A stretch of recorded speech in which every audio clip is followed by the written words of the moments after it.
to the broken baker, where crimes are baked in every show. Mysteries rise and truth unfolding. Ready, set, it's time to go. We sing it's time to go. Whistling clues, battering news, mixing stories, solving the lies. In this kitchen, secrets are broken, with a spark in our eyes. In the broken baker's kitchen, where secrets crumble like stone rise. We'll sift through clues to find the news, with a spark in our eyes. The broken rise. Broken rise.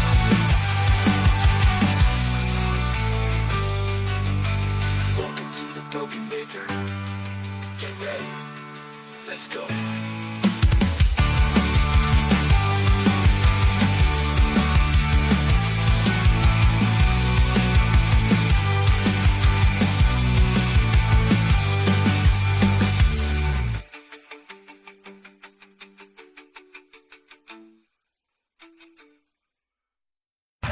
I'm Jimmy. How y'all doing?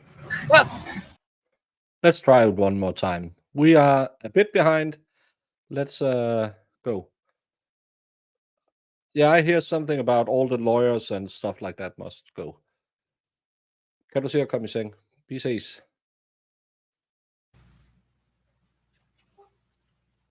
Objection. Yes, sir, Your Honor. I mean, The objection to the order granting the motion for productions, he shall immediately furnish. Yes, sir. It says it in there twice immediately. Again, I think that there's some issue in how he would be able to do that. But not that he would actually produce them. There's no problem with that.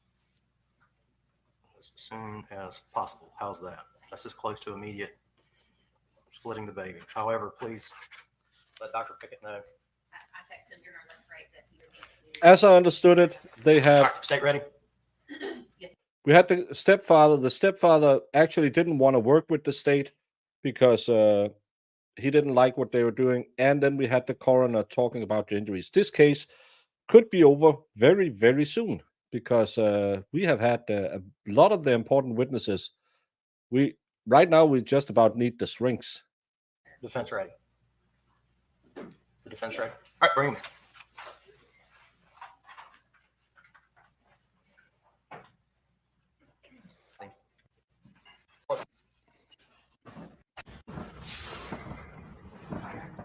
You would introduce yourself to the ladies and gentlemen of the jury.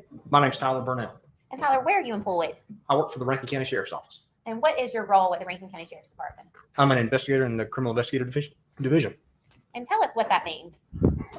Essentially, our division responds to incidents. We investigate calls for service, initial reports that are taken by the patrol division, or walk-in reports that are made whenever citizens come into the sheriff's office to report criminal activity, fraud, theft, things along those lines. How long have you been in law enforcement? 14 and a half years. And has all that been spent at the Rankin County Sheriff's Department? No, ma'am. No, ma'am. Tell us about where all you've been. So I started off at the Madison Police Department in 2010. After that, I worked for the Madison County Sheriff's Oh yeah, they were having pork chops today. I hope they're great pork chops. Office, the Pearl Police Department. I was an investigator in Pearl. Went to Flowwood not long after that. Was a detective over there.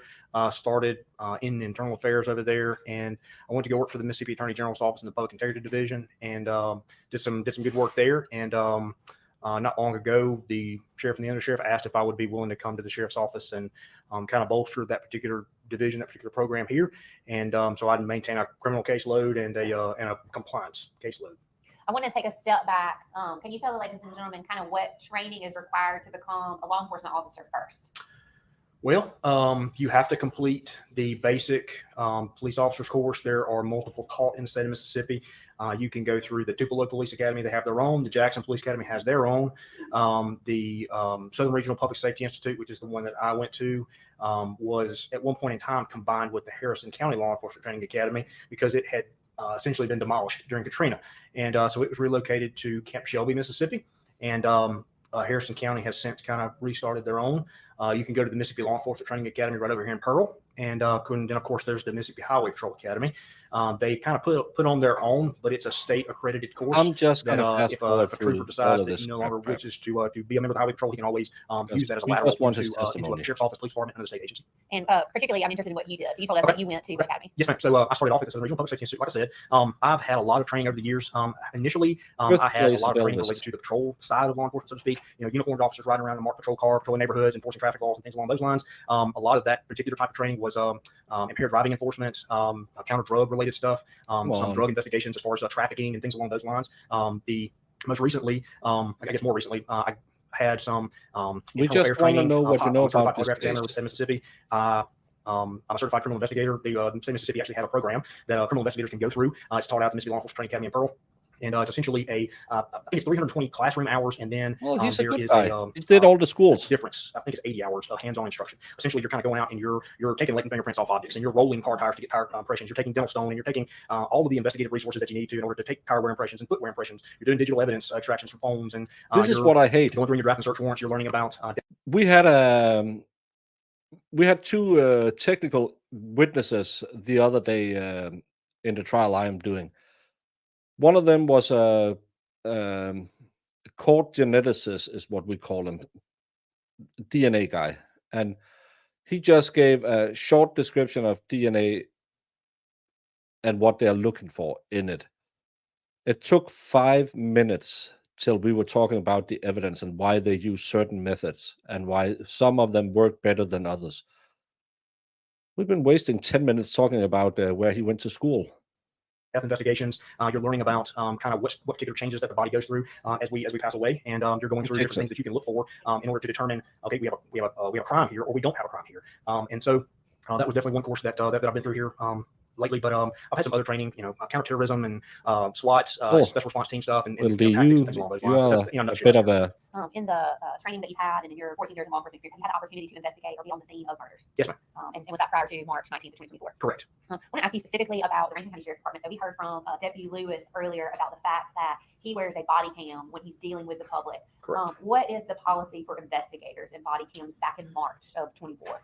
The investigators in my division did not have body cameras in March of 2024. yeah.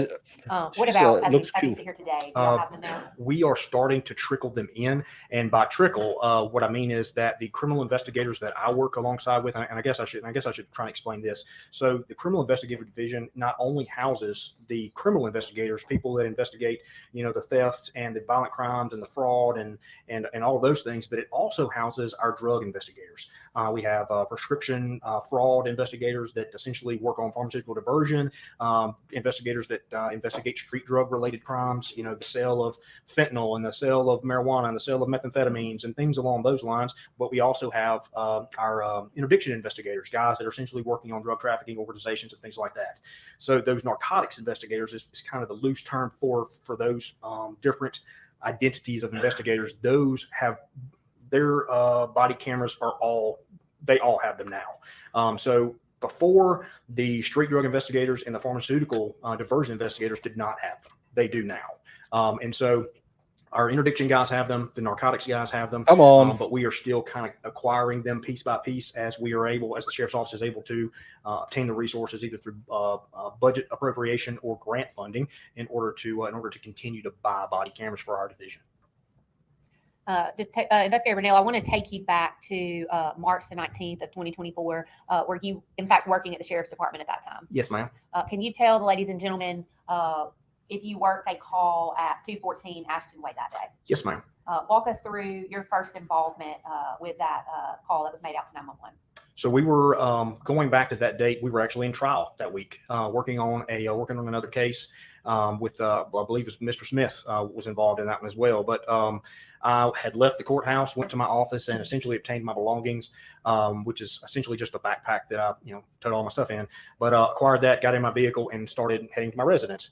And our police radio is on, and the volume up, and I overhear our 911 dispatcher asking that that the units that work the north end of our county, which is essentially like anything north of I-20 or Highway 80, asking for the north units to be en route to 214 Ashton Way, And this was a female dispatcher, that a disturbance had taken place and there was a possible shooting involved. So, of course, knowing that our division will eventually be involved in that particular incident, I activated my emergency equipment and drove to the scene, and was the first investigator there. And basically, once I got there, I noticed that Did he partake in the prison pork chops? I think they're coming back up. Talking about coming back up. Hey, honey bunny. Hi. Let's hope it works today. I hope so. Yeah, it's been a bad day, but this guy talks way too much. Mm-hmm. Deputies Hunter Lewis and Dustin Smith had already arrived. They're assigned to the patrol division, and medical personnel had also arrived on scene already. And the medical personnel, is that separate from the sheriff's department? That's correct. So in the county, especially around the reservoir area, we tap into the fire protection for the cities very, very minutely, but we also have the reservoir fire department, which responds to a lot of the fire and emergency related medical incidents in the unincorporated part of the county. On this particular day, what information had you been provided kind of before you walked into the body cam footage where you walk up to the scene? At that point, what did you know had happened? So I walk up to the scene. Pafford is loading a white male who was later identified as Heath Smiley. Our dispatcher had stated that his daughter had shot him, killed his wife, and then fled, which is the radio traffic that I'm hearing on the radio prior to getting to the scene. And so I have real general information and not really specific details. So I go to Deputy Lewis, I go to Hunter, and simply ask him what he's got. And then he begins to fill me in on the specific details related to kind of why we're there, what has transpired, what information he's been able to get from Mr. Smiley, anything along those lines. Do you recall around what time you got the call or that you went out to the house? It was shortly after 5 o'clock, 5:06, 5:07, somewhere around in there. Nighttime? Yes, ma'am. Yes, ma'am. Afternoon, right. When you arrived on the scene, where was Carly Gregg? She was not there. Did law enforcement know where she was at that time? No, ma'am. When you go into the house, kind of walk us through what you're doing and what you're assessing at that time. So and this will be kind of hitting the fast forward button a little bit. So there are a couple of things that transpire after I make contact with Hunter. I provide him some information in order to get an incident log started, a crime scene log, crime scene integrity sheet, what have you, and essentially get my camera. And then our investigators I can hear them on the radio coming en route, so to speak, and basically informing our dispatcher that they're en route to the scene. And as that is beginning to happen, I simply take my camera, get some gloves, and because the gloves are, regardless of whether or not people think about it, gloves are they're important. They're a big thing when it comes to crime scenes. We have touch DNA in our skin. Skin cells come off of our hands, regardless of whether or not we know it, and we leave those. She will be found guilty. I don't think the insanity plea will work. I just hope she will get a lot of treatment in prison. For those on different surfaces and things along those lines, and so gloves are an important thing when it comes to crime scenes. And so I obtained a pair of gloves, got my camera, and then essentially begin to try and photograph the residents. Start on the outside, and then work from the outside in. And basically, we're just trying to document and preserve the house the way it is as we find it, so to speak. Take a step back. You mentioned something about setting up a crime scene log. Can you explain to ladies and gentlemen what that means and why that's important?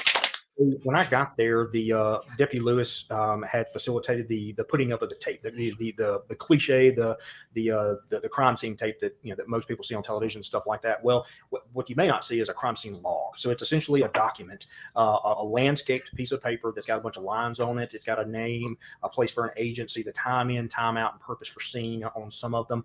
It's essentially to document the comings and goings of everybody on that particular scene, whether or not you're a law enforcement officer, you're a coroner, you are a someone get this poor guy some, what's it called, Pepto-Bismol or whatever it's called. How does he keep burping? So, You A need to drink medical, too much member of the medical pop personnel, whether or before not you're fire, getting paramedic, the stand. so on and so forth. During the time that you have a crime scene taped off and you're doing this log, is anyone other than first responders and law enforcement, and I'm putting the coroner in that, allowed in that crime scene? No, ma'am. I want to talk to you. You talked about gloves, and I know that when we watched that video, Deputy Lewis did not have gloves on Correct. when he first went to the house. I mean, y'all don't drive around in your patrol car with gloves on, right? No, ma'am. No, ma'am. No, ma'am. And so when you were on patrol, I mean, initially when you come out to a shooting call, what is your main goal at that point? Irrespective of any type of call, our first priority when it comes to law enforcement is the preservation of life. If I leave today and God forbid come upon some scene or something like that where somebody is in dire need of emergency medical help, I'm not going back to get my gloves. Like you begin to administer first aid regardless of that, and then we'll deal with the consequences and repercussions after the fact. Like we have to be able to preserve life. That is our number one priority, and then everything else falls secondary and tertiary and so on and so forth to that. I want to talk a little bit more in a minute about your processing of the scene, but I also want to talk about, I mean, when you arrived there, what did you learn? You said you later learned that Heath Smiley was the man on the front porch. Yes, ma'am. Yes, ma'am. What was his condition?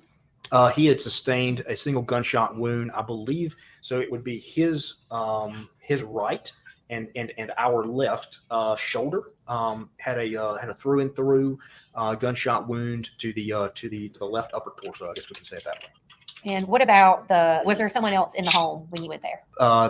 There were no other living people inside the home whenever I got there. The body of Ashley Smiley was found in a room that was later determined to be controlled and normally occupied by Carly Madison Gregg. In the course of your investigation, did you prepare a layout of the Smiley household? Yes, ma'am. Yes, ma'am. Mayor Pro Tem? yes, you may. That poor man. Okay, I handed you a piece of paper. Could you take a look at that and tell me what that is?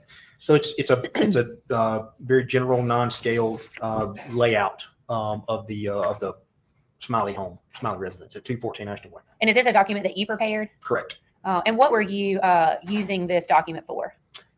Essentially, we were using it for courtroom purposes. I mean, at the end of the day, like I know what the house looks like.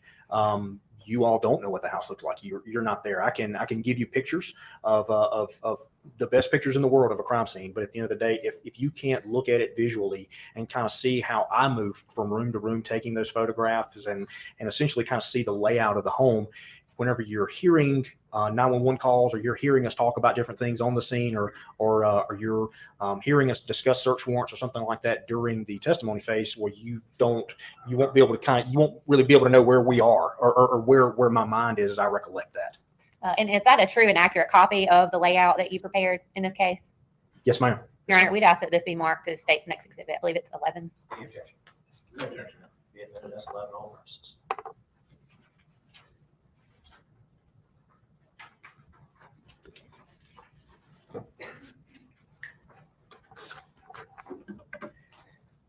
Investigator Burnell, you talked about that you go through and your initial thing that you do on the scene, besides of course assessing where the two people are, is taking photographs, documenting that evidence. You said you documented the outside of the home. Correct. Did you also document any telephones in that house? Yes, ma'am. Tell us about that. So upon essentially when I finished taking my exterior pictures, move up to the threshold of the house, which I'm gonna see if I can spin around a little bit. So essentially I'm finishing up. This is north. This is generally going to be east. That's generally west. And of course this is generally south. So we get to the threshold of the house and essentially start taking pictures in almost a 360 pattern. Okay. So we're going to take as many photographs overlapping each frame as we go. And then until we cover all of this room, go inside, close the door, and then grab the area that we couldn't get because the door is open, of course, and then we're going to photograph all of that too. And that's kind of systematically going through and trying to clear or document or photograph each room in the house. I want to, may I approach the insurance?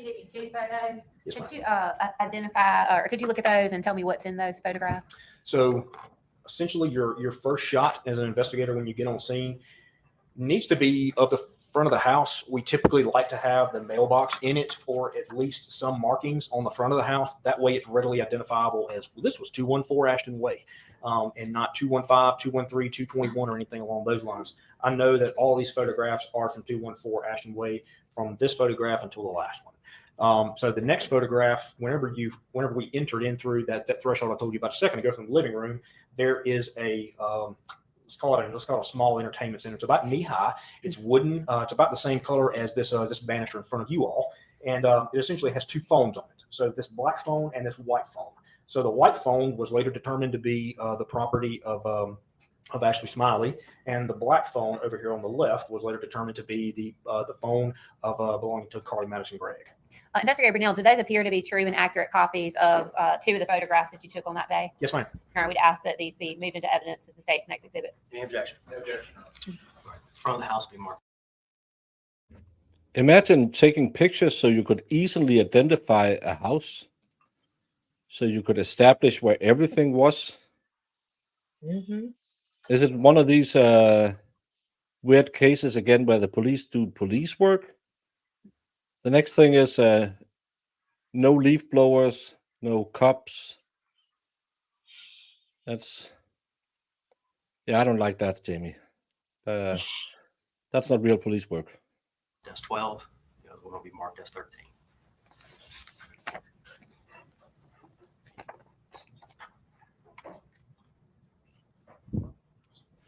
Permission to approach the witness room. My interpretation of the way that the stepdad acted was he was very sorry that they had ended up in this situation, and he was very sad that he had to testify against her, even though he knew what she had done was wrong. I don't get any if it's implying any sexual thing. I didn't get that at all. I think people are way too keen to see that stuff. He was a guy who really liked her as a stepdaughter, and was very sad he had to testify against her because he knew he would probably send her away for life. He has been supporting her, so has her grandparents. If you saw in the background, her grandparents were sitting there playing, trying to make her smile. I think that entire family sees her as just as much a victim as her mother. So I really don't like that. The first thing everyone always jumped to is, well, she was raped by her stepdad. It's yeah. I didn't understand where that came from. No, because he stopped working with the state because he wanted to protect her. Yeah. Yeah, and Sean Bird, you and I know it can't be that unless there's a dryer someone can get stuck in. Okay. Do those appear to also be a true and accurate copy of some of the pictures that you took from the crime scene that day? Yes, ma'am. Are those particular pictures, I'm not asking you to describe them to the jury yet, but Yes, could you tell me generally what are those photographs? What So are they of? so the first one on top is Well, it's a he's the first nylon, investigator at the scene. single strap retention holster that was located on the bed in the master bedroom, which is believed to have been occupied and controlled by Heath Smiley and Ashley Smiley. The second photograph is the countertop in the kitchen of the residence that basically depicts some clothing, a scarf, and a winter wear jacket, a 357 silver revolver handgun, and then that is I guess a large scale, a wide frame photo. And then the next one is a medium frame photo showing the same handgun. And then the next photograph is a serial number image of the same handgun I just described to you. Now you can see it's a Taurus 357 Magnum handgun revolver. The last photograph are 6 cartridges and 1 live 38 special round that were recovered from that particular silver revolver. Those are photographs that were taken from the scene on March the 19th, 2024? Yes, ma'am. Is that Yes, a true and accurate copy of those photographs? Yes, ma'am. Well, thank you, DC. But I know I get a lot of crap for not jumping on all of that. But I think people want to see stuff like that because they want that salacious crap But in reality, I saw a man who was heartbroken. Well, way and he don't des- you? Oh, Well, like the don't. way he described how he saw her, do you see her like a biological daughter? Yes, of course. Mhm. Yeah. I think like Jinx it. I mean, it only happened 6 months ago. If you Yeah. think about it, it's Yeah. still fresh. Yeah, it's a very fresh case.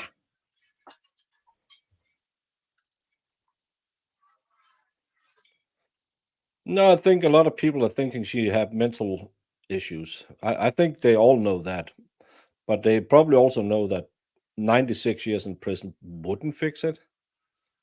And I don't know. I think, like Jamie said, it's 6 months old. It's not that. Yeah. They probably haven't processed it correctly either. And that stepdad needs a lot of counseling as well. And don't you think if they had that kind of anybody, there would be some type of evidence that there would be? I mean, nobody said a thing about anything. Well, Nobody's you had insinuated anything. that fake boyfriend who said that she was doing a lot of illicit drugs. Yeah, but no, I'm saying like anything between her and the stepdad. No, nothing, no Yeah, like indications the fence whatsoever. hasn't brought anything up, no proof of anything, No, nobody said any no, but stories. we have been doing this for so long. Everyone wants them to be kid diddlers. I know. Every case, it's always, oh, it's probably because he's a kid diddler. It's a weird one. Hmm. What's the theories why she did it? Just cray. That's the defense motion, and the state is she was on the devil's letters. Your Honor, we'd ask that those be marked as state's next exhibit. Any objection? No objection. Well, if they can't be fixed, then they need a pretrial evaluation of her and then send her to the loony bin. That's my take on it. First one with the holster will be S14. Jamie, I'm having Second one, a Yankee bar medium with frame will be Elm on S15. it. The serial number will be S16. That's good.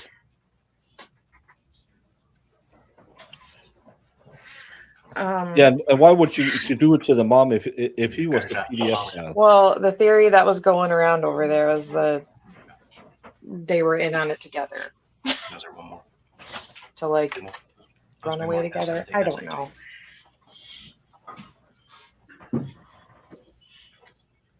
So what you're saying is an Electra complex. She wanted to marry her dad. I guess. You may proceed. Investigator Burnell, as you were making your way through the house, were there, other than the murder weapon, were there other guns that you documented within the Smiley residence? Yes, ma'am. And where were they located? They were in the master bedroom, master closet. Permission to break to return.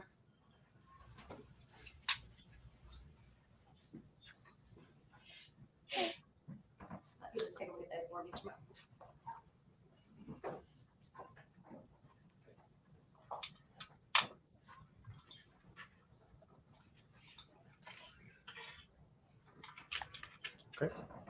Detective Burnell, did those appear to be the, or what generally are those in those photographs?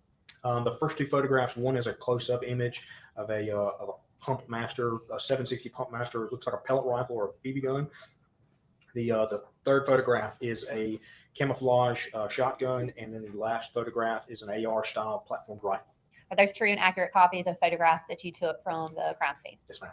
Your Honor, we'd ask that those be marked as a composite exhibit, just with the other guns like they did in the house. Any objection? Just clarification, you said there's 3 photos you can. Yeah, there's 4 photographs.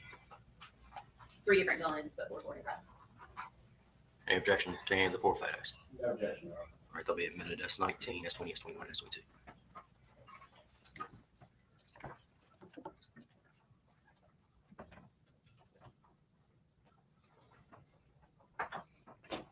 Investigator Burnell, did you also photograph inside the bedroom of Keith and Ashley Smiley? Yes, ma'am.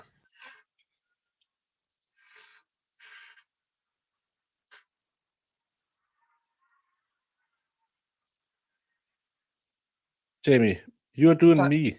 You're calling fizz. Well, Did you it mean autocorrect. Yeah, I was trying to tag her. Mhm. It autocorrected it. Hey, Wolf Weemers. What? Wolf Weemers. Oh. How else would you pronounce that name? I didn't see the name. I was just listening to you. You're such a hater. Was there a desk located in that room? Yes, ma'am. Permission to approach witness, Your Honor? Is he trying to be a little coy and a little international man of mystery? Why is he looking at his shoes? Is he trying to run away with her too? If you could generally tell me what the Stop it. So the first photograph is of the desk at a wide angle. It shows 2 computers. Looks like some sort of a knitting bag or something along those I lines. did, Marissa. In the chair behind the knitting, or in between the chair back and the knitting bag, are some boxes that are revealed in the next photograph, which are some. We have prisons for the criminal insane. So that's what I call the loony bin. We don't have institutions either, like we had back in the day. Essentially, they appear to be THC boxes, empty boxes for THC vape pens, and then there is a like a Leatherman multi-tool. And how many of the vape pen boxes are there? There are 4. I'm sorry. Your Honor, we ask that those be marked as the state's next exhibit. Any objection? Thank you so much, alternate For all juror. purposes, that's next and numbered. That's a perfect time for this one because I'm bad at grifting. But did you know this? Oh my gosh, you guys! There's a class called Basic Grifting. Should we all learn how to be grifters together? We have to That's figure so out how to be crazy. grifters together. Maybe the one of the mods could be nice enough to share AJ's link, so people, if they missed out parts of it, can go tomorrow and watch us. You'll start early covering this. They're 2 fun ladies, Jamie. Mhm. I know you don't like ladies, but I find them fun. Oh, just starting drama. Was it next? All right, you proceed. Secretary Brunel, looking at the layout, and I apologize, I don't have that exhibit number that you prepared. There's a dining room and sort of a kitchen area that are open. Is that right? Yes, ma'am. Were there any doors that lead to the outside near the dining area? Yes, ma'am. So there is, generally speaking, there is almost like a shotgun style door from the front door through to the door that in the dining area that led to the backyard of the residence. And did you also take pictures of that doorway? Yes, ma'am.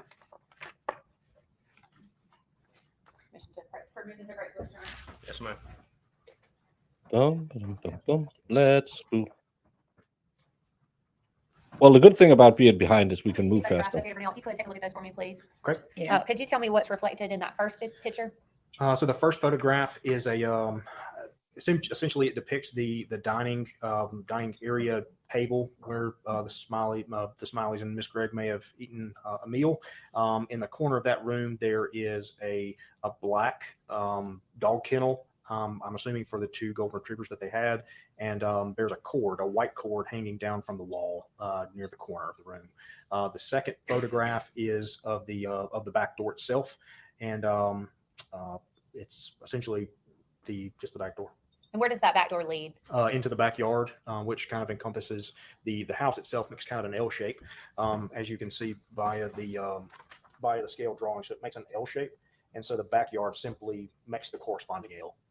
Are those true and accurate copies of some of the photographs that you took from the crime scene on March 19, 2024? Yes, ma'am. Or we'd ask that those be marked as the state's next exhibits. Any objection? The one described as the dining table will be S25.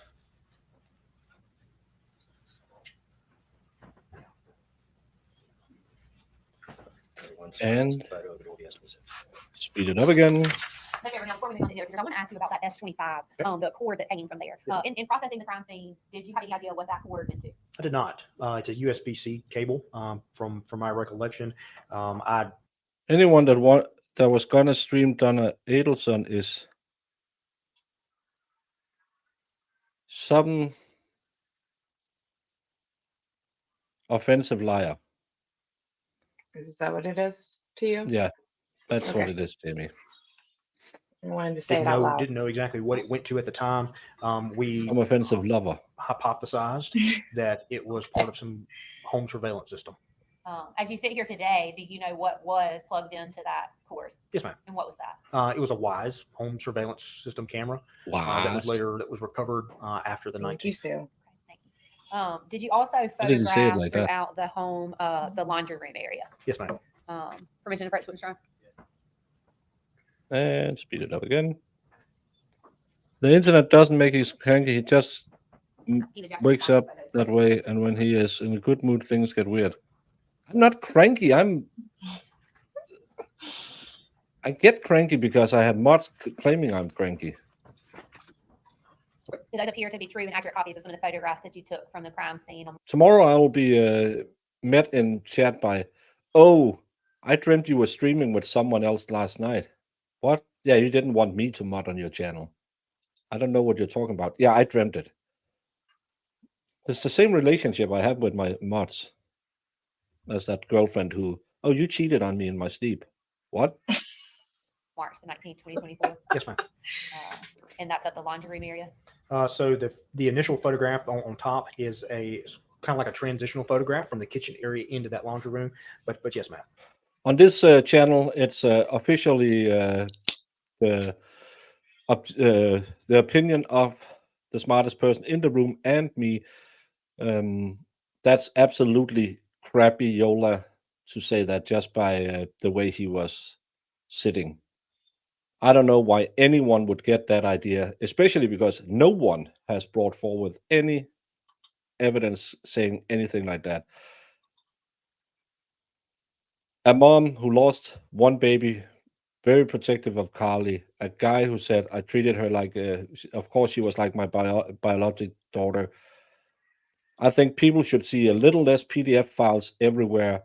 And maybe he's just a good guy who really feels sorry that he lost his wife and a girl he had only known for a few years. But I think he sits there and he feels like he failed her as well. Mm. And the smartest person in the room, of course, is Jamie. So I really think people should stop always looking for PDF files. It's a stupid format anyway. Aaron, we'd ask that those be marked as state's next exhibit. Moved in next to number. I mean, we got No. You have a blink. Not going to die again.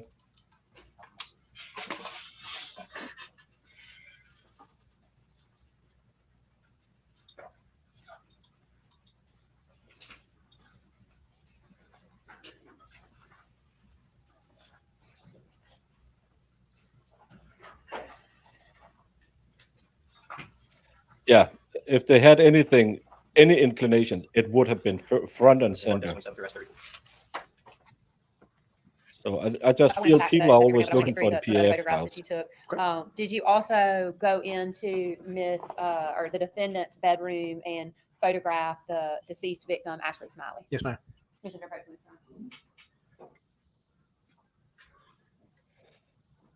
Bum, ba-dum, bum, bum.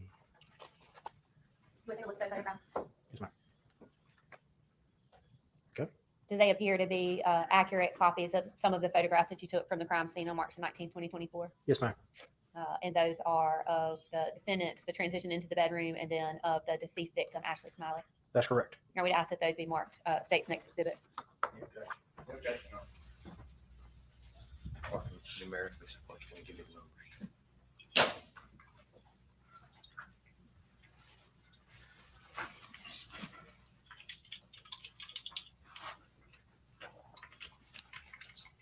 And speed it up again. They'll be admitted 35 to 37. That's Renell. So again, what is the reason for documenting the crime scene? Essentially, so that way we can preserve the way it was whenever we arrived on scene, the photographs and the body worn camera. Yeah, but then she would have started with stepdad. That's the thing. People are getting. Why would she? If he was doing bad stuff, and if you are gonna come and say, well, it was an Electra complex, then she wouldn't have had a boyfriend, because he's her boyfriend. That's Electra. If you didn't do psychology, it's it's the same as the Oedipus. It's just for women, where you fall in love with your dad, where a guy falls in love with his mom. I don't even think it's a proven symptom.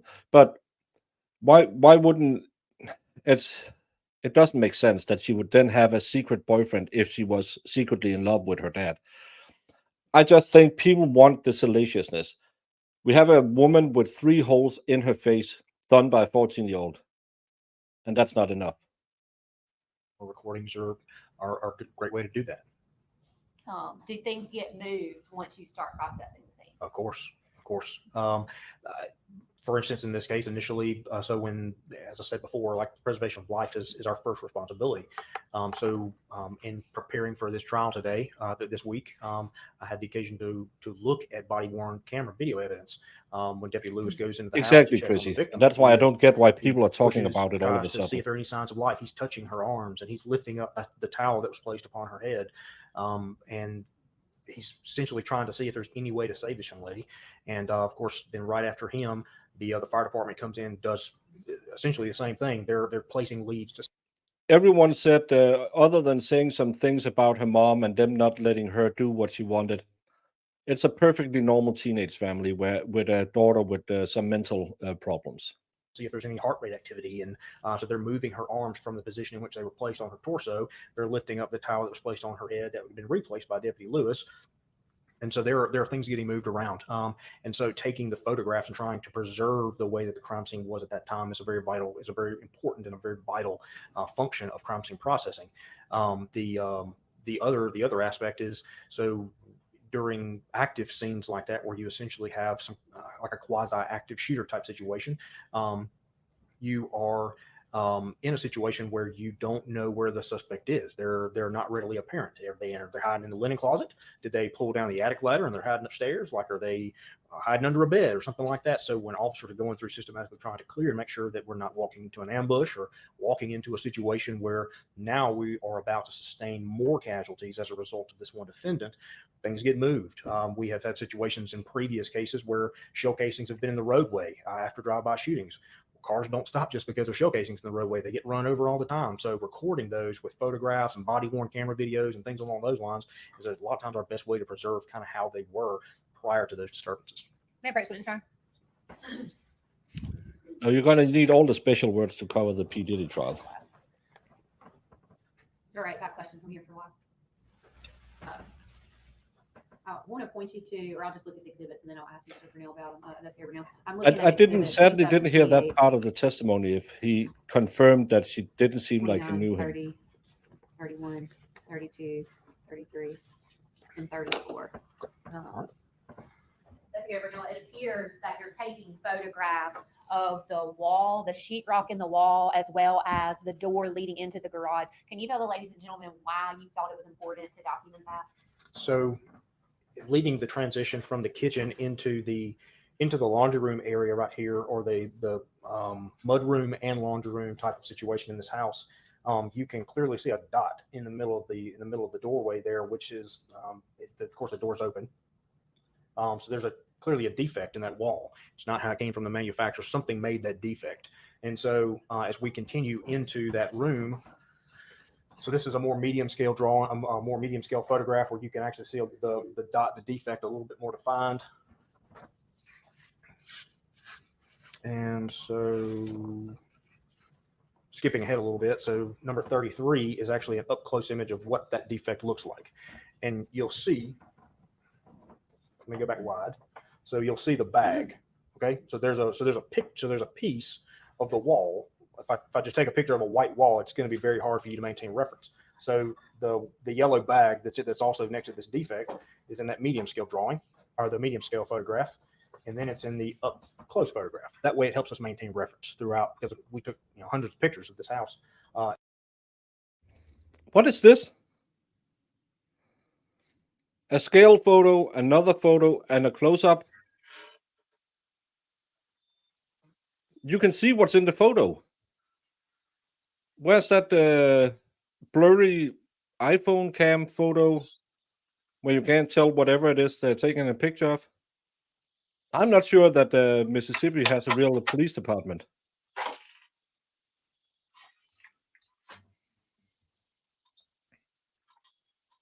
Jamie doesn't agree. She doesn't say anything. Yes, it's a hole in the wall. It's a it's a freedom pellet hole in the wall. Sorry, I wasn't looking at the screen. Someone said the family. Yeah, the family is supporting her. I don't know who guided her not to accept the plea deal, but I know the family has been very supportive of her. Yeah, but you have an overview, then you have a close up, and then you have. I've been watching the Karen Reed trial. This is not how you do police work. And they're in the crime scene within, and so we can clearly see now the up close photograph of that defect in the wall, and so the that's more or less kind of the reason for doing it in that fashion is so that way we can record those defects. Because at the end of the day, I'm not a ballistics expert.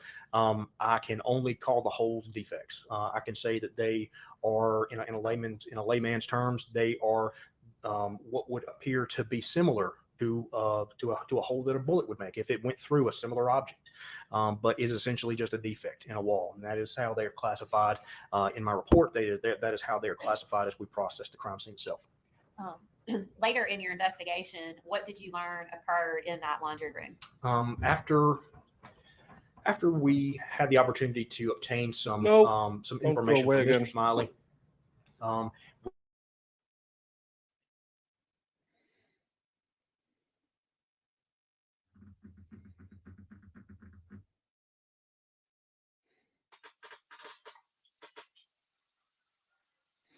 It's funny. The last stream died at 45 minutes as well. Uh-oh, what's happening? Now.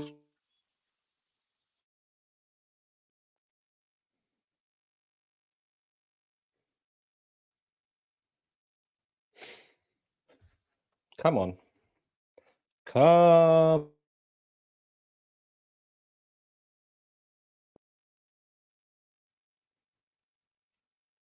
Are we back? Well, this really isn't my day today. Jamie, can you hear me? I can hear you. Okay. But But I think again, it's the screen that's frozen. But I can hear you. yeah, but doing the P. Diddy, 45 minutes and it started acting up. 45 minutes and it started acting up. StreamYard has some kind of problem, but it seems like it's stabilized after a few minutes. So let's hope it does that as well here. of course, this is kind of culmination of things, not just the interview with him, but also the viewing of a surveillance camera that was positioned in approximately the same area as the garage door opener. When Mr. Smiley arrives home, the garage door's up, and he enters the residence through that particular method. And so, sorry, I'm looking for number 11. And so when he enters the residence, there it is. So he enters through this carport right here. Okay, so there's a storage room door right there, utility closet, what have you. And so he enters the laundry room right here, and then according to him, he later stated that Miss Gregg essentially lied in wait at the door, this door right here. So there's a door right here, a door that goes across into the corresponding carport, and so you essentially have Miss Gregg lie in wait here. And as soon as he comes into the mudroom, shuts the door, he's immediately met with gunfire. And we would later learn through some interviews there were 3 shots fired, and then of course you can note 3 different defects. The one I just showed you a minute ago in the wall next to the yellow bag, so to speak. There's another defect. This is in the door itself. Down next to the bottom, it's a for lack of a better term, like a 4-panel door. It's got four little panels, for lack of a better term, 4 little panels. It's a metal door with essentially like a foam inner, and there is a defect down in the bottom, one of the bottom panels of the door, and then there's a defect in the wall behind the door, illustrating that the door was closed at the time that the round was fired, or that the defect was made. I'm sorry. In processing this scene, you photographed it. Did you ever take any items into evidence? Yes, ma'am. Multiple items of evidence. you would like me to go into those. So we, as I was initially arriving on scene, Pafford, the ambulance service, was preparing to transport Mr. Smiley to the emergency room at Baptist Hospital. In order to evaluate the severity of the gunshot wound he had sustained in his upper torso, they essentially had removed his upper garment. He is a healthcare worker, so essentially it was a scrub top and a t-shirt and an undershirt.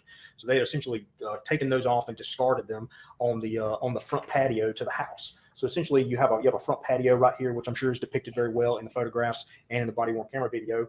But the shirt is discarded right here by the ambulance service. That was later collected by us, as well as Mr. Smiley's bottoms once he got to the hospital.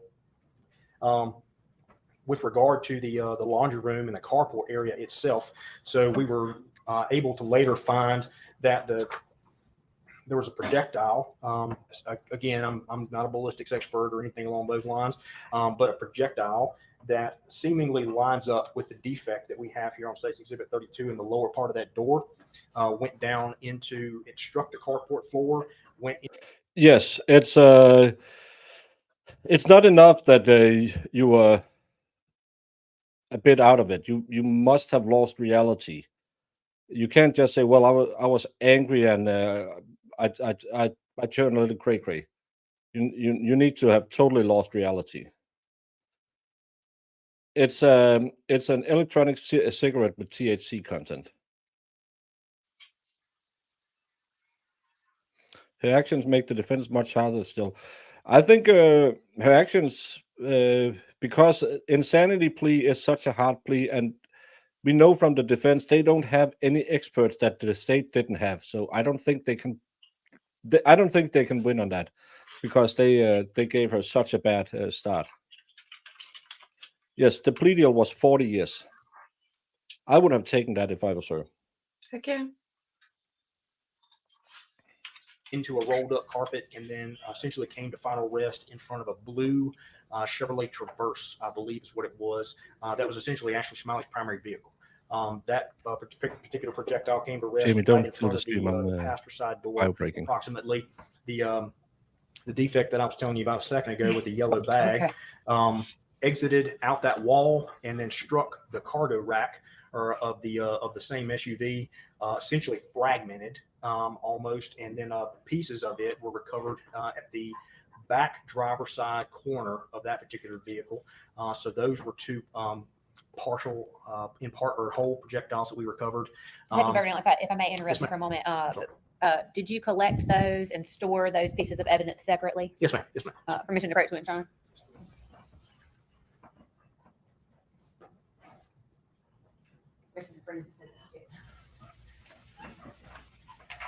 He's not required that. I think that's 15. Sure, talk about it. Yes, sir. If you can, I handed you one box to begin with. Okay. Without opening that, can you tell the jurors what that is?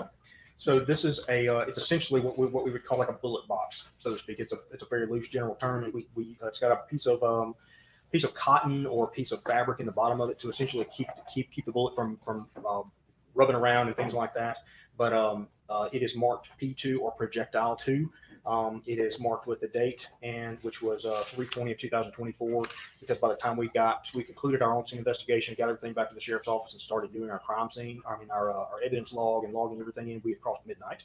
So it's got 3/20 of 24 on it, my initials, and then our sheriff's office evidence custodian has a barcode that he prints off and affixes to every piece of evidence we have. So that way it's a scan and go type of situation where if I need to log it out here to the crime lab, he can scan my name, scan the piece of evidence, and it's logged out to me, and vice versa. So when we take evidence back from the crime lab, it's scanned in and then scanned my name, and it's checked back into evidence.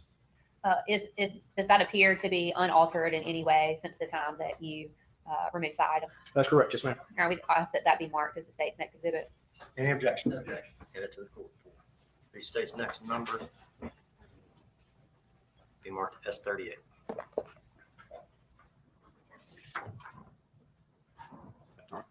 Permission to approach to the John.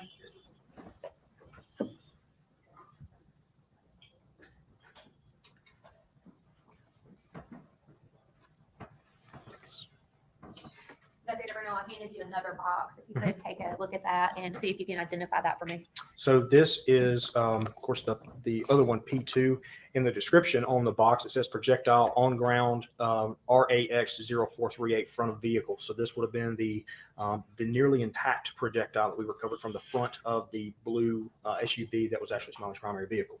So the P1, this box that I was just provided, has projectile on ground, RAX 0438 rear of vehicle. So this is the partial projectile that we recovered, the fragmented projectile that we recovered, driver's side rear corner of that same vehicle. Cinnamon Bear, I don't get anything wrong with the dad.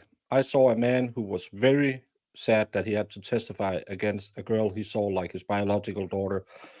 I don't know why. I saw nothing. And again, if I've been,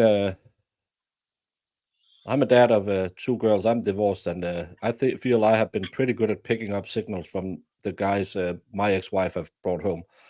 I don't know why people want to make these creepy allegations. Don't you think that the defense would have used that? Said he was grooming her instead of saying she's insane? Yeah. Probably the right time to do it when he was on the stand. I don't know Pretty why much. people want to say that. Mm-hmm. I mean, if they had evidence of it, it would be front and center. Yeah, then it would have been, it was her dad who made her do it. It wouldn't be she's insane. Vehicle that essentially had exited through the wall next to the yellow bag, or what we believe exited through the wall next to the yellow bag. Does that appear to be unaltered in any way from when you remove it from the scene? Yes, ma'am. Your Honor, we'd ask that that be marked as State's next exhibit. Well, they were afraid of self-harm because she was a cutter too, so they were knowing that she did bad stuff to herself. Marked as 39 on all purposes.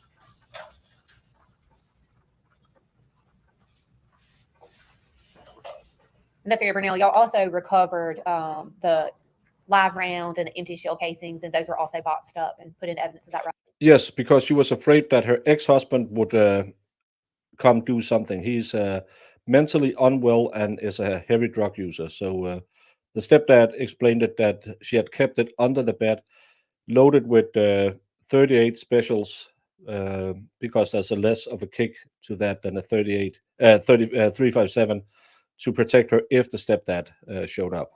Right. That's correct. Oh, not what the about stepdad, the real dad. The murder weapon? Can you tell us when you walked into the house where that was located? It was on the countertop in the kitchen, as identified in the photograph. Yeah, he wasn't 100%.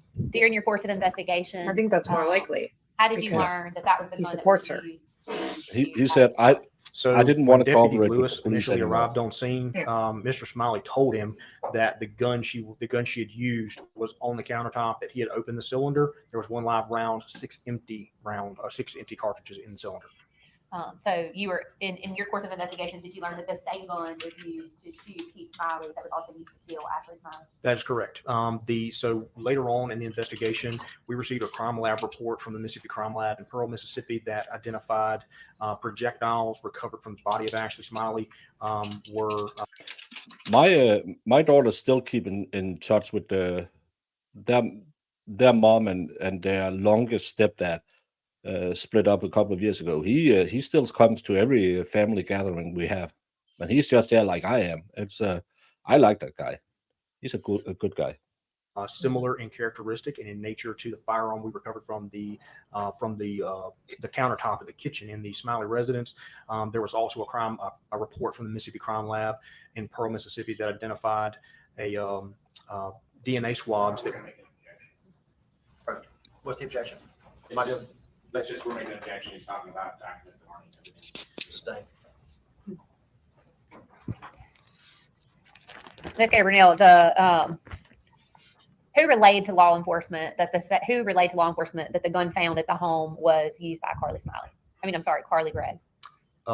Heath Smiley told us that that's the one that she had used. Permission to press witness.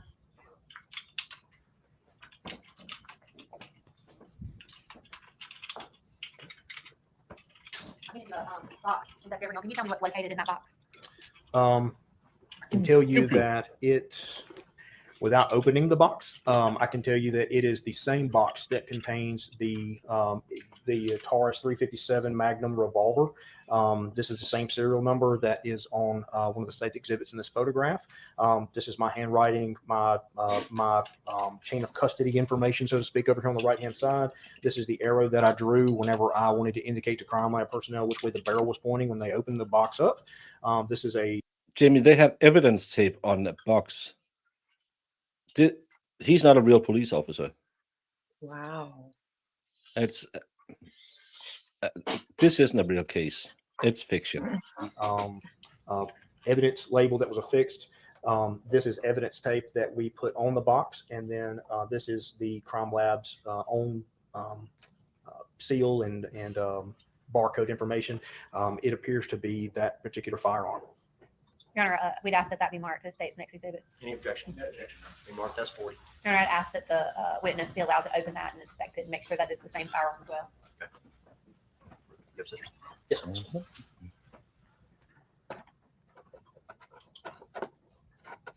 No gloves.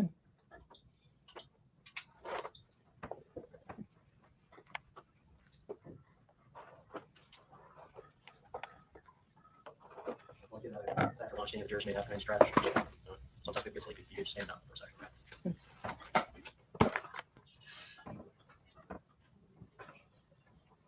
Oh, he's going to check it too to make sure it's safe. I may I remove it from the box. And speed it up some more. So this indeed is the firearm that was used, and there are seven empty cartridge holders in the cylinder, and this is the same serial number for the firearm in the photographs and depicted on the box. I removed it from the box because I just don't point firearms at people unless I know they're unloaded. Which is also why I don't want to publish that to the jury. I don't want to pass them in around while we're talking. Correct. But, I just want to know how many to tail light make sure pieces is in this cleared it, box. to make sure that there was nothing in that weapon. Correct. Before you opened that box. Correct.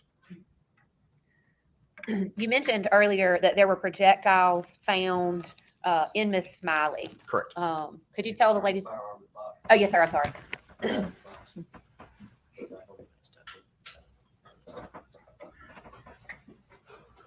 Yeah, that's the pew pew. A 7-shooter. Never heard about that.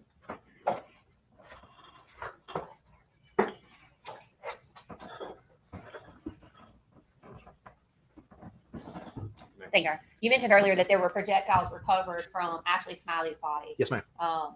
In the course of your investigation, did you learn where those projectiles were found? Yes, ma'am. Permission to approach witness time. That's I'm more certain this case isn't real. They have evidence tape. They have chain of custody. They have photographs. There's no tail light pieces dropping out of boxes without being. Oh, yes. Approach, please. We have a narcotics task force with the. There were other. Sorry, I skipped ahead. I shouldn't do that. Now she's looking at her grandparents. I think these are her grandparents. She's been looking at them a lot. And, they have been smiling, making little gestures to try and make her smile as well. Well, for personal, especially for female personal protection, wouldn't a small snub nose be better?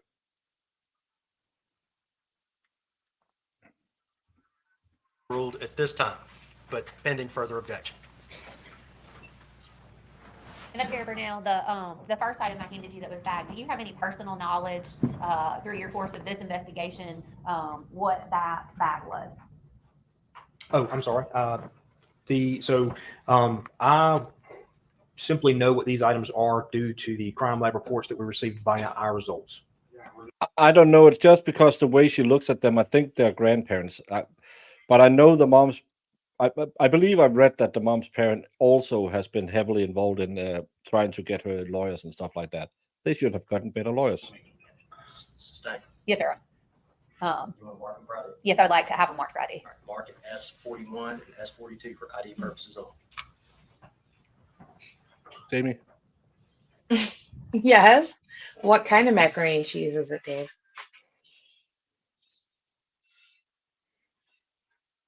Come on.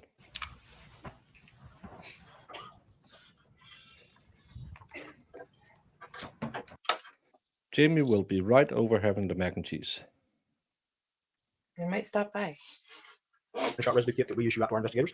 It bears Carly Gregg's name, Investigator Davis's badge number, name, our agency name, the case number, the chain of custody information, and then it has our evidence signature, our evidence thing on it.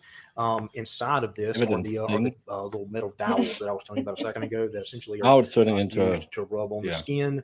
They're used to rub on surfaces in order to determine the presence of this gunshot residue. Other than the markings from the Mississippi Crime Lab, does that appear to be altered in any way? Yes, sir.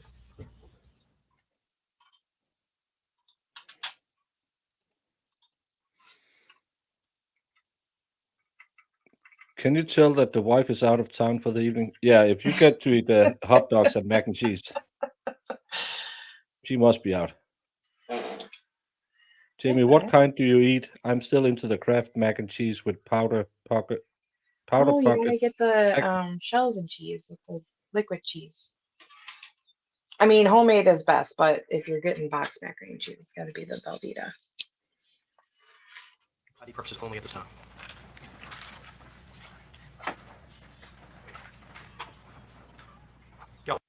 I think mental health problems is the motive in this one.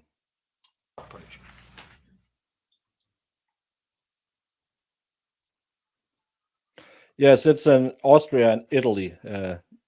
My family isn't that far. Well, they just were in. Oh, maybe my brother is still in Italy. I haven't heard from him.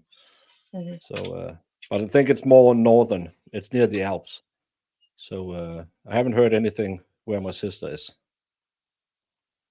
Kraft macaroni and cheese, of course. Is it spirals? I like spirals the best. If you're gonna. Yeah, I want to know about the pork chops. Was it what do you call it when you prep the pork chops? Chicken fried or whatever is it called? Oh wait. Well, we just have shake and bake up here, but they like. Do they batter and fry the pork chops down there? I Gravy don't all know. over them. My dad used to. Well, What is that? It's a gunshot residue kit. And who was that gunshot residue kit performed on? Carly Madison Gregg. And I believe your testimony was that you observed part of that gunshot residue Correct. testing. Now we'd ask that this be marked as state's exhibit next. Any objection? Be admitted. That's 43, all purposes. I love that we're watching a trial and now we're discussing what shake and bake is. I don't know what shake and bake is other than something you say when you win in NASCAR.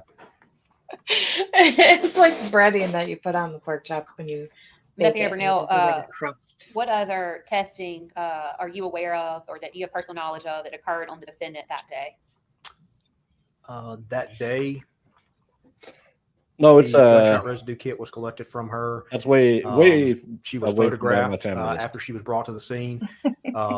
Her and when I say she was photographed head to toe, including hands, front and back. Her clothes were later Never taken tried sauerkraut. and collected as evidence and kept. Helena T is from the epicenter in Austria, so watching it all very closely. The thoughts in Italy will be between Florence and Bologna, in Tuscany and Emilia-Romagna. Yeah, please stay safe, Helena. I saw some pictures And is that from the down there. same Look really Madison bad. Gregg that you observed on the scene on March the 19th, 2024? Yes, ma'am. That's after she'd been taken into custody. That's correct. Or we'd ask that that be marked as state's next exhibit. Be admitted as 44, all purposes. Jax is just fried pork chops, but the same as chicken fried steak. Investigator Burnell, earlier we introduced some photographs of some vape pen boxes. Did you actually remove those items from the home as well? Yes, ma'am. And I think you said also along with a knife of some sort. Correct. Permission to correct witness crime? Well, Nicola, they are Americans. They can't cook if it's not in a box. Does that appear to be the items, including the vape pen boxes and the multi-tool or the knife that you removed from the home that day? Yes, ma'am. Does that appear to be altered in any way from the day that you took it? No, ma'am. All right, we'd ask that that be marked. as I've state's heard next about panko. Can be marked as 45, all purposes.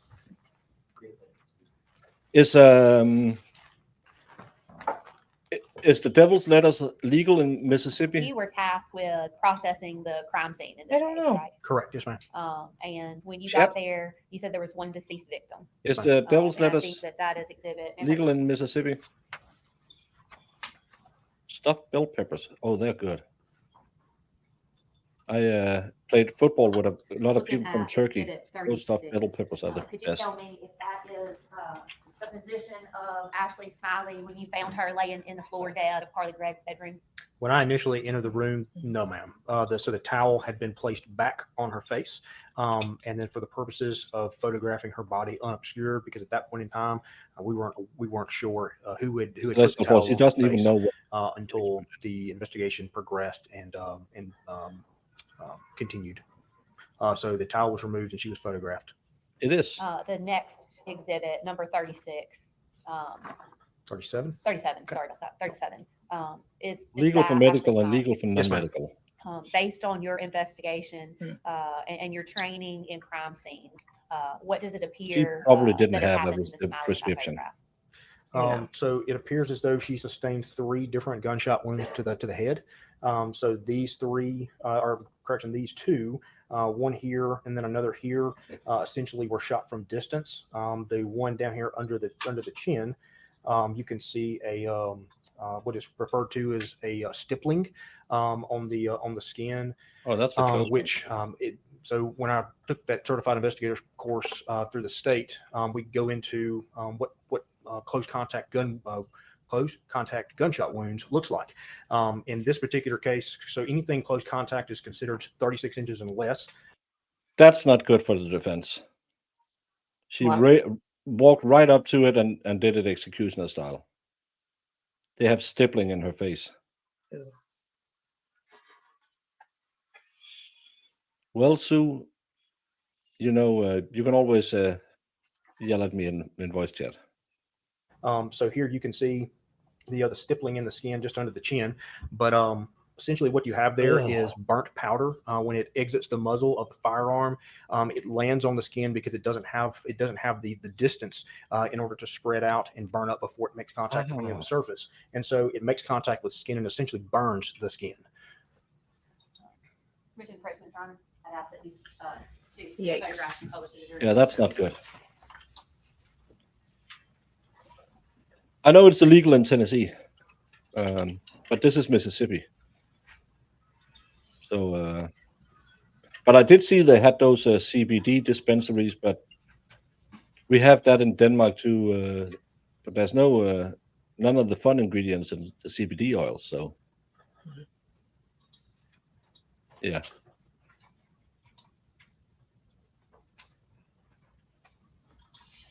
Well, doesn't matter. Sue will yell at you anyway. She yells at everyone.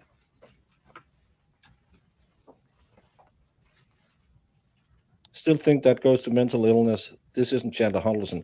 No, but again, it's one is what we could see the excuses, but a jury that hears she walks right up and does it. Probably, well, I don't know. We've seen juries do a lot of crazy things.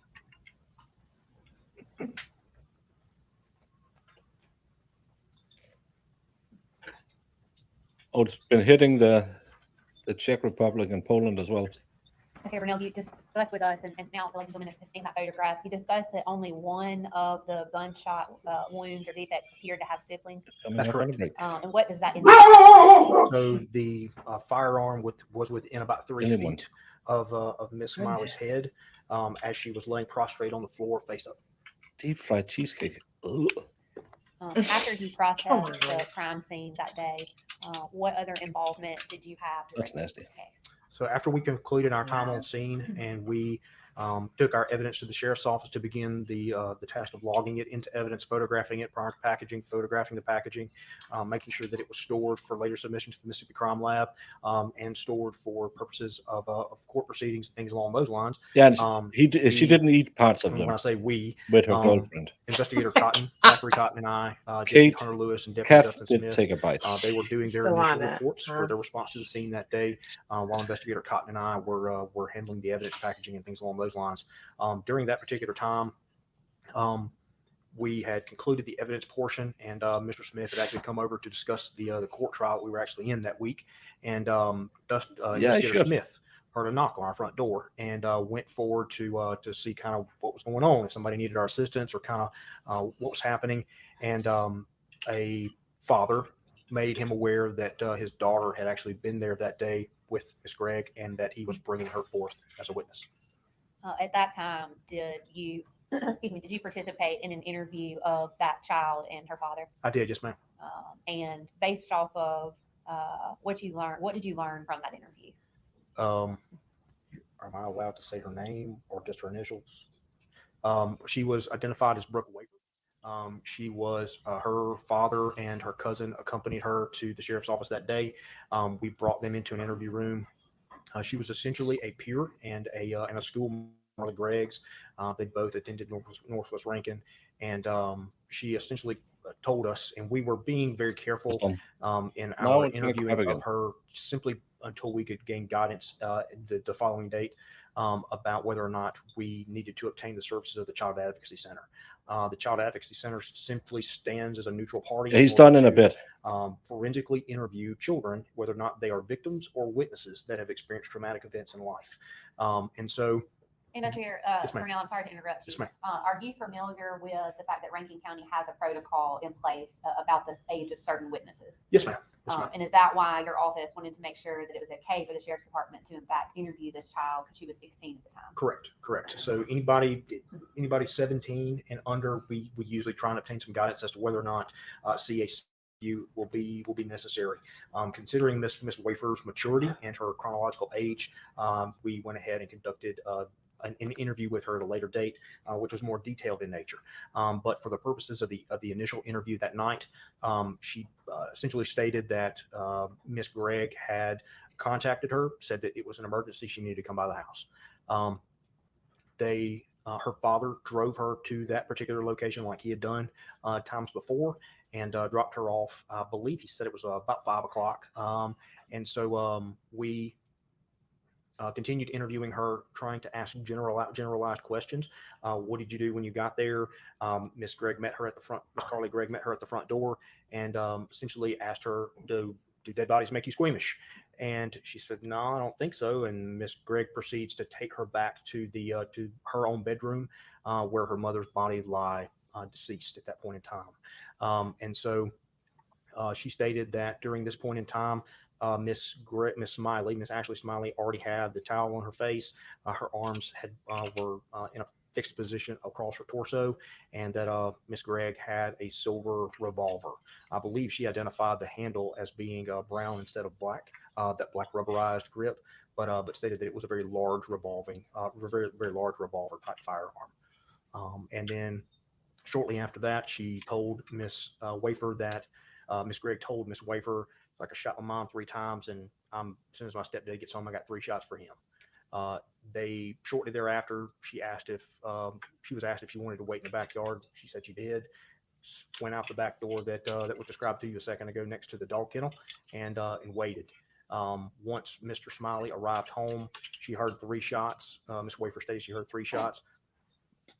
Miss Gregg ran out the back door, and they both ran around that L shape of the house.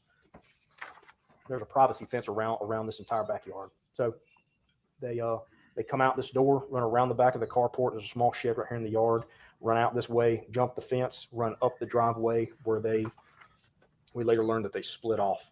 Miss Wafer went to another friend's house in the neighborhood. Miss Gregg circled back around and went to the Magnolia Point subdivision, which is an adjacent neighborhood to Farmington. Because she was interviewed by this officer. He's a police officer, so it was an interview. He can testify to it.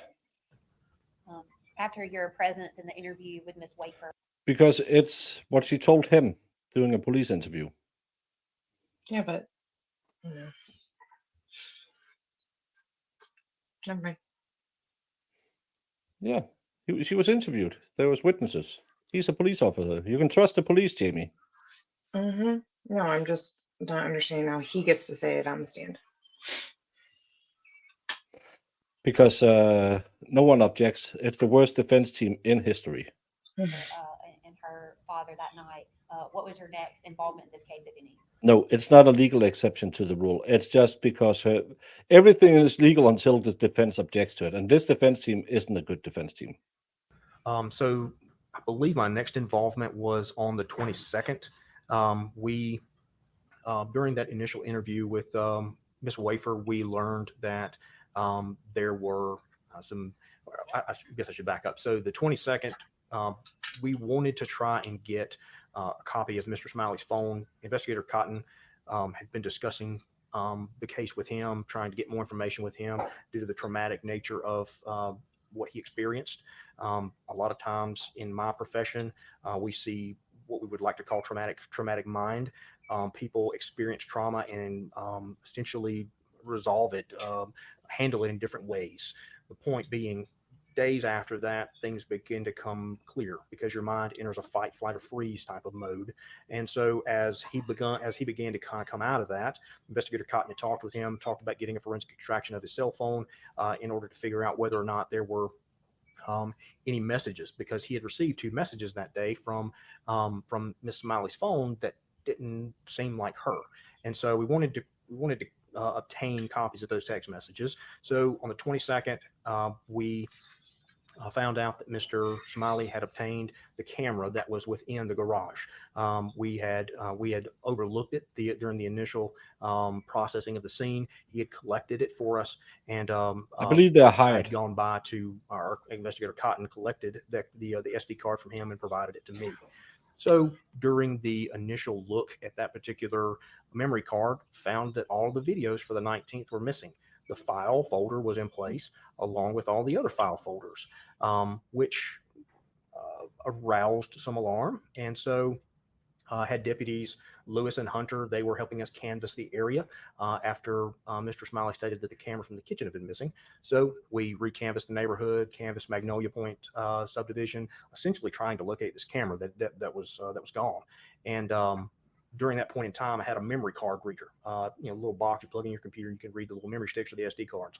Plugged it in, found what I found, and found the videos missing. Went back to the residence with deputies Lewis and Hunter for the purposes of having their body camera to essentially provide some accountability and some transparency to the situation.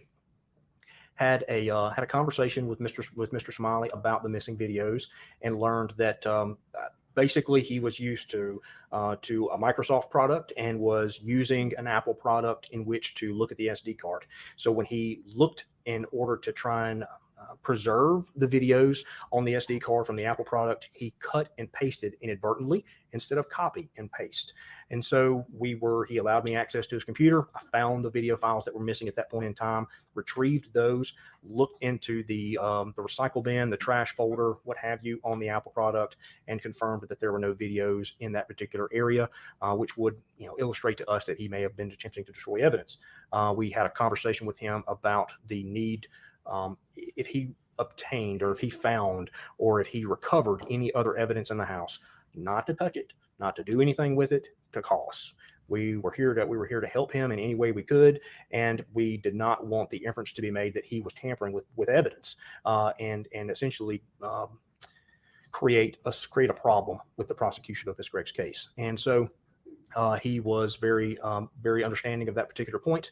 And after we left that particular time, he was later provided that cell phone back that we obtained the extraction of, as well as that SD card after we made a copy of it along with the videos. That was my involvement on the 22nd. We would later go back and do the more detailed interview with Miss Wafer at her parents' house in the Castlewood subdivision. I want to ask you about the conversation with East Smiley about the tampering with this physical evidence. Did you ever tell him that you were going to charge him with a crime? No, ma'am. The inference that I wanted him to understand is that he was a victim of a crime. He, was essentially, he had just lost his wife, a stepdaughter that he had essentially spent a good deal of time with over the past several years, had essentially been fighting for in an embattled custody chancery court issue, and he essentially looked at her like a daughter. And to have this happen to him, we were very understanding in the situation that he was in, but at the same time, we don't want to create problems where there aren't any. We would much rather the victims of the complaints in these situations just leave the evidence alone, call us, hey, look, I found X, Y, and Z. Can you come pick it up, collect it? not a problem. We'll take care of it. That essentially puts the onus on us, not Mr. Smiley. It doesn't put it on anybody else. If the evidence is mishandled or if something happens to it, that's my fault. That's my problem. It's not on him. It can't be construed or misconstrued that he is tampering with evidence, that he's doing anything in order to hinder the prosecution of this particular case. Investigator Burnell, I want to. So we were threatening her stepdad. You're not perfect, right? No, ma'am. The only infallible person died on a cross for us. So you would agree with me too that absolutely no investigation is perfect, right? I would agree with that. Yes, ma'am. And in fact, I think, ladies and gentlemen, have heard that while there were multiple deputies and investigators over at Mr. Smiley's residence, you did not know that there was a camera in the garage. Correct. Completely overlooked it. Yes, ma'am.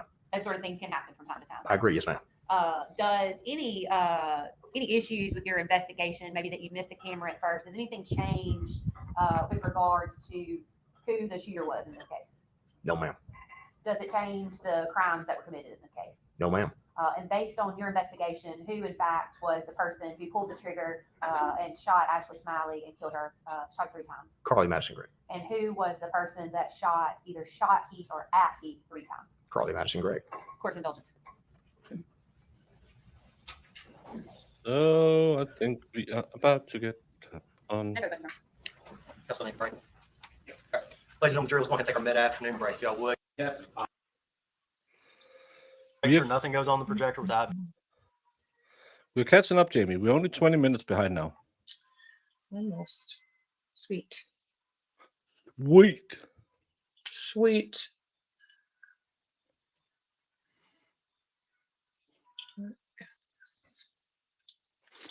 So cool, man. We're catching up, man. I'm showing anything that hasn't been introduced in evidence, right? You can introduce it in evidence and then show it. Yes, it is not been introduced. I have to lay the foundation. That's fine. I just want to make sure nothing goes on the projector without being introduced in evidence. And I know that what they're trying to play, we will have an objection to it. I maybe want to go ahead and take that up. Yeah, let's go ahead and deal with this right now. Yeah. What's your objection? Probably Can we over open that door? Close the door. Close the door. Make sure no jurors in here. Correct, that draws our attention that they're going to attempt to play a body cam video of Deputy Tony Shack. Obviously, this is not Deputy Tony Shack, and Investigator Burnell was not present during a large portion of this video. And so we don't think that he can authenticate it. We don't think it's proper, and we don't think that he should be questioned or that it should be presented to the jury through this witness. Response. Your Honor, he's on the video. He's already testified that he's aware of the body cams. He's looked at the body cams. And that's where we're going. If he's seen the body cams, then he can authenticate it, and then we can. Didn't you just make the exact opposite argument about a projectile? Yes, Your Honor. Then what came in the projectile? No, the projectile's not evidence. All right, look, both y'all stop. He can be questioned about the parts of the body camera that he's on. All right. The body camera that he's not on can't impeach him unless he testified about it. Does that make sense? So you got to narrow it down to the part where he's on camera. I'm assuming you're offering it for some type of impeachment. We're not asking for impeachment purposes. We're clarification of what happened. All right. He can testify to the objection be overruled. He can testify to the part he's on. That's where we are. Okay. Any further objection?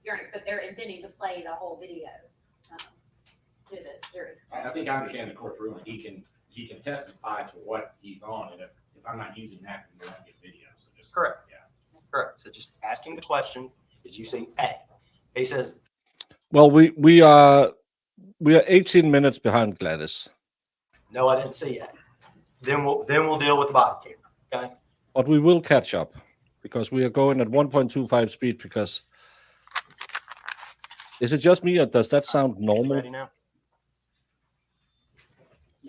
I didn't know you had it sped up. Yeah, we don't need it until. Just minimize. I'm not saying that the accent is a bit slow, but All right, stay ready. I didn't notice that I was at 1.25. They talk slow. Hey, please, court. Yes, sir. Thank you, Your Honor. Now, Officer Burnell, what was your role on March 19th when you showed up at the scene? She looks like a cheap version of Priscilla Presley. Not right there with my pause game, but there's a little Priscilla Presley over her face. Priscilla Presley after her facelifts. Yeah. I'm just saying. Your role, you're an investigator, correct? Correct. And I know you went and you explained to the jury what an investigator does. You're one of the managers. You're one of the guys in charge of the scene, and you're telling the other individuals what they need to be doing. Would that be a correct assessment? That's a fair assessment. Yes, sir. Yes, sir. Mhm. And if I remember, at the scene, and you shaved because in the video Yes, you're in a beard, I am. Yes, sir. and Yes, sir. you're also in a white shirt. Correct. Okay. Correct. And when you arrived at the scene, I think one of the first things that you did was, and you talked about the gloves, you told everybody they need to be gloved up. Yes, sir. Okay, because as you're taking command of the situation Mhm. and making sure that the scene isn't contaminated, things. I haven't really gotten much of an accent out of these. I can't hear any. I know it's supposed to be like a sudden drawl or something, but I don't hear much of an accent, to be honest. I don't know. It's just a little slow down. Mhm. Of that nature. Right. Correct? Right. The next thing I noticed you went in, and that was you said something to the officers about clearing the house. Do you remember that? I don't know, sir. Okay. I don't recall that particular portion. I do remember them going through and clearing the house, or I may have asked Deputy Lewis if they had cleared the house. I remember there's something close to that. Yes, sir. Because in the video that we've already seen, okay, and that was the officer, I think it's Lewis, who had showed up first. And when he comes on the scene, or when you come on scene, it shows you and you're taking the pictures, just like what you described. Yes, sir. You start going around the house and Right. taking the pictures, and then you get inside, and you made mention to the officer, had it been cleared, and then it was like, it may not have been cleared. Y'all need to clear it. Okay. You remember that? I don't recall that. No, sir. Now, it also, there was another individual that showed up, and he was in a blue shirt. Okay. And I think that's Officer or Investigator Cotton. Did he have glasses on? Yes. Yes, sir. Yes, sir. Yes, sir. And you made mention to Cotton that this was his case, and you were there Right. to assist him. Correct. Because you would not be the main investigator on this case. You're sort of an assistant investigator, is what I gather. Correct. So on this particular night, he was the after hours investigator on call. And so any incidents or what have you that the sheriff's office that required an investigator from the sheriff's office to respond to a scene or handle any of those kinds of things, we usually go on call about. It depends on people's vacations and time off and stuff like that, but relatively about every 9 to 11 days. We will rotate on and off that particular call schedule. This happened to be his particular night on call. So the duty as the primary investigator was his. I was simply there to, for lack of a better term, accommodate him, assist him, do whatever I could to make his job as the primary investigator just a little bit easier. And the whole thing of you being an investigator and going to the schools and processing the scene, the way you do is to make sure that you're coming up with the correct information and stuff's not getting contaminated and things of that nature, correct? Correct. Yes, sir. And I want to say you talked, one of the things you talked about was, I'm going to make sure. It was the journal, I guess the crime scene journal. Or what did you call it when the people coming in and out of the house? It's a crime scene log. Crime scene Yes, log. sir. Yes, sir. Mhm. And in the video, it shows you, and I think it was Deputy Rayburn, you told him to start marking, who's coming in, who's coming out of the scene, things of that nature. And he had a little memo book. It looked like I could walk all the way he was through writing it, down so who was it's present, better. what they were doing, things of that nature. And it looked I like whenever mentioned that somebody hadn't was come coming back. in, I had been he was at the writing gym it down. tonight. Would that have been his job? I remember getting on scene and then going back to my car, and I'm recalling this not only from my report but also from Deputy Lewis's body camera. I get a crime scene log out of the back of my Expedition, and I give it to him, and that was his duty at that point in time. If he had delegated it, he did delegate it off to Deputy Rayburn. But you're correct in that. I essentially gave him that responsibility. In a case where you said yes, you did it, why are we discussing procedure? That's the part I don't get. Again, I know do whatever you can, but they're claiming insanity, and an insanity defense is she done did it. So it doesn't matter who wore gloves or who had the small booties on, or what, if any, lacking there was of the red Solo cups and the Jiffy Lube bags. Right. What happens is you have a whole bunch of stuff that's going on right. Right. And you're telling this person to do this. Yes, sir. And And I because love you were him. doing, He's you got angry. gloved up. I mean, Correct, the video shows correct, you getting gloved correct. up. He reminds and me of you Sue. did that before you went in the house. You're okay Correct. outside when you're taking the pictures, Correct. and you put the gloves on, went inside. Yes, sir. Were you the only person that took photos? I believe so. Yes, sir. I think, if I recall correctly, Investigator Cotton brought his camera inside the residence, never used it, if I recall correctly. If there may have been times where we wanted to capture a particular piece of evidence using different angles of lighting, oblique lighting, so to speak. And so I may have handed the camera off to him, or Captain Fred Lovett eventually arrived on scene. I may have given it to him in order for a piece of evidence to be held under direct lighting, oblique lighting, or some other kind of a facet of lighting in order to capture it properly, so to speak. But yes, sir, my camera was the only one used as far as I'm aware. And what have you reviewed? Okay, I know you're not the main investigator on this case. Yes, sir. But and it's Cotton who is the main I believe that they are hired, but I'm not sure. Hey, Brenda. investigator. But when you were assisted him, did you review all the evidence also? By review, what do you mean by that? Well, okay. Did you? I know you met with some of the witnesses. You interviewed some of the witnesses. Correct. Yes, sir. The ones that you did not interview, for the most part, did you review their what they said or did or anything, or did you review or did you interview all of them? No, sir, I did not. I'm trying to recall it correctly now. After our last interview, the more specific detail interview that we did with Miss Wafer, and I may have actually notated this at the end of my report. That was essentially my last task or my last involvement, what have you, in this particular investigation. A lot of my duties were relegated to the crime scene itself, and then I did pick up some additional assistance to with Investigator Cotton with regard to the interview with Brooke Wafer, the recanvassing of the neighborhood, and things like that. And so once you processed and this is one thing I noticed in the video, it has you talking about, I guess, where y'all are going to be taking Carly. You said you were in contact with, I think, the county court judge, and you were waiting to get clarification of which direction she needed to go.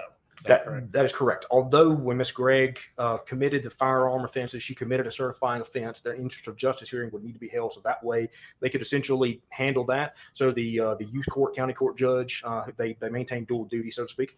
So they were contacted in order to gain some guidance as to what direction we needed to go. Put her in the ADC, the Adult Detention Center, or put her in the JDC, which is the Juvenile Detention Center there in Pulaski.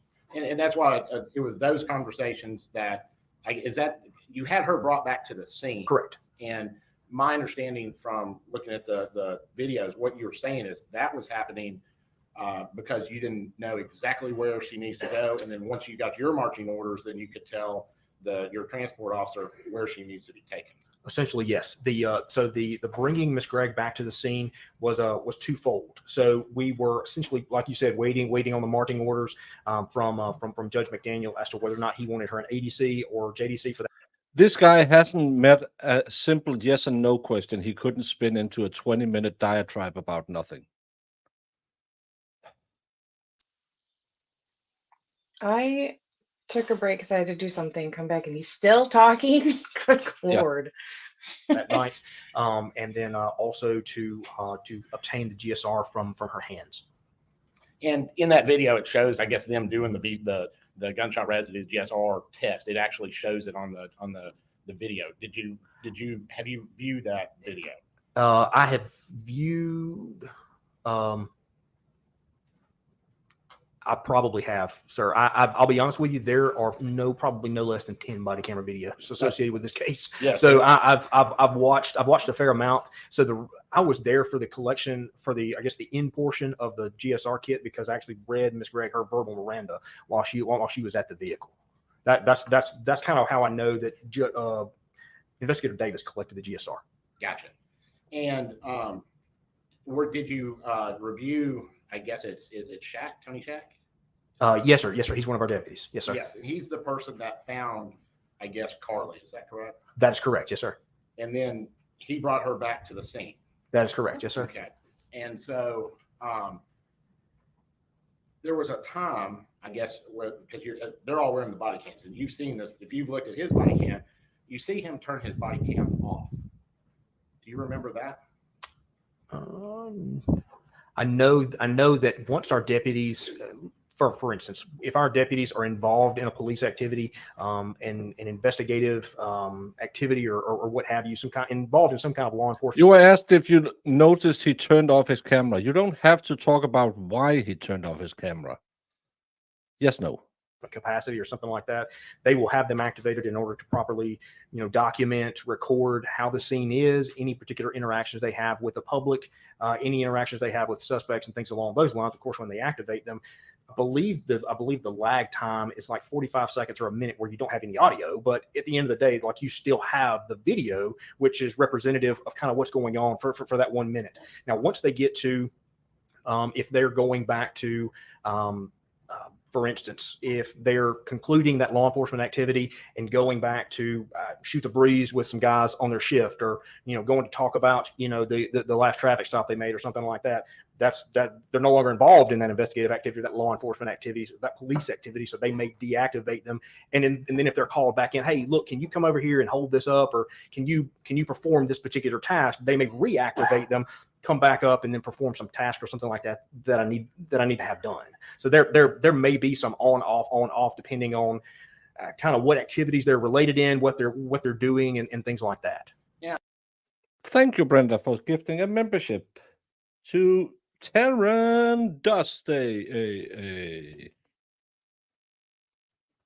Congratulations, Terran, and thank you, Brenda. Doesn't the Rankin County Sheriff Department have a policy that says that these body cams, as long as you're on a crime scene, are not to be turned off, correct? I don't have the policy in front of me, so I can tell you that I can tell you that policy and procedure, we use that as a foundation on which to build. Yes and no answers, please. Our particular activities and what we do as law enforcement officers, similarly to like the Bible, for instance. So like, I don't know my Bible word for word, letter for letter, but I use the moral principles and the things within it as a foundation on which to build my life. Yeah, I love it when well, I'm a good Christian mom, and I love my kids. I'm just gonna use my 16-year-old to get me out of prison. It's the same vibe. God. Life. Am I perfect? No, but I use them as a foundation because essentially, like you. That's a big difference if you live by the book or you follow the rules.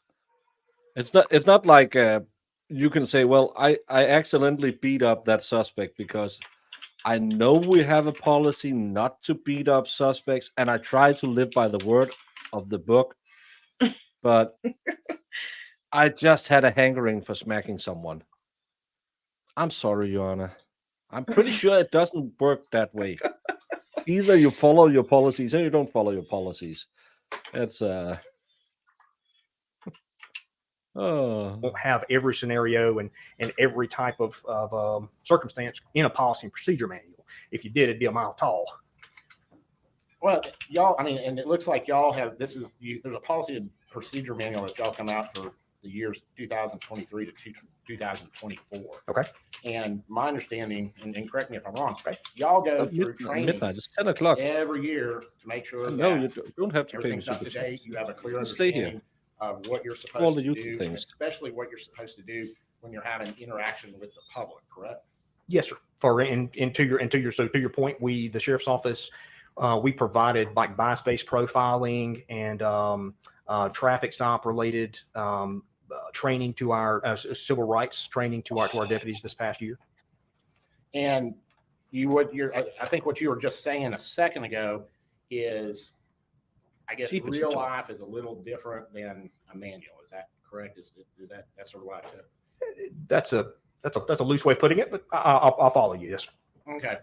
But my understanding, and tell me if this is your understanding. Okay. If you're having direct interaction with a defendant that's in custody, right, there's no reason why a body cam should be turned off, correct?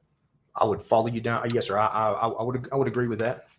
Now, you reviewed Stack's body cam, correct?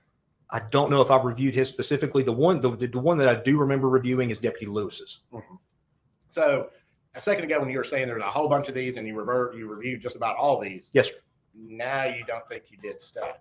Just about all of them is not all of them. Am I correct? I mean, at the end of the day, like, I don't know if I've reviewed his. If we show the video and I've seen it, I will more than happily tell you that I have seen it. But at the end of the day, I don't know that I have seen it. If I showed you the video, would you be able to tell us if you've seen that or not? Probably so. But the like I said, the one that I do remember studying prior to my appearance today is Deputy Lewis's, because he was the first officer on scene. He obtained a lot of information in pursuance to the initial investigation, which I was involved in, related to why we're here. Yes, ma'am. Approach, Your Honor. Yes. Are they allowed to play a video that he hasn't testified he knows?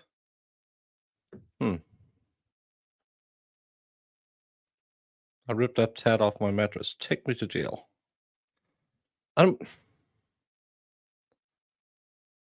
That's I'm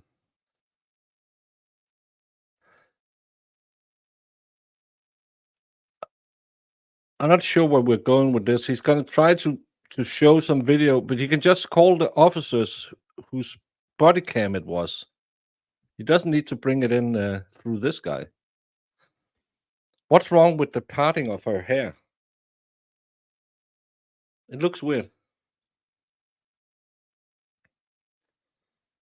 Jamie, you should do a segment on the parting of the hair in tomorrow's Beauty on a Budget over on She Jamie's just likes channel. to part it from way over. Yeah, but it's a weird look when you part it all the way over.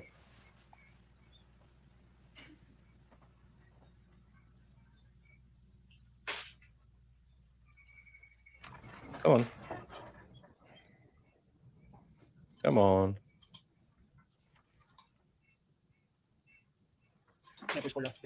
Okay. Now, Tyler, I know you talked to Keith Smiley. I guess you're the one who actually went to his house to retrieve the videos in this case. Is that correct? No, sir. It was Cotton? Correct. Okay, because my understanding is, and maybe there may be different times when people went to the house, so you'll have to maybe clarify that a little bit with me. Yeah. Yes, sir. You were testifying that that they didn't follow procedure at some point, but again, she did do it. So I don't know. Other than someone said sowing the seeds of doubt, I don't know what he's trying to get out of him, because he's just talking way too much. went to the house. Yes, sir. And at some point, I believe so. I haven't confirmed it. brought- It's just my it belief. sounded like two other officers with Correct. you, so that they would have the body cam. Correct. And you went in and at that time you were saying the reason why you do that Mhm. is so that anytime He's you're not interacting an with expert public, you witness. He's a want to police protect officer. yourself, but also the public. Correct. And my understanding is that you were the person who, I guess, retrieved this I want to say SIM card or whatever I believe it's like an SD card. SD card. Right. Yes, sir. Yes, sir. Okay. And my understanding was, okay, is what happened, the SD card was retrieved by Cotton, taken to the sheriff's department. Y'all looked at it there and found that it didn't have anything on it, and then you went back. Is that what you did? That is exactly correct. Yes, Okay. sir. Yes, sir. Yes, So sir. the second visit, dealing with this SD card, Correct. is Correct. when Correct. you went to the house. That is correct. That is Okay. correct. And so once you get, at this point, my understanding is Mr. Smiley has been cooperative with you the entire time. Yes, sir. Okay. And when you go back, were you just looking for the SD card, or were you looking for other things at that time? And when I went back and talked to Mr. Smiley, essentially what I was trying to figure out was where all the videos from the 19th were, like what had happened to them. The folder, the system had created a folder for videos for the 19th, but the folder was empty. It contained nothing.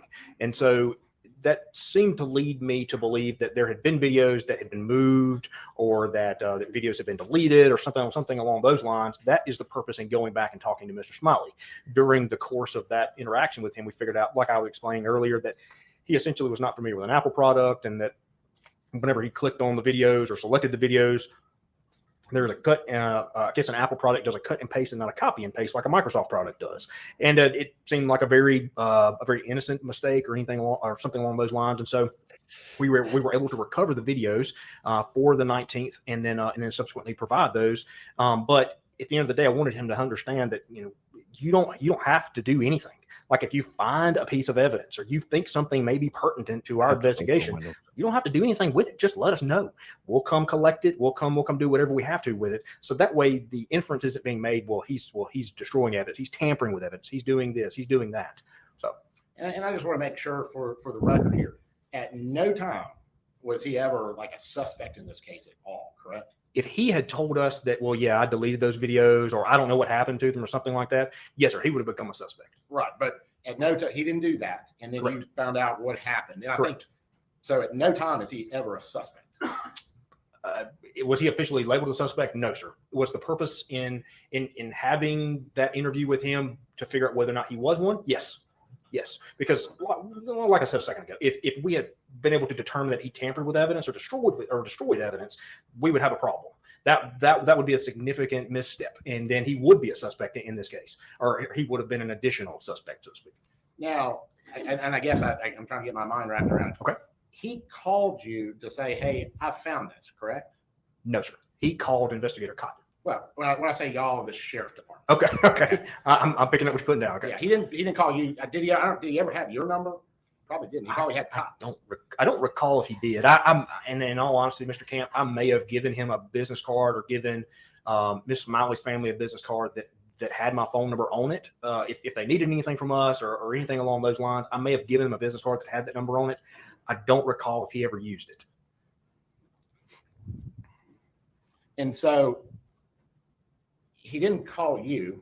He called Cotton to say, I have this SD card that has some videos on it that y'all need to have. Is that Correct. basically what occurs? Yes, sir. Then Cotton goes and gets it. Yes, sir. Then Cotton brings it back to, because he didn't look at it, I guess, at Mr. Smiley's place, correct? That's correct. We needed the card reader for that. Okay, so then he comes back to sheriff's department and you open it and there's nothing for the 19th. Correct. Okay. And so then y'all are like, we got to check and see why there's nothing for the 19th. Correct. Because there's stuff for other days. Correct. But the day that is important that you've been told there's videos on the 19th, there's no video. That's correct. Okay. And you do realize, I know you're saying that you were polite and you didn't insinuate anything. I think the testimony is he went and got an attorney because he was so scared. Or do you still think it was just a real good conversation, or it was there was nothing bad about your interaction? I'll be honest with you, Mr. Camp. I don't know what his interpretation was of our interaction that day. I don't know.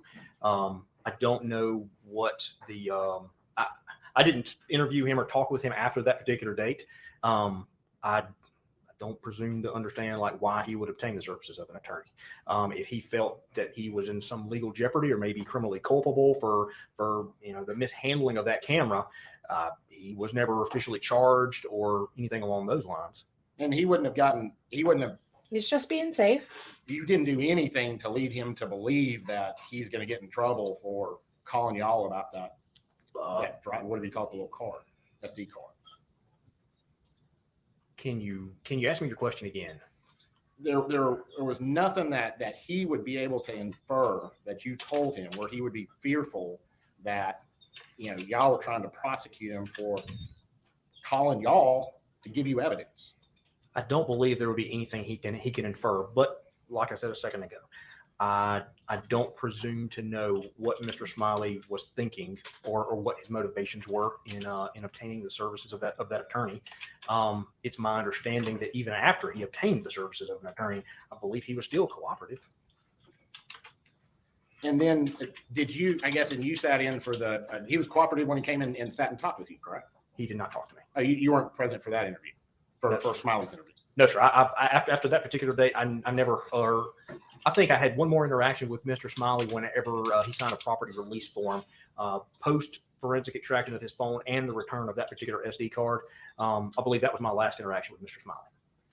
And he said something about his driver's license, that y'all hadn't given him his driver's license back. And I don't know if you're aware of any of that. I have no idea. No, sir. I don't know anything about that. Now, there were some vape pen boxes Yes, that were found. Did you find those? Yes, sir. So whenever we went into the master bedroom, they were in between that knitting bag, so to speak, and the back of that chair that was at the desk. No. Okay, so those were hidden back someplace, sort of.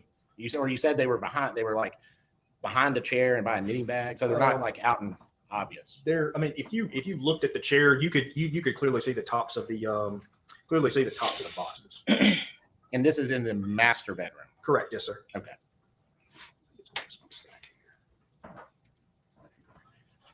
Yeah.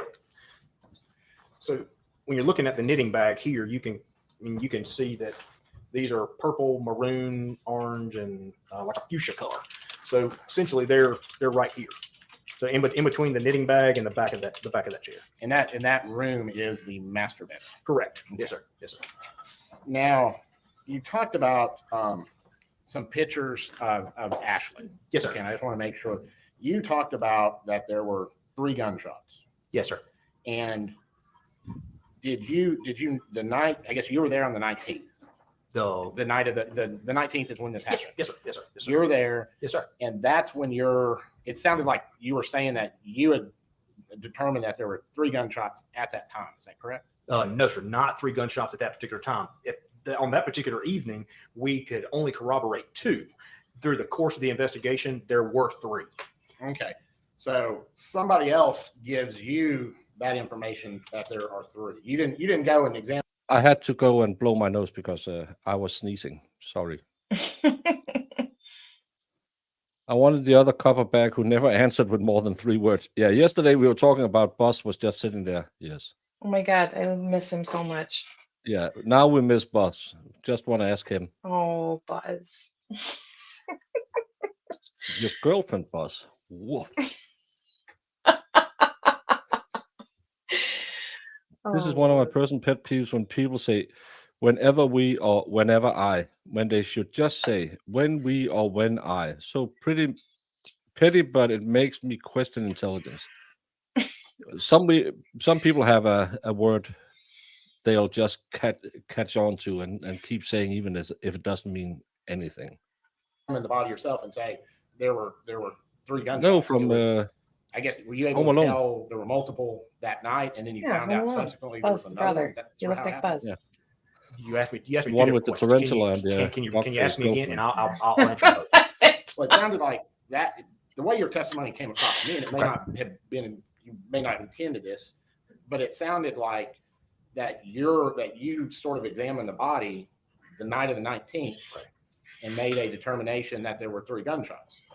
Now my understanding is you knew that there were 2 of them that night. Correct. And that they found a 3rd one later. Would that be correct? Yes and no. So we knew there were 3 gunshots involved. After the recovery of the second camera from the kitchen, there were multiple videos from the date of March 19th, where Miss Gregg is clearly visible and depicted on that video. She walks. She exits that back door into the backyard from the kitchen area, dining area. Is this a video that's, I don't think it's been entered into evidence yet? Are you aware of if it's in evidence? Including this, sir. So anyway, she exits into the backyard and then comes back in a little while later, walks in the direction of comes back in the back door, the dining room area right here, walks around down toward the master bedroom, comes back in where this camera is right here in this corner. And so it faces back this way. So it Comes back in the back door. I had to do it, Jamie. Yeah. captures anybody walking past this living room wall. And so when she walks back past this way, her hands are behind her back. She's kind of peering around this I guess peninsula of a wall right here, peering around it, trying to see if there's anybody in there. And then she walks down this way, goes into her room. Well, prior to that, in the video, you can see Ashley Smiley down in this area of the house. Of course, her entrance into that room is out of frame, so you can see Carly walked down this way. Her hands are hidden behind her back. And she walks down into this room. You hear a total of 3 gunshots, or you hear 1 gunshot, who we suspect is Ashley Smiley screaming. And then you hear another gunshot, quiet, and then a 3rd gunshot. And then Miss Gregg walks back out of that area, comes and sits into the, this is probably one of the better photos, one of the better photos of it. So these chairs, there are actually 2 of these chairs posted around this corner of that bar. And so she essentially sits down in one of those chairs. Her hands are behind her because she can, I guess, knows that the camera's right there.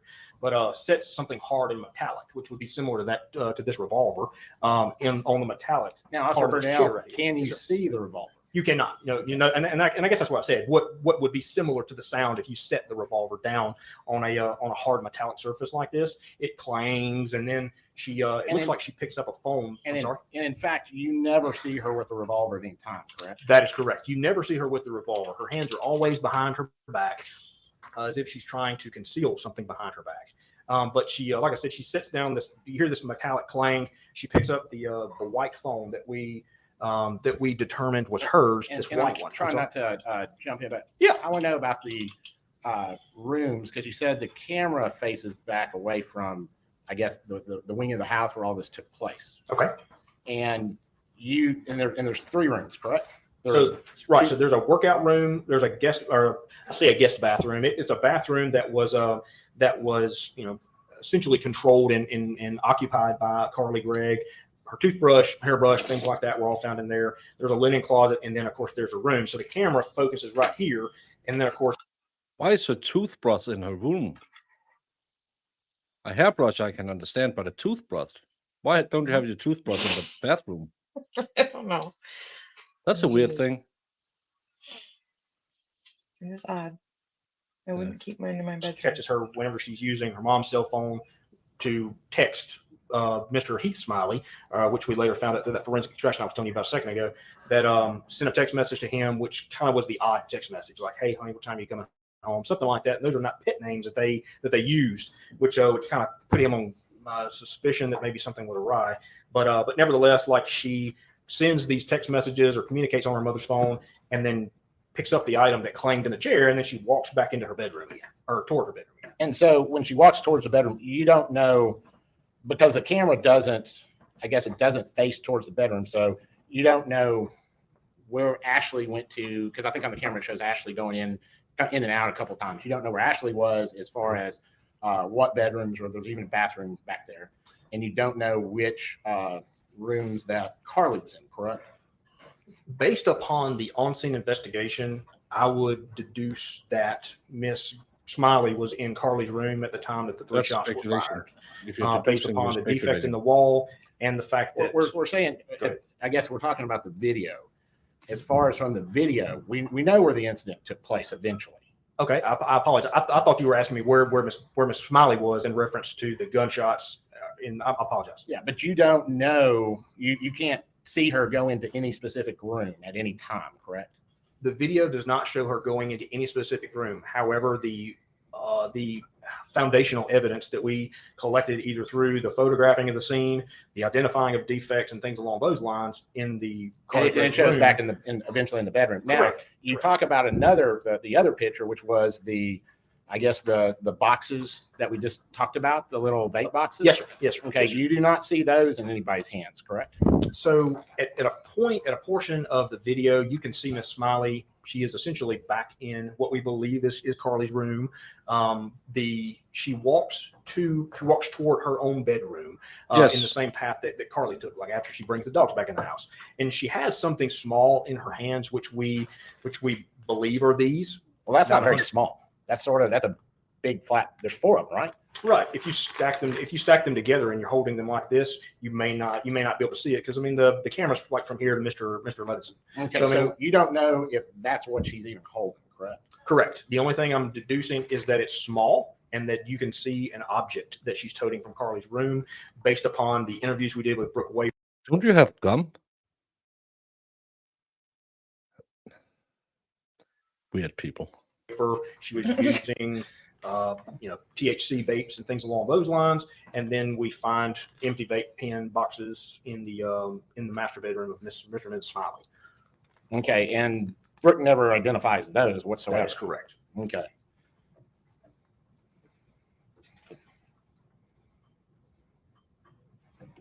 May I beg the court's indulgence for just a moment? Yep. If you just shut this guy up.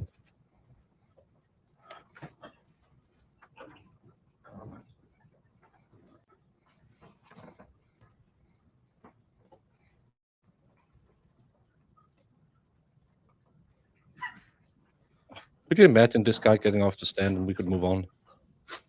It'd be great. Yeah. Oh, sidebar. Oh, we're gonna get some camera footage now. Warning, I don't know what's in the camera footage. It could be with a little not so nice sound effects and stuff like that. So anyone who is near kids or don't like not nice things, please be warned.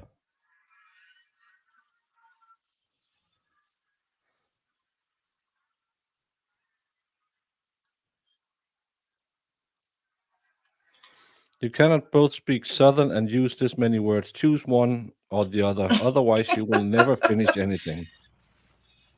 True.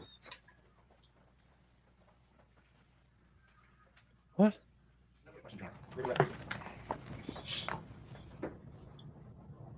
Investigator Burnell, you talked about a video. I'm gonna stand over here so that I can see. Yes, ma'am. You talked about a video from inside the Smiley house that you've seen from March the 19th, 2024. Yes, ma'am.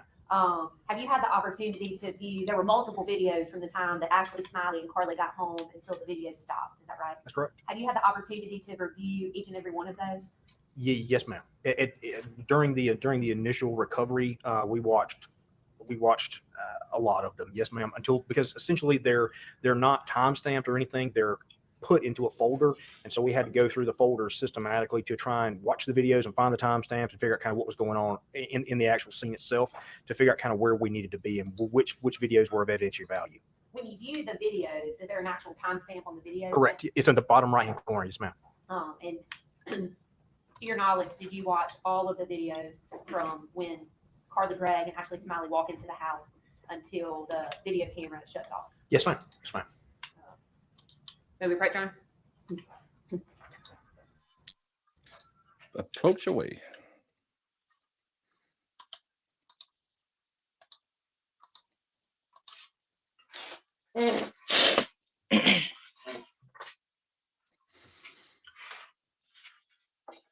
Did you get a new computer and a new suitcase while you were down at Sarah's place? What has been reported to be the video from the kitchen will be admitted all purposes by stipulation without objection as S46. We bring it, mark it.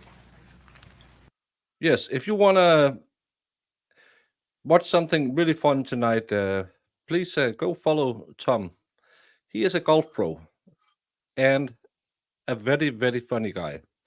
And apparently he's getting a new computer that he's going to mess up. I don't know why he would say that on my channel, as I never have technical difficulties. And he can celebrate that he has 10,000 subs on his YouTube channel. Wow. So I'm in a suitcase now, battery's low. And you might be a little, well, it happens. And one of the mods share Tom's link, and then people can go check him out tonight at 7:30. He just went to Florida and had conjugal visits with Sarah Boone, so he has a lot of stories to tell, allegedly. Permission to publish this to the jury, Your Honor. Yes, ma'am. I'm, yeah, you're 10 before 7:30.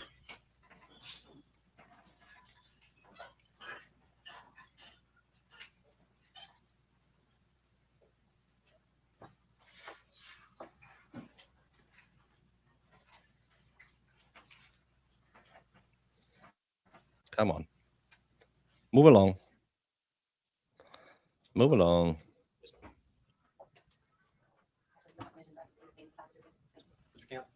Counsel for the defendant, over there. They can't tell. Oh, you have a screen. Okay, I apologize.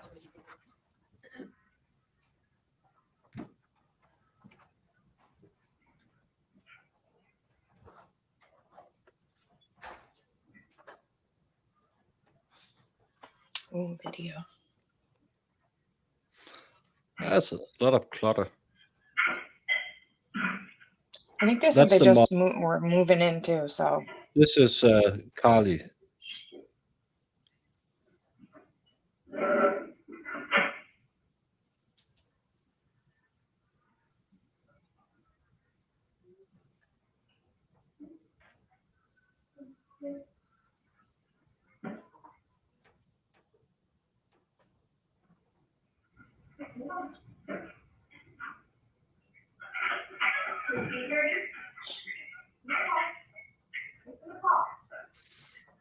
I'm gonna put this up on full for you better to see. Yeah.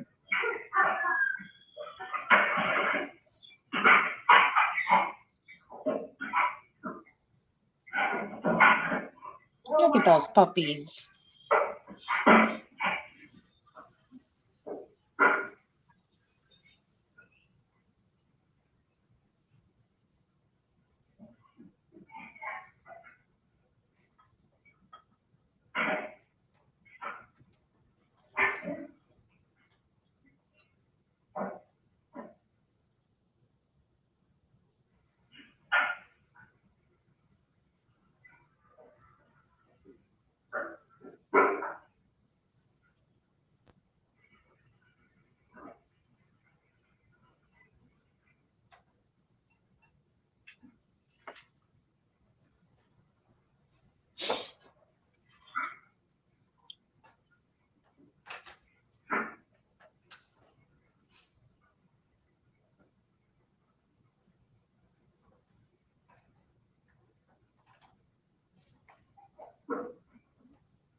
Nothing happens to the dogs.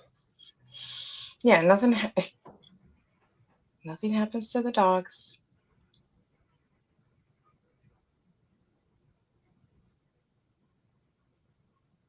Kind of weird seeing the last second of a woman's life. I know. Just nothing seems to be wrong at all. It's crazy. Where's that insanity they were talking about? They're not yelling at each other. There's nothing really going on. Yeah. Why do they have the bands hanging up here? That's weird. Who knows?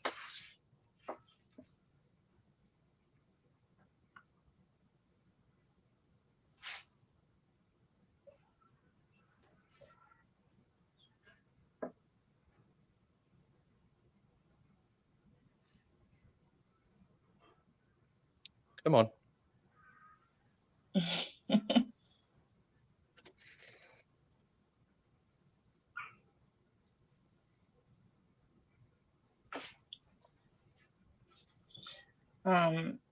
I believe they had mentioned that they're moving. They just moved in or something like that. There were still like moving boxes. Yeah. They were new to the house, I believe. Yeah.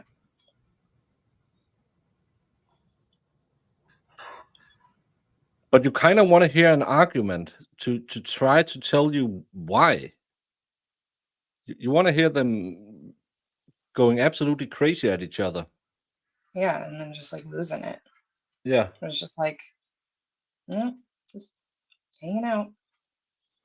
That's such a weird thing.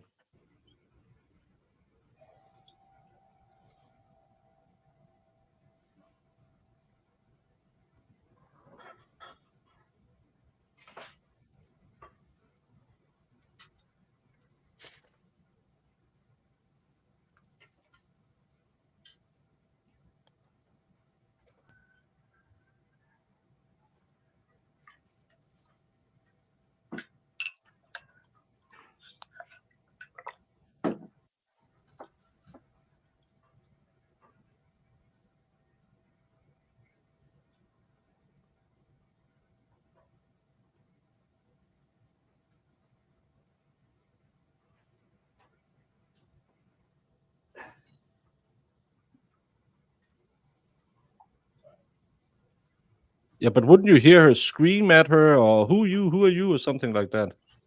Hmm. No, I thought somebody testified that she had found her vapes or something.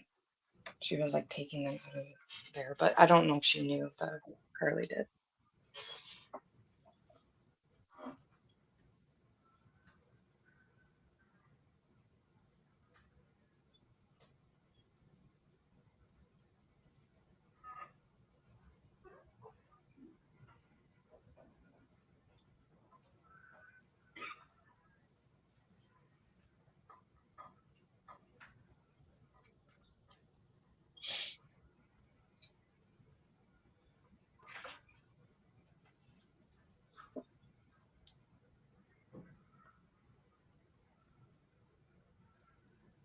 Yeah, I think she was seeing where she was at because I believe from the testimony she found the vapes in the phone or something like that.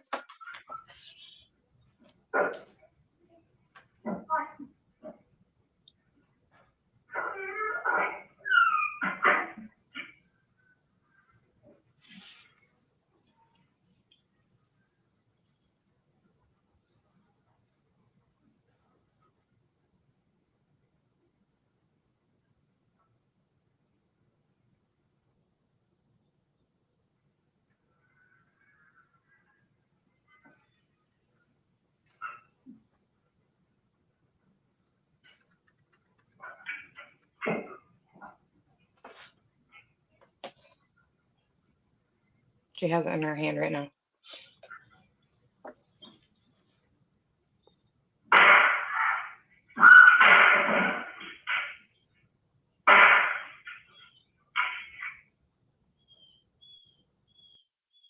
What the?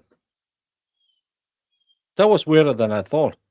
Yeah, that's weird to see it in real Yeah, time. she was. Oh, she's searching my room. I'm gonna go get the pew pew. That was really weird. She just come in, saw her mom was in her room, just picked up the pew pew. That to me, that doesn't seem insane. Well, it does seem insane, but not insane in the legal term. No. Oof. Just getting in there, looking that her mom isn't in the kitchen, and then going in, blasting her 3 times. At close range. Yeah.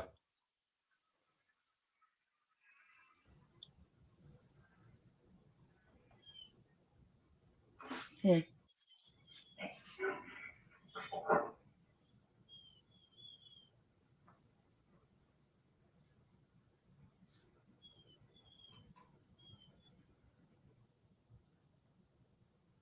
And then she's texting the stepdad, her friend.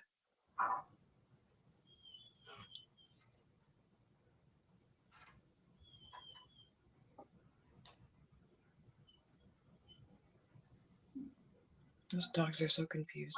Poor things.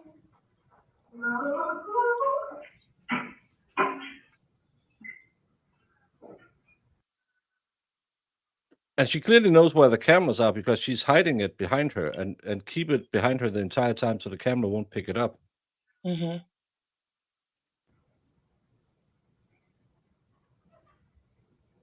That's crazy. Yeah, that's really, really crazy.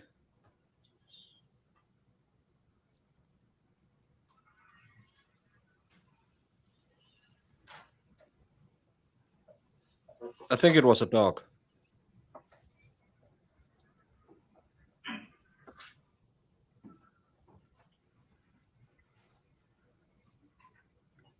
Yeah, I think the dog was whiny.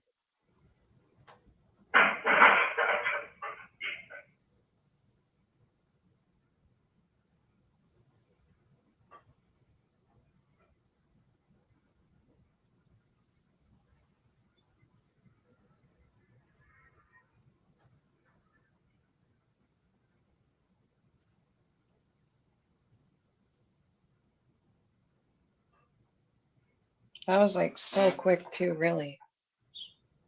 In like real time.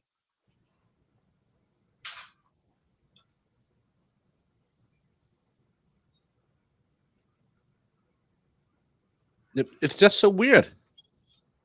Yeah, she probably was angry her mom was searching her stuff, but she's not insane in my eyes. That's not insanity. Well, she didn't even say anything. She didn't be No, like, she "What are didn't you go in there doing?" and say, "Mom, get out of my room. What the F are you doing?"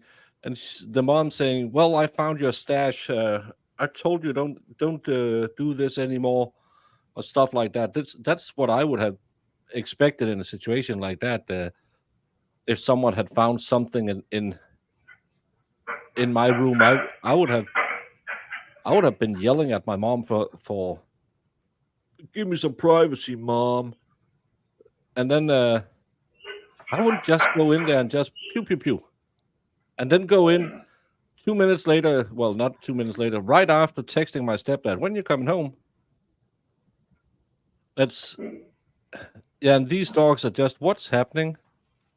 It's just weird to see it all. Yes, Major Mom, we know Diddy has been denied bail.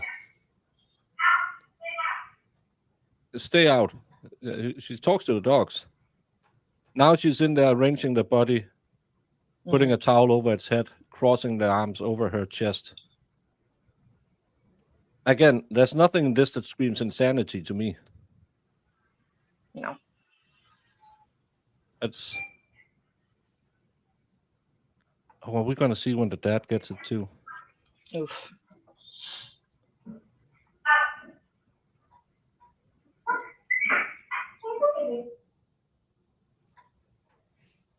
Any further questions, Ron? All right. Return the exhibit to the court And- reporter, please. And then she just goes in there. Come on. If you're still understanding, you'll- Let's go outside. Yeah. Yeah. Well, she probably saw that's what you do Might to I an say, unalive Greg, person. Any of the jurors need a restroom break before we have further witnesses? Anybody? All right, statement, call us next witness. State Public Investigator Zach Connor.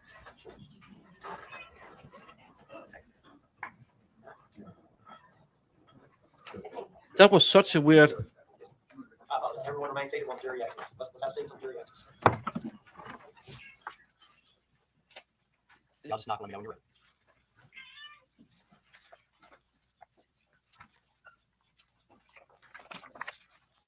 It looks like we're going on a break. That's evil, man.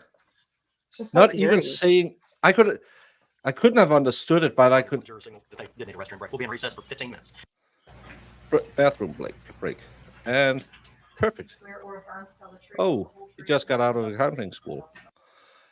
Of I could what school? understand accounting school, He looks really young. but I could understand if she had gone in there and started yelling, "Don't take my crap, Mom." And the mom had been losing her mind, and "I found your vape pens, and I told you don't do drugs," and stuff like that. But there's no insanity going, "Let's go outside," to the dogs right after. That was. Well, it's insane to do it, but Maybe she's to me already. nothing in that screamed that she was insane in the. She just went in, and the way she checks the kitchen, it's premeditated to me. It may not be insanity in the eyes of the law, but she's insane in some sense, and maybe she should be locked for safety of society for the rest of her life. But in a prison, well, she needs to be in a mental institution, but they don't have them anymore, but they have mental institution prisons, like we have Verwaringen. It's it's just cold-blooded. This guy is in dire need of a beard. Bad, not mad. Exactly, Brian. Yeah, this is the first school kid who is 18 today. That's weird. Have a seat. Adjust yourself up to the microphone. You don't have to speak directly into the microphone, but you Didn't they speak so find the it in the gentleman freezer? Back row there can hear you. Okay. Yes. It was in the Refrigerator, refrigerator in the Yes, sir. cardboard. Here, Cotton, if you would introduce yourself to the ladies and gentlemen. Zachary Cotton. I'm an investigator at the Rankin County Sheriff's Department. Investigator Cotton, how long have you been with the Rankin County Sheriff's Department? I started in April of 2015. And tell us kind of work your way through, because did you start in dispatch? The jail. The Yes, jail. ma'am. And I went to the academy in January of 2017. And so you graduated from law enforcement academy in 17, and then were you with the sheriff's Jeez. department as a road deputy at that point? I was a school resource officer at the beginning, and then in December of 2017, I transferred to patrol. On March the 19th of 2024, what role were you in with the Reagan County Sheriff's Department? I was working in investigations. Did you have the opportunity to be called out to 314 Ashton Way? 214, actually. 214. Yes, Thank ma'am. you. And where is that? It's over there in Farmington Station, over there on Farmington Boulevard, out in Brandon, Mississippi. And what was your reason for going out to that location? The sheriff's department received a call from a male that had stated that he had been shot by his stepdaughter and that his wife was found deceased inside the residence. And what was your role when you arrived on the scene at that location? When we initially got there, I, along with other parties on scene, made sure the residence was safe. Other investigators had made it on scene prior to my arrival and began taking pictures. While I was on scene, it was noted that a friend of the suspect or the defendant had been located in the area. I went outside and interviewed him whenever he was outside the residence. And we heard from testimony from him yesterday. What, if anything, did you do after you spoke to the male friend that came that day? His mother was there, explained to her that we would need his phone in order to make a forensic copy of the phone, due to him admitting that he communicated with the defendant through his cellular device. Around the time that he was being interviewed, and I'm not sure the exact time, but it was informed that Ms. Gregg was taken into custody. At that time, it was verified where to take her, whether or not the jail or to the youth detention center due to her age. It was decided to take her to the youth detention center out in Pelahatchie. While on the scene, did you have interaction with Ms. Gregg? If I did, it was very brief. I don't recall. Did you have an opportunity at the sheriff's department to do any sort of testing on Ms. Gregg? I did not. One of the other investigators, whenever she was arrested at the scene, was able to test her for gunshot residue and did initial photographs of her person. Did anybody take any buccal swabs of Ms. Gregg? Yes, ma'am. Are you aware of when that happened? It was approximately a week later. Obtained a search warrant for buccal swabs. Yes,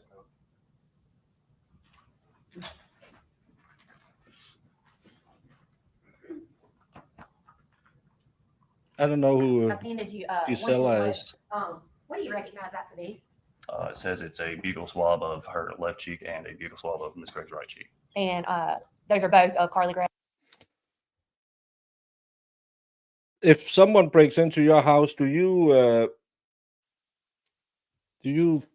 go in, look at your room, walk back, get a pew, hide it behind your back, check the kitchen, then walk into a room, pew them 3 times, hide the pew behind your back, put it on the stool behind you so the camera doesn't pick it up, text someone saying, "Hey, when are you coming home, honey?"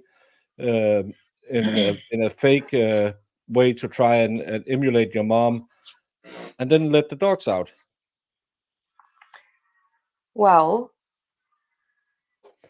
I would have done to this if I me, thought there that was all sounds insane. So But if you believe, you want something to be wrong, right? You know what I mean? Like I would want something to be wrong with her because that's insane. but if I thought there was an intruder in my house and I had a pew stick, which I don't have because it's illegal in my socialist loving country, I would be walking like this to the room. I didn't hit it behind the back because then I would have to pull it out to get the intruder down. That's not the way to do it. Yeah, I mean, I don't, minus the intruder, I still think the whole situation is insane. Like the way she but she just wasn't snapped insane. like that. That's why I'm saying, prove to me there's something wrong with her because that's crazy.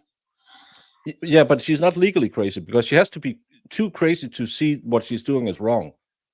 And I can't see it.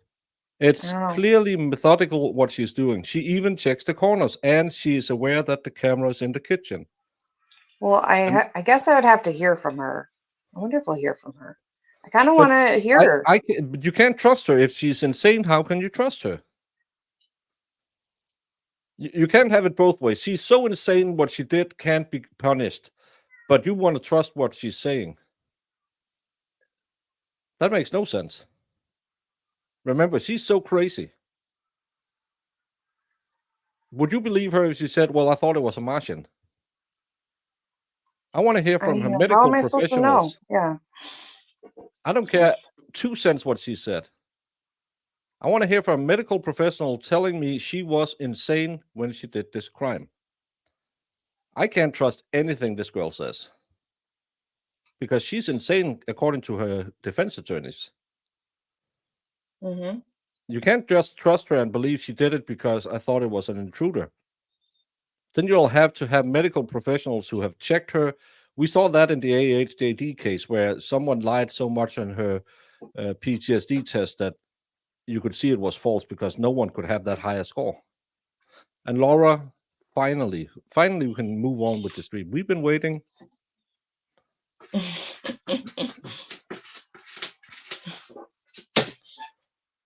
So, yeah. But I'm thinking rationally, and what a rational person would do, not what someone was in psychosis. Then prove to me she was psychotic at the time. I have heard no medical professional come forward right now. It might come forward. But No, what I that's what I saw was a wanna hear. deliberate action.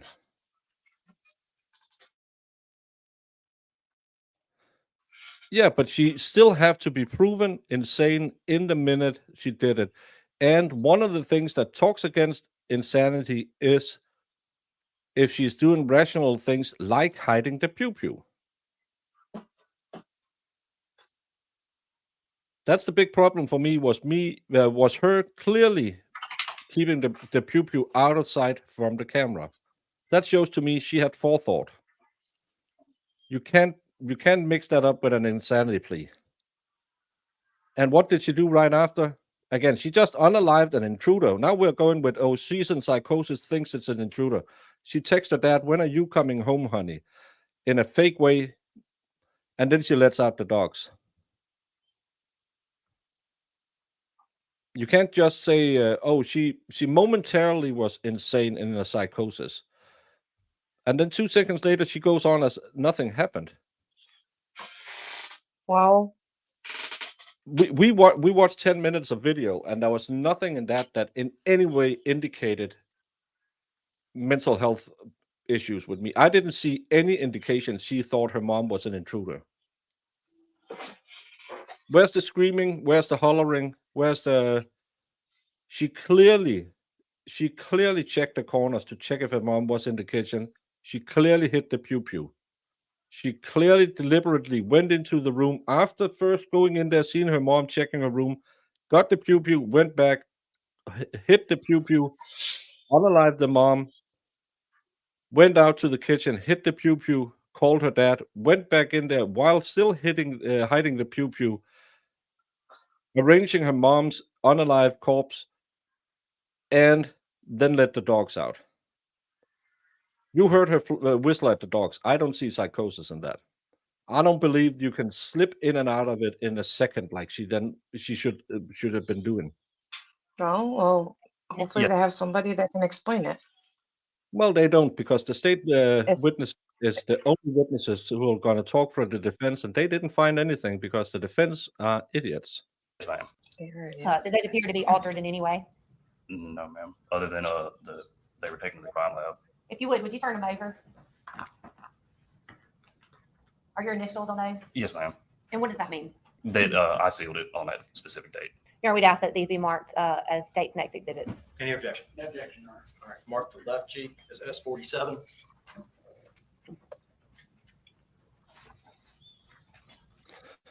Exactly. If you want to go with the intruder defense, then her actions are even worse because you would never hide your pew-pew.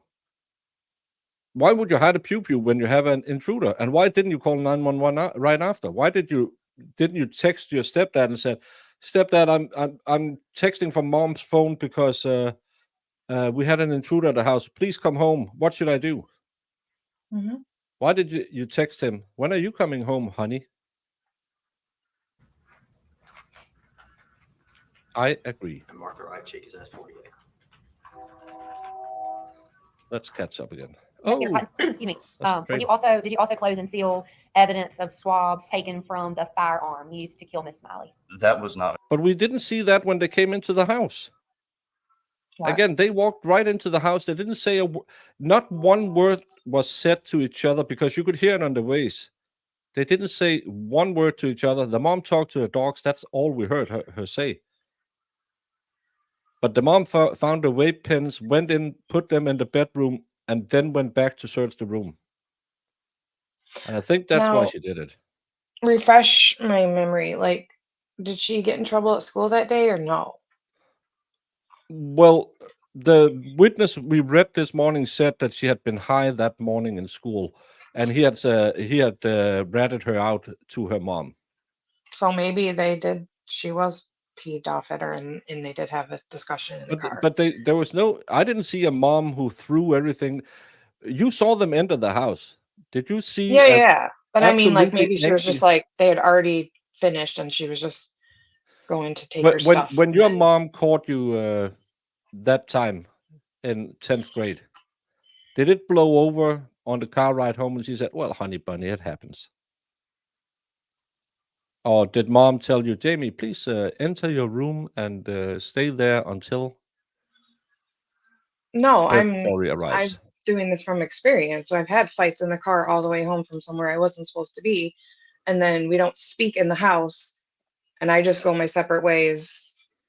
And then, it'll continue later. But that's what I'm saying. Like, that's kind of what it seemed like to me. It could have been. But none of you would show any sign of anger when you arrived at the home. You just put down your stuff and then you go check. The mom probably went in there to check because she was told that she had been high in school. I Yeah. can understand that part, but the mom didn't yell at her and say, I could have understood it if she said, "Show me where you hide it." She probably already knew.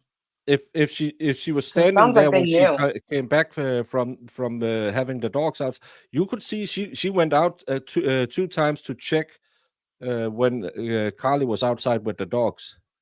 She went out, peered through the blinds. Yeah. And then she went into her room and was taking the stuff. So I bet you they were probably going to have that fight a bit later. They may have About had it her. in the car and then stopped. And then, yeah, she was getting her stuff. And she probably was going to say something to her when she came back in. Yeah, but then Carly came in, saw mom was in there, and picked up the pew stick, and they didn't have that argument. Yeah. Well, that's what I mean. That's why I think maybe something was said probably on the ride home, probably at school to her, like on the ride home, so she was already like contemplating what she was going to do. But I didn't see Carly Unfortunately. like a girl who had just been yelled at from her mom. Yeah, but we don't know her mannerisms. She could be just the type that's like, whatever. Yeah, La-di-da. but Jamie, it's not one incident we saw. You're telling me they had the worst fight in their life over vape pens. She come home, takes the dog out. Yeah, she doesn't really care. 2 seconds later, she comes in, sees mom found my vape pens. I'm gonna end my mom. Well, she was You probably can't already thinking about it this but whole you time. couldn't. Yeah, but I didn't see anything like that in the video. That's the problem. She was too cold. I can take she's crazy, but she was not insane. So that's just my. Yeah, I We believe don't that know was anything. Investigator Burnett. Yeah, we don't know. May I approach witness, Your Honor?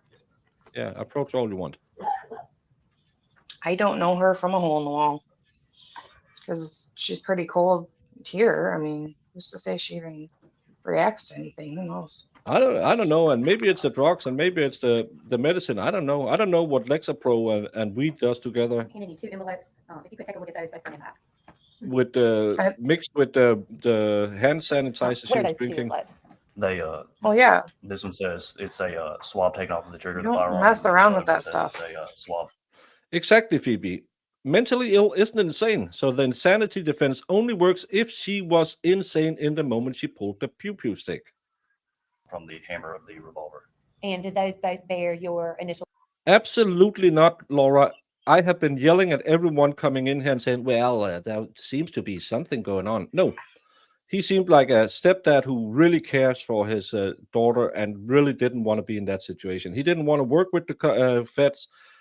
And I don't understand why everyone wants to do that and make him a PDF file. He seems like a good guy who was really sad that he was being put in that situation. So absolutely no sus.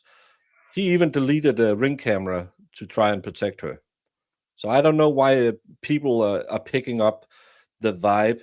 Don't you think the defense would have put it out there if there was anything going on? Probably a better defense than the insanity plea. As well, Yes, ma'am. indicating that you do know what those are. Yes, ma'am. And is that taken from the hammer and the trigger of the Oh, she isn't big for 14. weapon used in this crime? Yes, ma'am. Mm-hmm. Your Honor, we'd ask that those be marked as the state's next exhibit. Any objection? No objection. That's 49. Absolutely not, Chris. Swab, I don't know why people want to. hammer.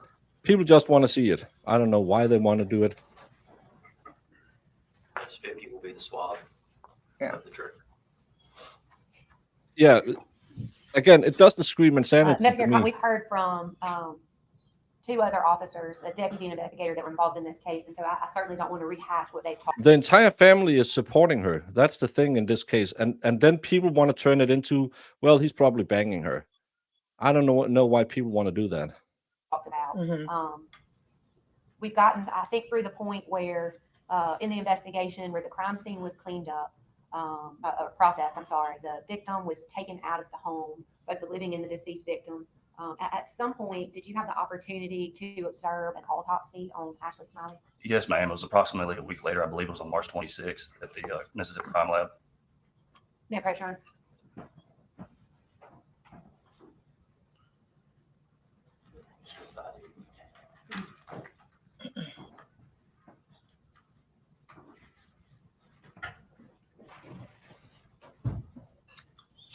I'm giving you what's previously been marked as 41 and 42 for ID. If you could take a look at those and tell me what those are. These are both projectiles that were recovered from the body of Ashley Smiley, one of which was recovered from her brain and the other which was recovered from the back of her neck. And were you present when the autopsy was performed and those projectiles were removed? Yes, ma'am, I was. And did you also seal that evidence? I believe the crime lab sealed that one due to them being the one that actually recovered the projectiles. But you were present when they were recovered? Yes, ma'am. We'd ask that those be marked as an exhibit rather than ID at this time, Your Honor. Any objection? No objection. They'll be admitted for all purposes. Please hand them back to the court reporter. They marked 41. No, absolutely not. I don't get any of that vibe. I don't know why people are. I'm not yelling at you, Laura, but there's been 5 people in here today and asking about the same question. I know over at Melanie Little's, they had an Electra affair or an Electra complex. That's when you have an Oedipus complex with a girl. I don't know why you would think that. I really don't know why. I have seen nothing indicating it. If he was too into her, she's been in prison since March. Do you think her defense lawyers would have heard about it and probably would have tried to make that a defense? Why must everything be someone is a kitty diddler? It's depraved to automatically result that, well, he's diddling her. There's no indication, absolutely no indication. He's been married to the mom. They were still in the honeymoon period, was what he said. Yeah, And they'd only he been said- married since like 2020. Yeah, and he said they were still in the honeymoon period. He seemed like a guy that every single mom probably should have as a stepdad for their kids, because he seemed like he cared. Not every stepdad is the kind of guy who comes in late at night. I think it's weird that people automatically goes that way just because that guy clearly didn't want to be on the stand and testify against his stepdaughter, who he said he loved like a biologic kid. I'm sorry, but I really don't get why people want to go there. The defense would have brought it up if there was any little bit of smidge about anything like that. So I don't believe anything like that, but I can't change people. People want to believe it. I don't know why. And 42 all purposes. Yes, it is crazy to claim that, well, he had a weird vibe. Why? I really don't understand why it's a theory. If it's the theory, it's the same as the insanity defense. Do you think it's easier to prove kitty diddling because you can just claim it than insanity? Why didn't the defense bring it up? It's just a theory. Yeah, okay. What's the next thing? That all the officers passed her around like Sandra Birchmore? Well, it's just a theory. Come on. This case has nothing to do with kitty diddling. Really dislike that people want to do that guy who is fighting to get her the best possible outcome of this because he likes her as a biologic daughter. Now he's a PDF file. I'm sorry. I'm getting mad. I shouldn't do that. All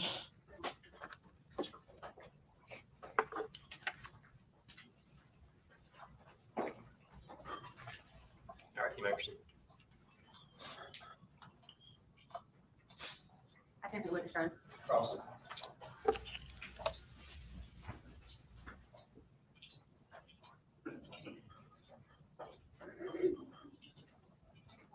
Investigator Cotton, who all did you witness, or who all did you, I guess, interview in this case?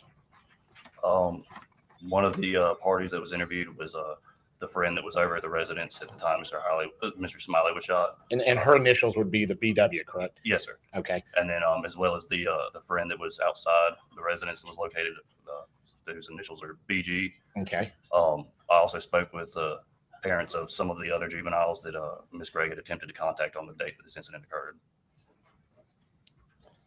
as well as Mr. Smiley. Okay. And when you, I guess, you were at this, you originally were the investor. How can Paul O'Keefe still think Karen Reed did it? You lie to yourself to explain it away. That's why I think they still believe it. You have to lie to yourself because you can see the grandparents. I think it's the grandparents constantly smiling at her, giving her small nods, playing with. Granddad was tapping the grandma's cheeks earlier. I really think they know she's a sick kid. They know. That's what I think it is. Yeah. I think it's they think she's sick and they want her help. And they just want to help this poor little girl. And the mind is a wonderful place. It'll hide all the truth to keep you sane. Investigator who got the, I guess, a little SD drive. Well, and obviously they have a The relationship one that with her he too. provided to So. us went with the initial garage footage. Yeah, they didn't yes, disown her. They know who she is. We you were just at the scene know that her night. now. But when this takes place on the 19th. Yes, sir. I went to the residence for a short period of time. And you helped with the investigator, and you're the lead investigator. Yes, sir. Investigator Burnell helped me with it. Yeah, but again, her grandparents are doing the same thing. Did they participate in the diddling? No. People can love someone and want them even though they did the most horrible thing in the world. If they believe she's clearly crazy, they just want to fight for her to get the best possible outcome. I see nothing. I heard him on the 911 call screaming like a woman. Yeah. It didn't sound like him and Carly had set this up. No, and it only happened like 6 months ago. Yeah. So it's very fresh still, I imagine. Yeah, she has a bit. Well, they raised money for her and everything. Hey, Emma, and Holly Mack.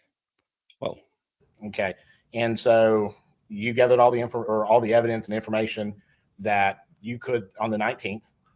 Investigator Burnell did. I wasn't there for the processing of this. No, the defense isn't, but a lot of people apparently in some other channels chat got a weird vibe of the stepdad. There's no indication from either side that the dad had anything to do with this. Scene, I left to go back to the office. Okay, and then what did you do when you got back to the office? We have a drying chamber up there that we can. I agree. I was just I'm just mad. Desaturated in blood. People want to go there. Water in general. Miss Gregg's clothes, whenever she was booked in, were brought up there and placed in this drying chamber to dry out. No, that's another thing. She didn't pluck him in the fleshy part of the arm. She did get him near the trap site. So yeah. Mhm. Thank you so much, Holly Mac, for 5 gifted memberships to Moonfox Studios, Cinnamon Bear, Boomer, Gloria Messerk, and Brady Musteller. Woo. Now you can find the link to the Discord in the membership tab. The rest of you will have to ask a mod for it. Now, you're the person, I guess, who's in charge of gathering all the evidence for this case. Would that be correct? I assisted found with out it. how Had to other make a investigators permanent one. assist me with it as well. Okay, but you're You sort of did? you're the Good. main guy in this Yes. case, so everything sort of comes to you. Would that be Yay. correct? Probably doesn't work. Yes, now, sir. did it? Eventually, it would come back to me. Okay, and so you see all the videos, you know everything that's out there concerning this case, right? I would believe so. Yes. Okay. Now, I know at some point there's a video with I guess a deputy Stack. Oh, Shaq. Shack. I'm sorry, Shack. Are you aware of that one? Yes, sir. Okay. And does Carly asked to see her mother on that video, doesn't she? I don't recall. Yep, and he even said it. He said, "I stopped talking to the police at some point," and he accidentally deleted those folders on the video camera. I think he was just in protection mode, which I can understand if he really felt like she was his biological child. He didn't have any other kids, so Okay. well, it's just stupid pictures of me. But welcome, Moonfox. Now, I guess you interviewed Heath, is that correct? Yes, sir. At a later date, not on the date that the incident occurred. Okay. At when you interview Heath, and this is, I guess, it's a couple days after, is that correct? I think it was approximately a week and a half. It was the very beginning of April. Okay. And he comes and sits Interesting. down, and had you gotten the SD card by that at that time? Yes, sir. Okay. And so, because I noticed it said that you and it was you, his attorney, and himself, and he had gotten an attorney based upon whatever happens with this SD card, correct? Yes, sir. Okay. Now, you're asking him, sort of why this happens or why this happened, because this was not normal for, somebody just to walk up and shoot their mother, correct? Especially if there's not a sort of a history or something, correct? I may have. I don't remember the specific question, but I may have an interview. Okay. And Classy Pants, thank you for the $10. I concur. It almost reminds me of how Cindy Powell's family has been since she unalived her mom. Cindy. I don't know that case. Sydney Powell. Oh, okay. I think she isn't the girl that like beat her mom head in with a frying pan Oh, because that's she like failed out of school and didn't want her parents to know, and then like had a mental break and just like why not just do the good old pew them with an SKA and fry them up? no, I heard about that one. It was a good old frying pan. Yeah. it's at that time where, and Heath doesn't really know, correct? Correct. And so the next thing that happens is y'all start talking about, yeah, she was in treatment and they had switched her medication. And I don't think he could tell you what it was, but you just had a general conversation. Yes, sir. Okay. And so that was the first time you learned that there may be psychological issues in this case.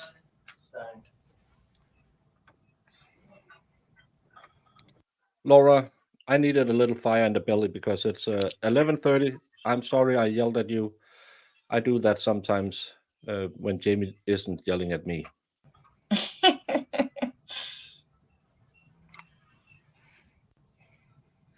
Oh. Yeah, there's a lot of cray out there.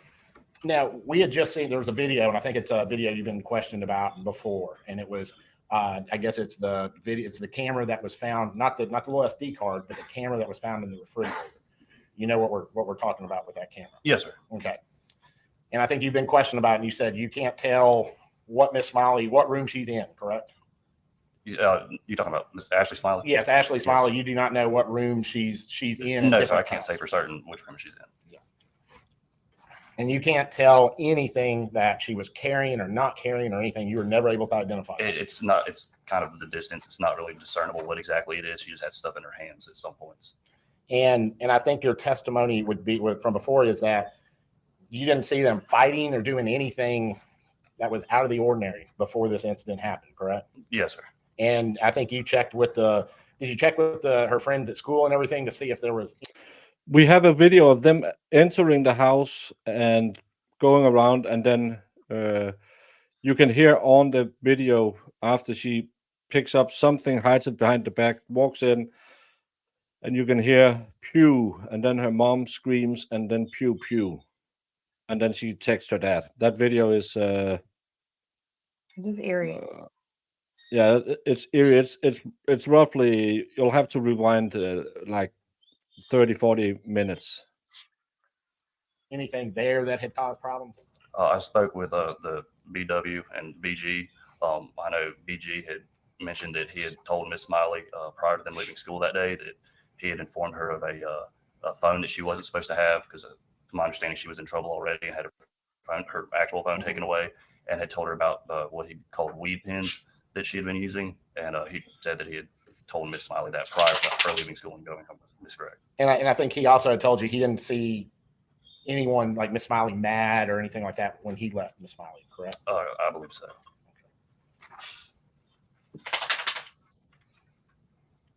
Now, I just a couple of questions. I was just wondering. Okay, BG he's a minor, correct? He's already testified. Yes. Okay, and you questioned him at the scene and also at the police station, or just at the No, sir, just at the scene. Okay, and did you get his parents' permission to do that before you did it? No, sir, he wasn't a suspect at the time, and his mother, right when I began speaking with him, actually walked up. I believe he'd already called her. Okay, at some point, had y'all told him, and he'd communicated to his mother that y'all were just taking him home? Ruled as to what he told me. Yeah. Did you tell BG that y'all were just going to take him home? I do not recall. I don't remember saying that to him. I'm not sure if other deputies did. May I beg the court's indulgence for a moment, Your Honor?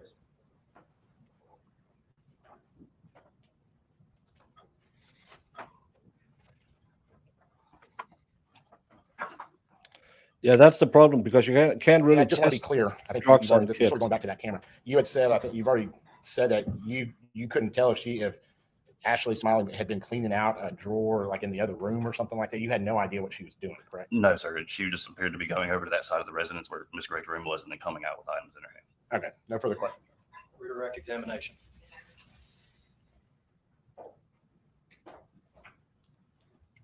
Madam President.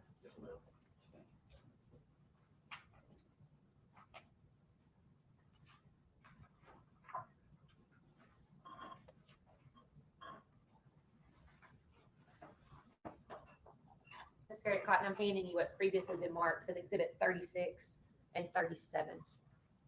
Do you recognize those photographs? Yes, ma'am. Who's depicted in that photograph on the floor, deceased? Ashley Smiley. And whose room was that, did you determine during your course of your investigation? It was Carly Gregg's room. And in the course of your investigation, were there also other signs that the shooting had occurred in that bedroom? Yes, ma'am. I believe there was some blood spatter on the television that was in the room that was mounted on the wall, as well as there was a defect in the wall where one of the projectiles had gone. Was there any evidence that any crime had occurred in the guest bedroom? No, ma'am, not that we found. Based on your investigation, the murder of Ashley Smiley occurred in what bedroom? In Miss Gregg's bedroom. And who murdered her? Miss Gregg. And based off your investigation, who attempted to murder Heath Smiley? Miss Gregg. And based off your investigation, and we watched the video just a few moments ago, who's the last person that was alive in the house when the camera goes out? Miss Gregg was. Is it your understanding that she's the one that removed the camera? Yes, ma'am. No further questions, sir. Witness be finally excused by the state. So does Reed Carter. You're free to stand down, but you must leave the courtroom and you must not discuss your testimony with anyone else. Okay? Free to step down. While he exits, Mr. Taylor, would you hand the exhibits to court reporter? Statement, call its next witness. The state calls David Whitehead. David Whitehead. Whitehead, isn't that a sit? Ew. Yeah.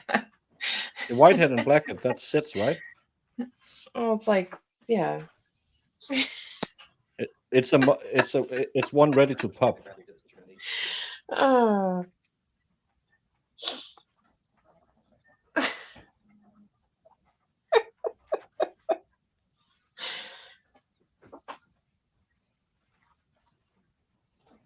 Oh, he looks like a college professor. He's there working until 3:00, and then he got 3:00. That's it.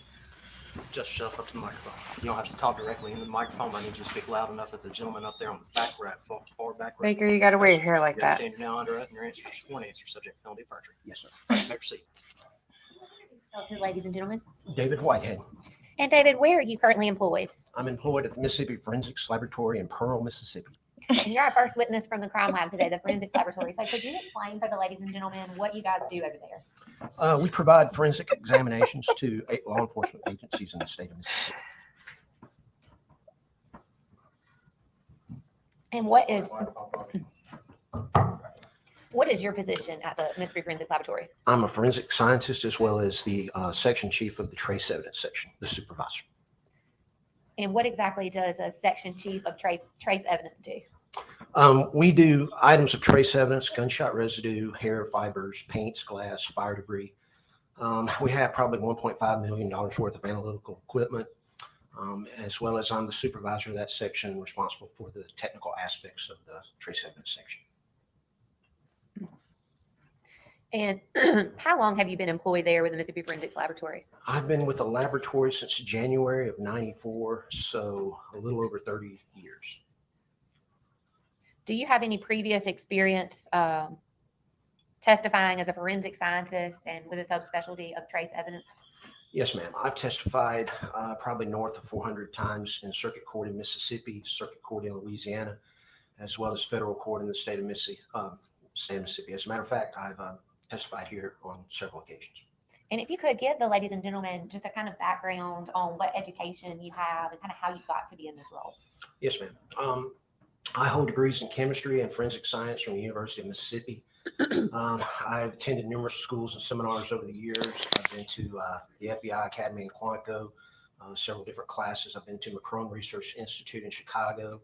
I'm certified by the American Board of Criminalistics after passing the national certification test in 1998. So my certification is in comprehensive criminalistics. I'm also a member of the American Academy of Forensic Sciences, the Southern Association of Forensic Scientists, and the American Society of Trace Evidence Examiners. And of course, our laboratory is an accredited laboratory. We're accredited by the organization called ANAB. Your Honor, at this time, we would move to have this witness tendered as an expert as a forensic scientist with a specialty in trace evidence. Without objection, he'll be admitted as an expert witness in the field of forensic science with specialty in trace evidence. You may proceed. Mr. Whitehead, if you could explain to us exactly what trace evidence is. Trace evidence deals with small items of evidence, trace amounts. We analyze such things as I previously stated, hairs, textile fibers, paints, glass, gunshot residue, and in addition to that, fire debris type evidence where we're looking at charred debris for ignitables. We do a lot of comparison work where we're comparing unknown samples to known samples, but probably our biggest caseload is gunshot residue examinations. We probably get about 400 or 500 of those cases in a year. And our second most caseload is going to be fire debris. And what is gunshot residue? Gunshot residue is produced when a weapon is discharged, and what will happen is you'll get gases escaping any opening in the weapon. We're specifically looking for primer residue, which comes from the primer cup. So when the firing pin strikes and the weapon strikes the ammunition, the primer cup, it ignites those components. That ignites the gunpowder, which is what propels a projectile out the end of the barrel.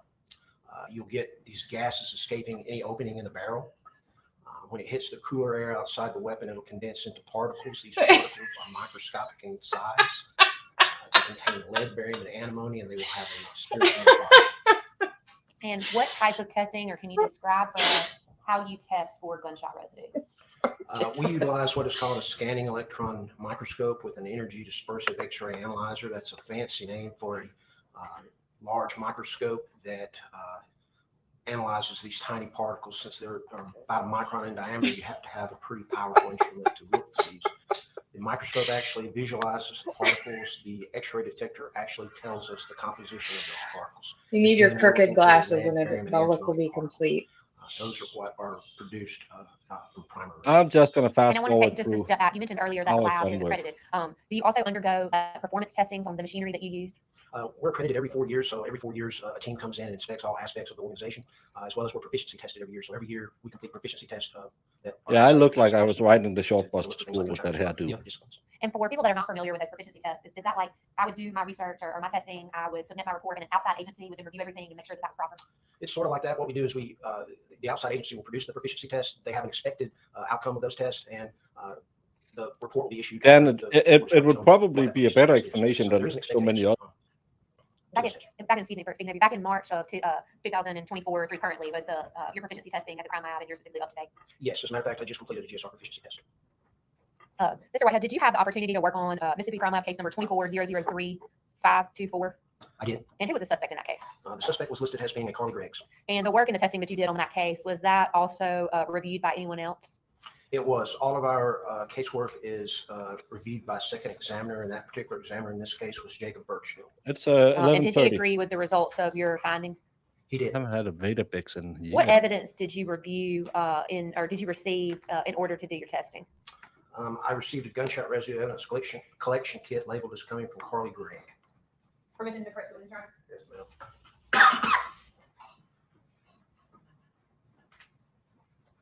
And fast forward again. What's previously marked as Exhibit 43. Have you seen that item before?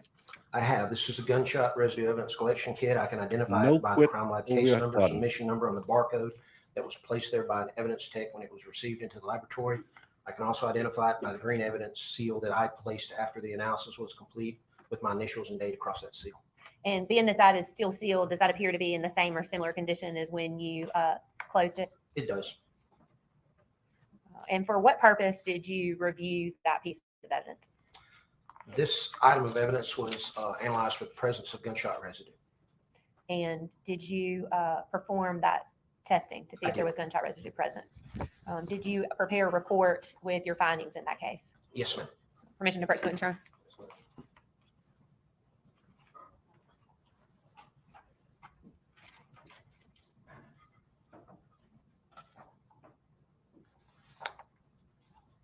Is that an accurate copy of your report? Yes, ma'am. This is a copy of the certified report that I No. issued in this particular case. Just that he had that contains your mental findings? issues and It does. drug, And it bears your drug signature? use. Yes, ma'am. Your Honor, we'd ask that this be marked as the state's next exhibit. No objection. S51, all purposes.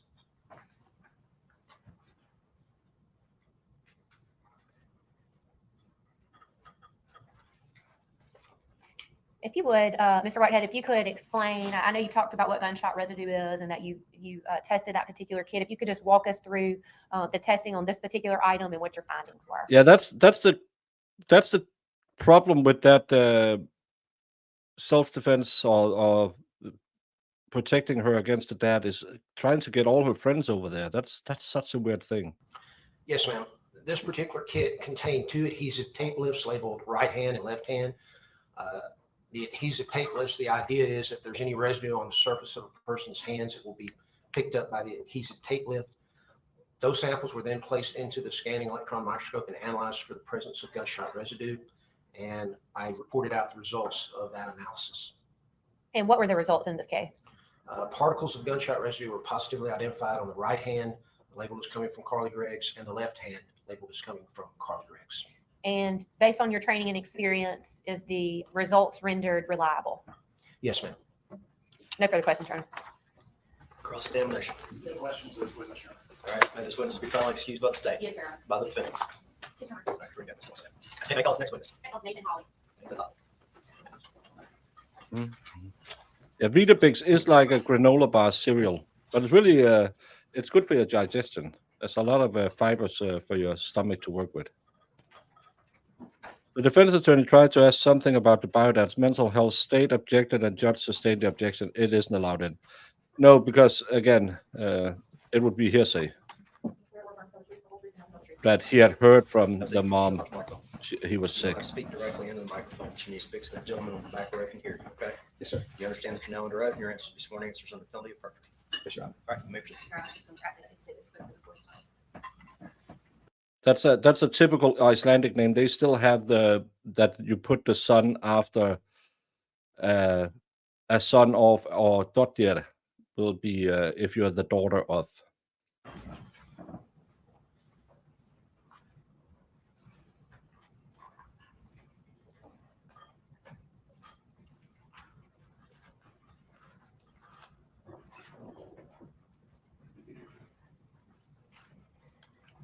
If you would introduce yourself to the ladies and gentlemen of the jury.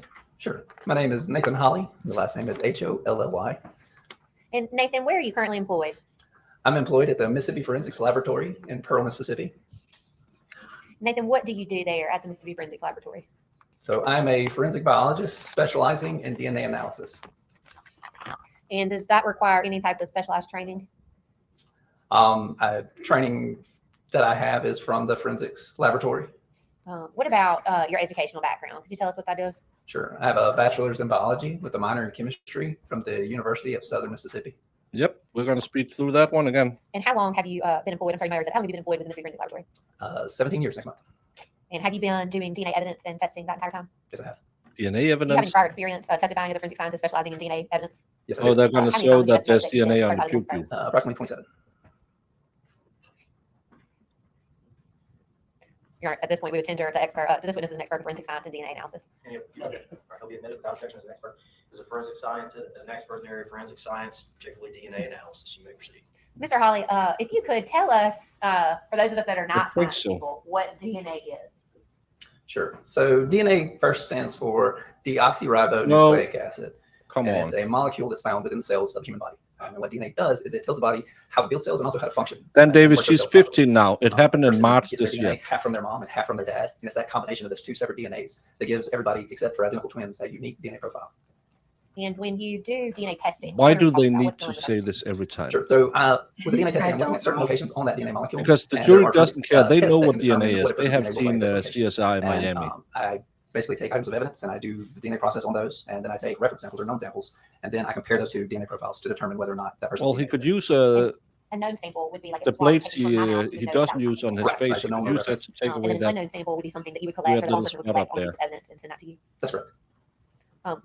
We just heard from Mr. Whitehead that the entire forensics laboratory, of course, is accredited. Is the DNA section of the laboratory also, does that fall under the accreditation? Yes, it does. And you Yes. follow proper protocol there. Yes, we do. Have you personally provided or undergone any proficiency testing? Yes. Yes. If you could explain that to ladies and gentlemen.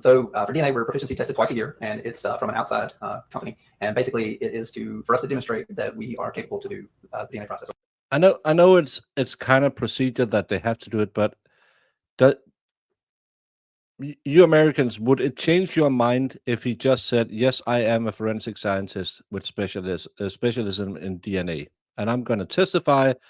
We did swabs of the pew pew on the trigger, on the handle, on all the parts that we tested. We found Carly's DNA with a certainty that is greater than 1 in 5 billion that it's her DNA compared to anyone else." Nope. Wouldn't that be enough?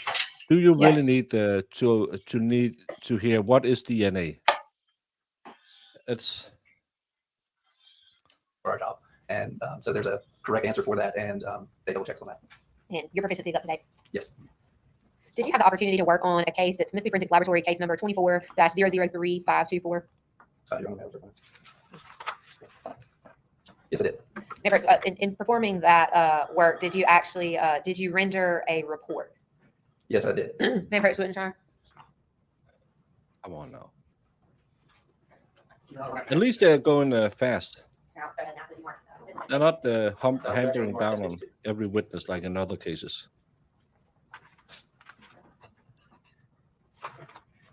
Mr. Holly, before you can do any testing there at the crime lab, you have to receive certain pieces of evidence. Is that right?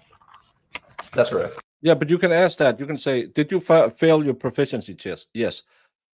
But do you have to know that DNA is where you get 50% from your mom, 50% from your dad, blah, blah, blah. Most have it in biology now. May I approach the witness, Charles? No, it's something, it's to make sure that everyone knows what they're talking about. It's, again, it's lawyer talk. 48, 49, and 50. If you could, starting with number. Jamie, what case was it where every expert witness was just, yeah, we declare he's an expert. Was it the Montgomery trial or something where they just, yep, it's an expert, go on with it. They didn't sit there and No. talk about what is DNA. God, what was that case? No, that But yeah, wasn't I know. Montgomery. No, it wasn't What- Montgomery. What did we do just before Karen Reed? I can't remember. I can't even remember. No. It's been so long ago. 7, tell me what that is and how you know what that is. I'm not pissy. Sue makes me pissy now. Stop being so pissy, So Baker. this is it is a buccal swab of Carly Gregg's left cheek, and it is, I can identify it from the crime lab barcode, which has the case number and submission number on it. And did you, is there also a vocal swab of her right cheek? Yes, And did you rely on that evidence in your testing in this case? I did. I also handed you another item, looked like 2 additional swabs. Could you tell us what those were from? So one is a swab from a hammer of a Taurus revolver. And once again, I can identify it by the crime lab barcode that has a case number, submission number, as well as the evidence tape with my date and initial on it. And then the other one is a swab taken off of a trigger of the firearm. In performing DNA testing, do you actually have to, well, can you describe for us, like you've taken extract from something? Yes. So the DNA process starts with extraction. And what I'm doing during the extraction is I'm actually removing the cells off of whatever substrate they're on, whether it's a swab or a cutting. And I'm lysing open that cell and getting rid of all the other cellular components. I don't DNA. need to So know the how only you thing that I'm left with is extract the isolated DNA. DNA. Did you do that in this particular case? Yes, I did.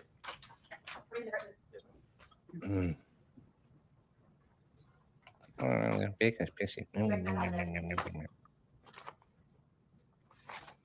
Everyone's always yelling at Baker. It's almost like being married.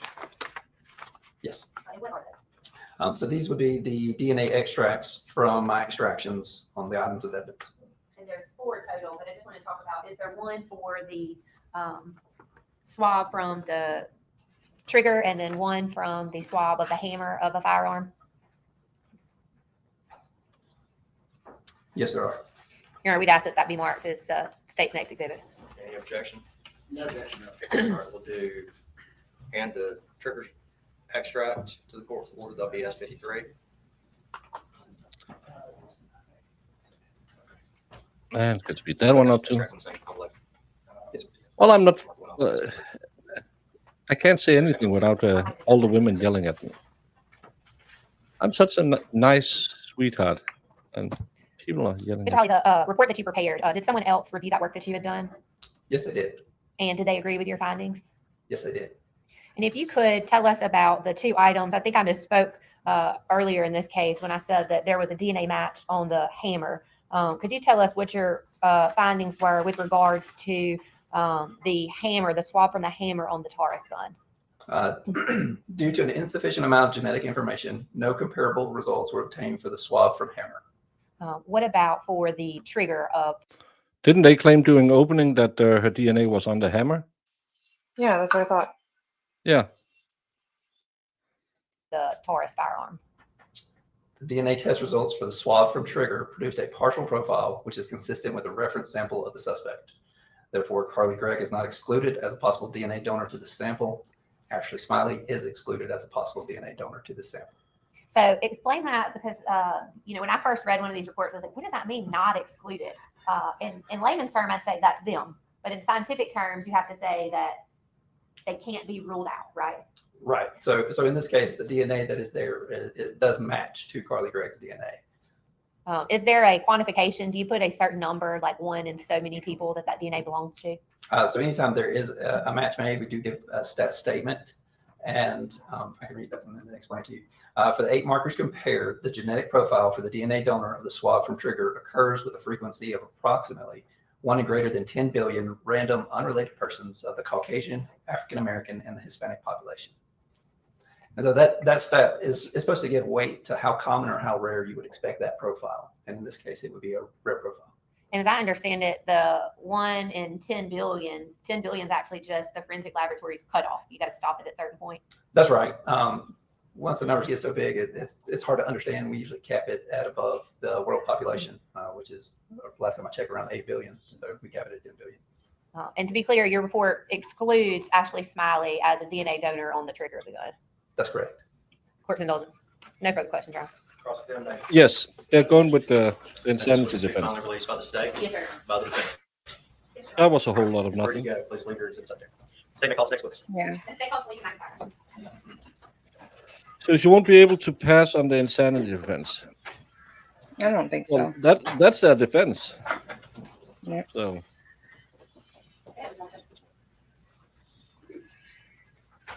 Oh, don't snap your own neck. That looked weird. Don't do that. Yeah.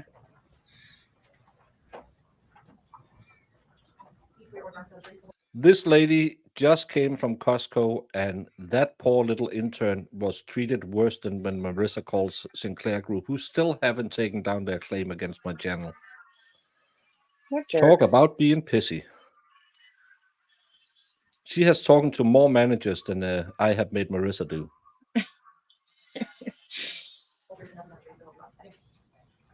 Hi, expert. You know how to speak directly. I'm not going to take it. Don't go back right here. Okay. How are you? Statement against question. Ms. McIntyre, if you would introduce yourself to the jury, please. Miss Felicia McIntyre, first name FELICIA, last name MCINTIRE. And where are you employed? I'm employed with the Mississippi Forensics Laboratory located in Pearl. And what are your duties there? Or sorry, what is your position there at the Mississippi Forensics Laboratory? I'm the section chief over the firearm and tool mark unit. And what are your duties tool as the marking. section chief of the Firearms and Tool Mark Division?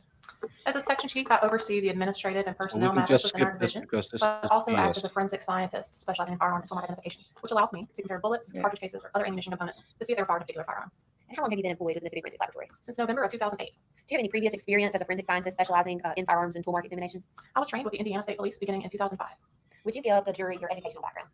I earned a Bachelor of Science in Forensic Science. I don't know from Eastern if she's Have you completed any specialized training in forensic if science? she's and tired firearms or and tool if mark? she's on I'm medication. employed with the But Indiana she State just Police. I looks completed a like 2-year she's not apprenticeship there. style training program, which included lots of literature references, She's touring of probably various firearm and ammunition manufacturing medication facilities, and supervised work, I mock mean, and written exams, and I'm an sure opportunity to she travel had annually to different seminars. wonderful to making sleep in jail. And have you previously been accepted as an expert witness as a forensic scientist in firearms and tool marks? I have. How many times would you estimate that? Speak near even my di- this one. wait, Your Honor, at this time, we believe to have this witness tenured as an expert in forensic science and firearms and tool marks. No objection to be admitted as an expert in the area. It is a full-time job, expert. Firearms, tool mark, and tool mark. Full-time job. Especially when he's pissy. Ms. McIntyre, if you could kind of talk to us about what ballistics are.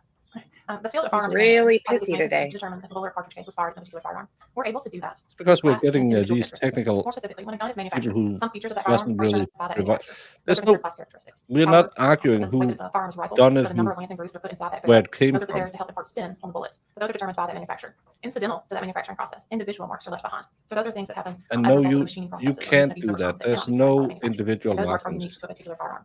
I'm looking for both those class and individual marks on a microscope when I'm comparing these items. So I'm looking at a comparison microscope, which is just two regular stereo microscopes joined by an optical bridge, so I can see two different items through one field of view. So in a case matter, we'll be looking for those class and individual marks on unknown items versus items I know were test fired from a particular firearm. When you talk about test firing, where do you get the items that you use to conduct test firing? When firearm is submitted to the laboratory, I will generate those in knowns. So I'm making test fires. I'm getting reference ammunition that we have at the laboratory that is encrypted, and I'm firing it in the gun that has been submitted for testing. I do that in a water tank. That's literally just a 12-foot deep tank of water. No, I'll I discharge just the sped firearm up with to 2 individual marks points placed on it, because and she's they're not going to affected all talk by water, about so I can nothing. retrieve it to have intact knowns to compare to non-knowns. And I want to take a step back. We spoke with two experts previously about proficiency testing, and I want to make sure that you two, Ms. McIntyre, have performed. Yeah, and, she has a and passed your proficiency testing. test. Of Yes, course she ours has. also completes annual proficiency testing, which I have taken and passed this year. Did you have the opportunity to be involved in crime lab number 24-003524? I did. And who was the suspect in that case? Suspect is listed as a Carly Gregg, spelled C-A-R-L-Y, last name G-R-E-G-G. And the testing that you performed, was that reviewed by anyone there at the Mississippi Forensics Laboratory? Yes, it was. And did they agree with your results? They did. In preparation, or at the conclusion of your testing, did you prepare a report with your findings? I did. May I approach the witness, Your Honor? I should have some antihistamines. Slow down a bit. Maybe I should crack my own skull too. Ms. McIntyre, what I handed you, does that appear to be a Never. accurate copy I of the always. report that you prepared Maybe in it's this because I saw particular case? the movies Yes, in it the does. 80s. I'm always afraid they're going to break their own neck when they do that. You cracking. mentioned that you use test firing ammo. May I approach the witness, Your Honor? I'm sorry, may I have that moved No, as state nothing sensitive for on approval? her medical information. Objection, the report will be admitted as S53 without objection.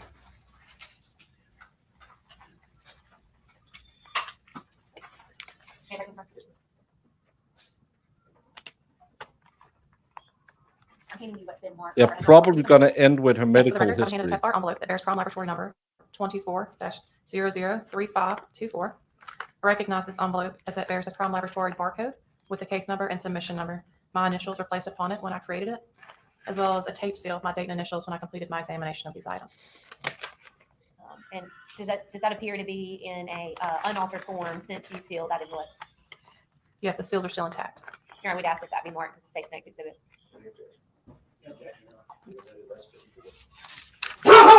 55.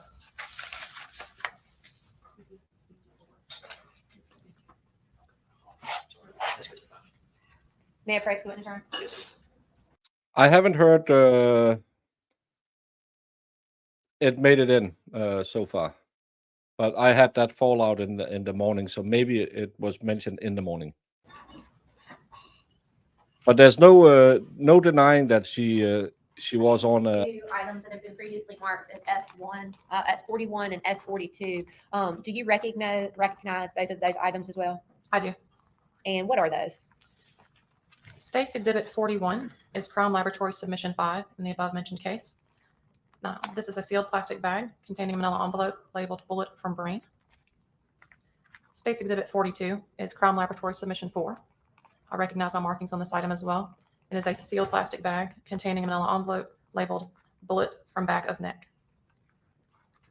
Another item, Your Honor.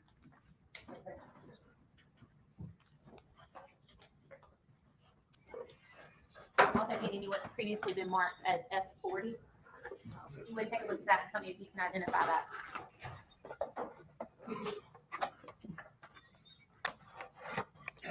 Yeah, we talked about that, but we haven't gotten into her medical records. You don't have her State's therapist. Exhibit 40 is Crime Laboratory Submission 6. Recognize Yeah, the we don't know markings for on the sure. box here. This particular box contains one Taurus revolver. I also recognize my inscription and the serial number that are on this revolver within the box. Ms. McIntyre, we talked about the bullet removed from Ashley Smiley's neck. I'm sorry, the projectile.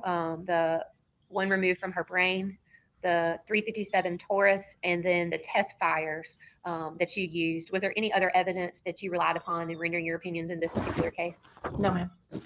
And were you able to, can you walk us through what testing specifically was done on these items? Yes, ma'am. When I received the firearm, I worked up a general worksheet documenting those class characteristics that we spoke about.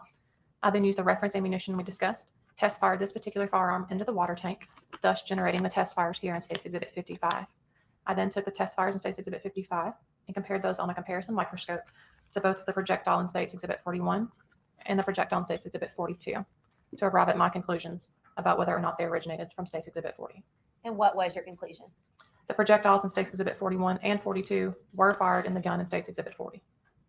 And based on your training and experience, do you consider the results that you did in this particular case to be reliable? Yes, ma'am. No further questions, Your Honor. Cross-examination. No questions.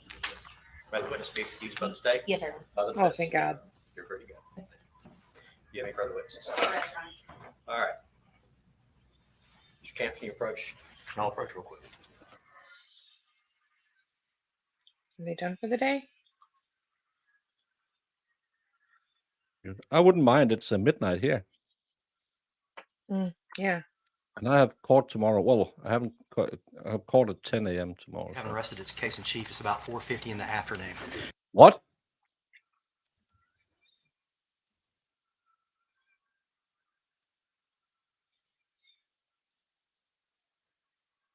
Having arrested its case in chief. It's about 4:50 in the afternoon. I'm going to release. What? Did they say that? Having He arrested might its have case in meant- chief. It's about 4. Can you just wait for 2 seconds? Having arrested its case in chief. It's about 4:50 in the afternoon. I'm going to release you for the evening.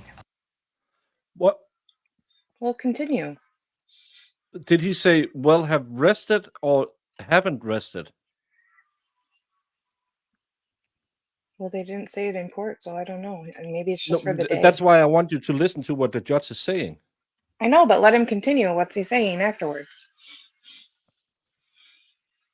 Having rested its case in chief. It's about 4:50 in the afternoon. I'm going to release you for the evening, but I'm going to remind you, you're not to talk about this case. You're not to watch any news accounts of this case. You're not to get on social media. Does everybody understand? All right, I'm going to need you back. Oh yeah, maybe I should slow it down because I hear it like they haven't rested the case.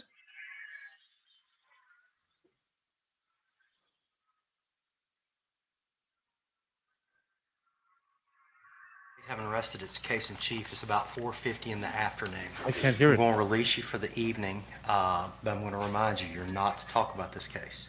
You're not to watch any news accounts of this case. What? You're not Sorry, I didn't get that part. I'm the witnesses.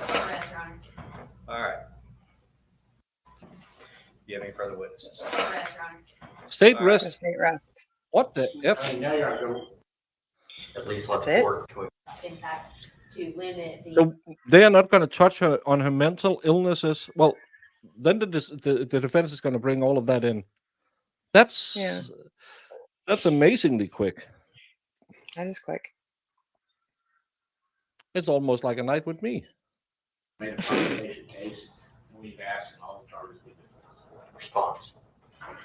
Your Honor, the state believes that we've certainly met our burden beyond reasonable doubt that Carly Gregg is in fact the person who murdered Ashley Smiley, attempted to murder Keith Smiley, and the one that tampered with physical evidence by removing the security surveillance footage and hiding it in the refrigerator. We'd ask that that motion be denied. Any further reply by the defense? No, Your Honor. All right. Motion for directed verdict must be viewed in the light most favorable to the non-moving party, which is the state of Mississippi. The court would state that based on the evidence that's been produced, the state of Mississippi has made a prima facie case, and this case will go to the jury. All right. Anything further from the state for the evening? Your Honor, we will likely have a motion in limine regarding the defendant's expert that I think we'd like to take up before he takes the stand tomorrow, just based off of our rulings from the court and things that he may or may not have considered. All right. Well, they Why don't don't we want do to this draw last attention Friday? to it and want to hammer the expert on cross. Mhm. We heard from the coroner this All right, morning. I think that the court's ruling was that the witnesses were limited to testifying about the things that they had produced previously in discovery. Upon further review of his report, he mentions things that are outside of that. And so we're Yes. not necessarily requesting a Daubert hearing as to his ability to render testimony as a forensic psychiatrist, but in fact, to limit the information that he may or may not be able to talk about. All right, can we go on ahead and can we take a 5-minute recess and then at least let the court hear this so I can think about it overnight? I don't like to make snap decisions if necessary. Yes, sir. All right, any objection to that by the defense? I mean, now you're going, this is the first we're hearing about this, so we have no idea what the comment. Okay, well, that's why we should go on ahead and hear it now. Yes, sir. Let's do this. Let's take a 5-minute recess. Everybody can go to the restroom, and we'll meet right back here. I'd like to go on ahead and at least flesh this out as much as possible. I went into the box. Let's hear it. All right.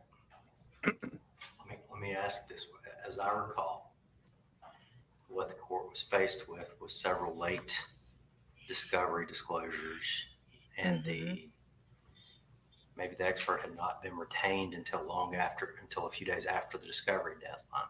However, I believe I gave the state a continuance, or I said I went into the box procedure. All right. Yes, sir. Did you have an opportunity to interview Dr. Clark? We had a Zoom conversation where Mr. Kent was present, where we asked him about the sources that he relied upon, asked him if he had relied upon any interview with Miss Vicki Breland. He said he had an interview with her, but it was not referenced in her report. And so he said he did not, he must not have relied upon her interview. He said that Heath Smiley's Zoom recording interview Zoom interview was not recorded and that no one else was present. And Your Honor, we asked him somewhat about what his standard was. We cleared up the fact that both he and Mr. Camp had said that they would not be talking about an involuntary intoxication. And so Mr. Camp stated that on the record. Dr. Clark said, well, I talk about the medicine, but I'm not saying that's a legal standard about involuntary intoxication. And so, Judge, I think it's improper when he says he cannot render an opinion. Mr. Camp said he's not going to talk about involuntary intoxication, so it would just serve to confuse the jury rather than offer any probative value at this point.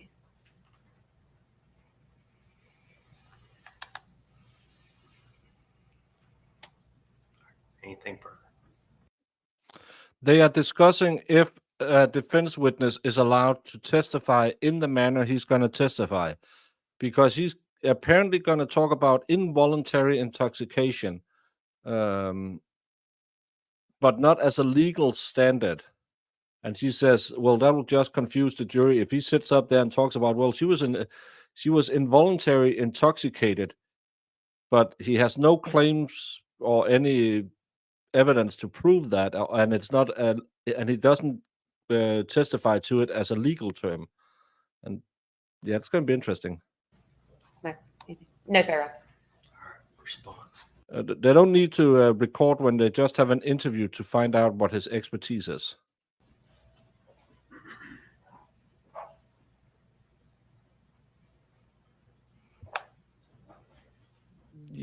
That's probably. I'm not 100% understanding what she's.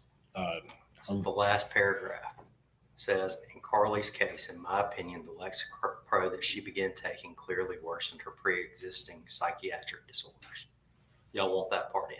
Yeah, so I think it's part. They ask him about it. He's not saying. I think it's part of the whole his diagnosis of what he did, but it is not saying that's what it was. If I gather it right, Your Honor. But the next, the comma, so to speak, is, but there is inadequate information available to attribute a direct causality to that medication. Yes, and that's what he's gonna. That is my understanding. Is but then it's speculation. If there's not enough evidence to link a direct causality, then it's speculation that the provolone or whatever it's called did it. He's going to say there's not a direct showing that that's what that specifically caused it. That is these other things, Your Honor. And also, this is one thing I would say.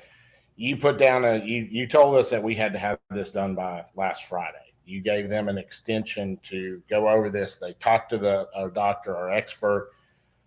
They said they're not going to have a Daubert hearing, which is what this is. And then all of a sudden, the afternoon before. Hold on, that's not a Daubert hearing.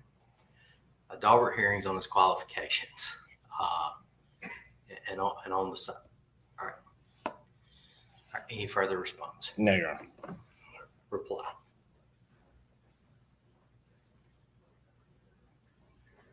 Your Honor, again, just that we believe the motion in limine is proper, as this statement and any testimony about this would fly in the face of. Yes, but at the same time, he stated there's not enough there to claim it.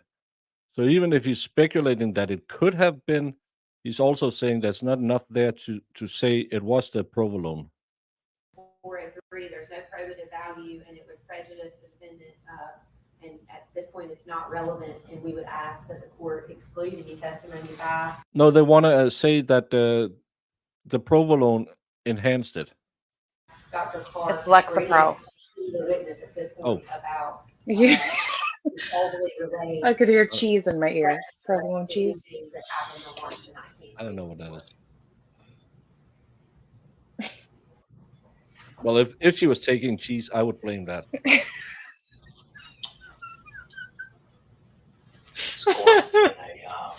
Oh, I adore you, Baker. court's in a bad position. The court would agree with the state that this statement in and of itself does not rise to the level that an expert is required to testify to in the state. However, whether he's saying it's not causally related or not, whether or not he's saying there's inadequate information available to attribute a direct causality to that medication.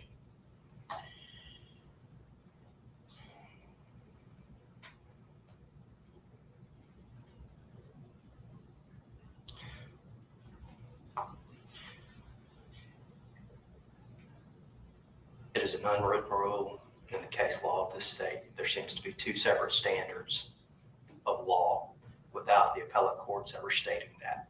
There's one standard that the state is held to, and I would point out that pathologist was not called in this case because it was disclosed late. So I read the motion. You asked me to treat you like the state. Do you really want that?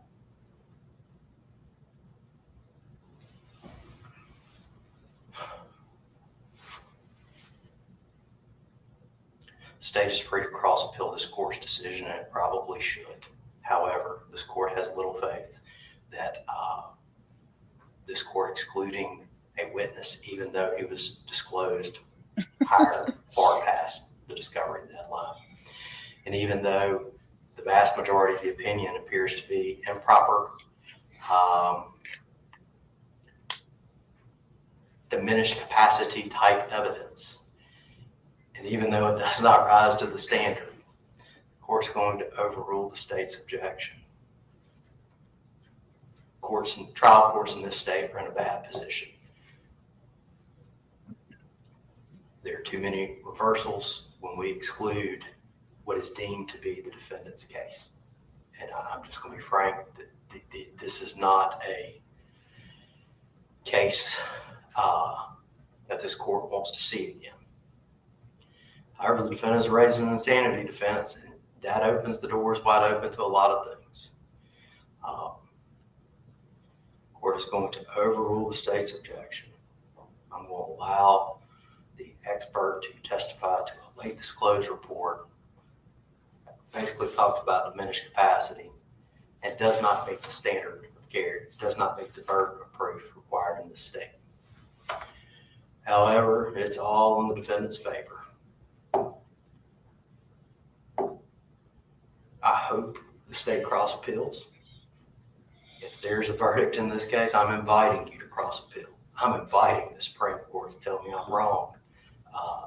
Give us some case law that says I should, I'm okay excluding it, but there's too many cases out there that have been on the edges that they will reverse.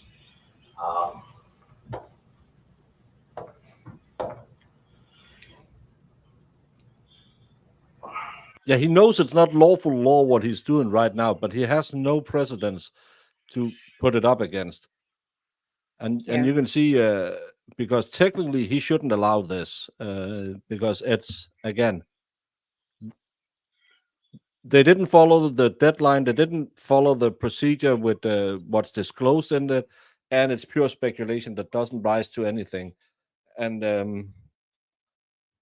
now, yeah, but he doesn't want to turn over on appeal coming back to them, so he's going to give him as much leeway as he can. But he just said, I hope the state cross appeals this.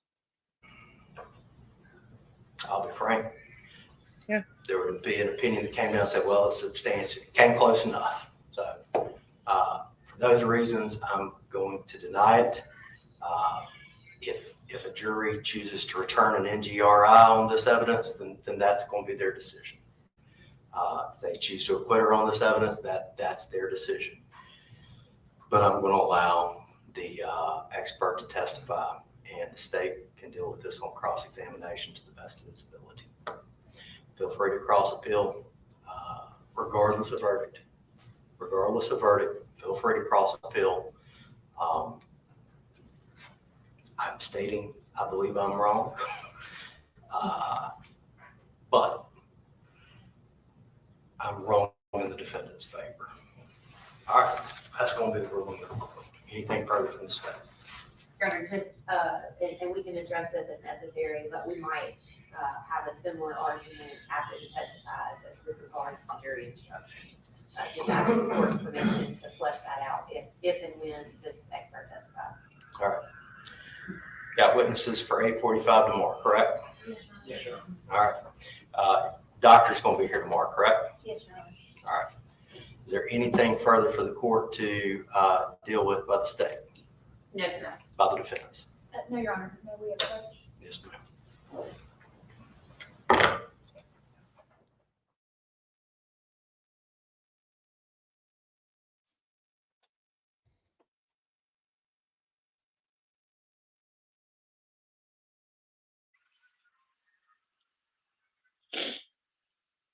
What's happening? I don't know. She's staring. They're like right there too. Yeah.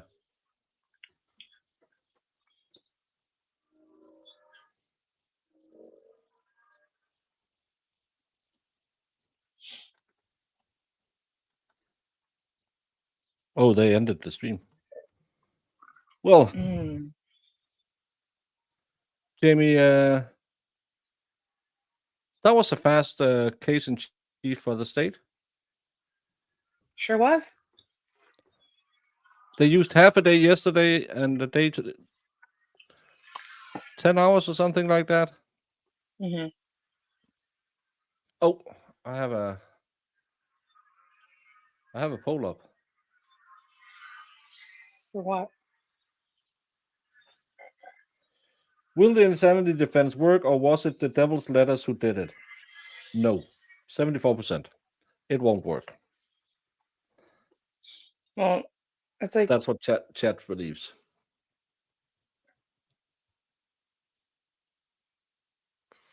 So, okay. yeah, I understand why the state didn't go into a medical record, because they don't want their experts up there. They want the defense so they can hammer them on cross. But Yeah. and they know they don't have, and yeah, they were hoping that they could throw out this expert now. Mm-hmm. But that didn't work.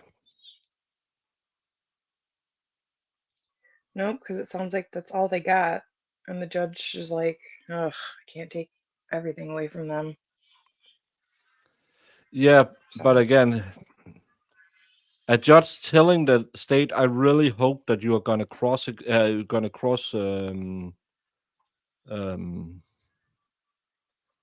cross appeal on this one." Yeah. That's the first time I heard that. So, yeah. Mm-hmm. It's Yeah. weird. And she's Really, really hard. she's out of luck here. Yeah. I don't know. It's going to be interesting to see who they're going to bring. I didn't see the stepdad when he was done. Was he released? I believe so. Yeah, I didn't so get he's to watch not all of coming it. back. We have the school friends. They all said, well, she was acting out, so they're not coming back. They need someone to tell us that she was cray-cray. Again, because insanity defense implies that she knew well, she didn't know what she was doing, but she did it. So it's hard to see what defense they're going, who they're going to. We're probably going to be in verdict watch close to noon tomorrow.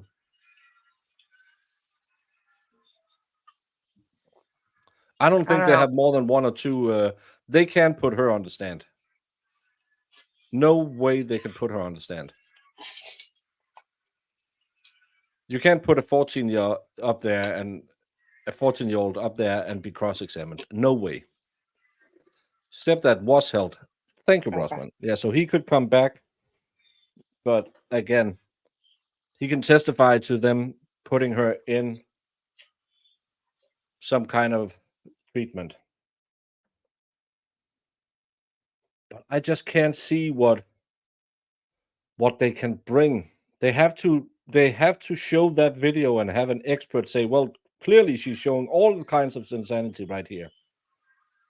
Other than that, she is toast because of the video. I mean,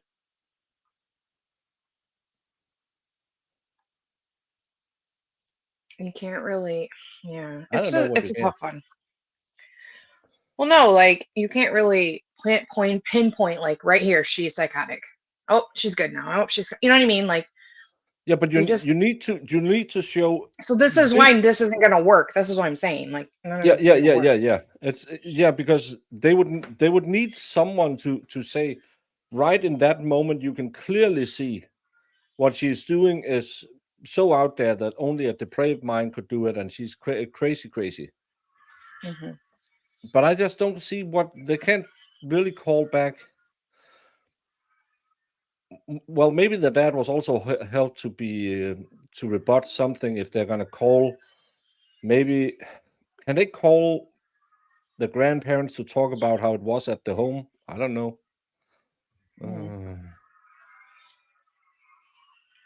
Have I ever been given a drug and it had the rare side effect? Yeah. I mean, that's the only thing I can think of because they're like with Lexapro, some of the stuff I was looking up with like younger people. There's a lot of crazy side effects. Yeah. That can make your impulse control very lacking. And it's just, but you could really never say definitively that's what it is. No, but you need to in an insanity defense because you Exactly. need to This say is why this is exactly when tough. she did this motion 3 times, well, 6 times, she was insane. It's not enough to say that, well, she was on Lexapro, that could alter her mind.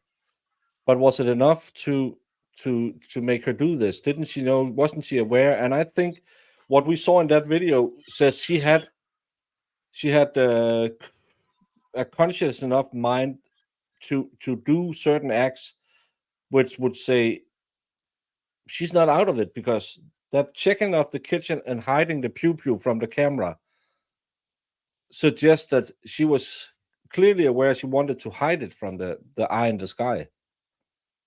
Yeah, but also it's your perspective too. Like you could see that as she's having some kind of mental break. I don't know. I'm just throwing stuff out there, but like other people could see it as like, yes, like this is plotting. This is like hunting her down. Like yeah, but you can also it's really what the jury believes, because yeah, but if the doctor comes up there and says this is the side effects and all this talks about this stuff, and they go, oh, but he okay, can't say that.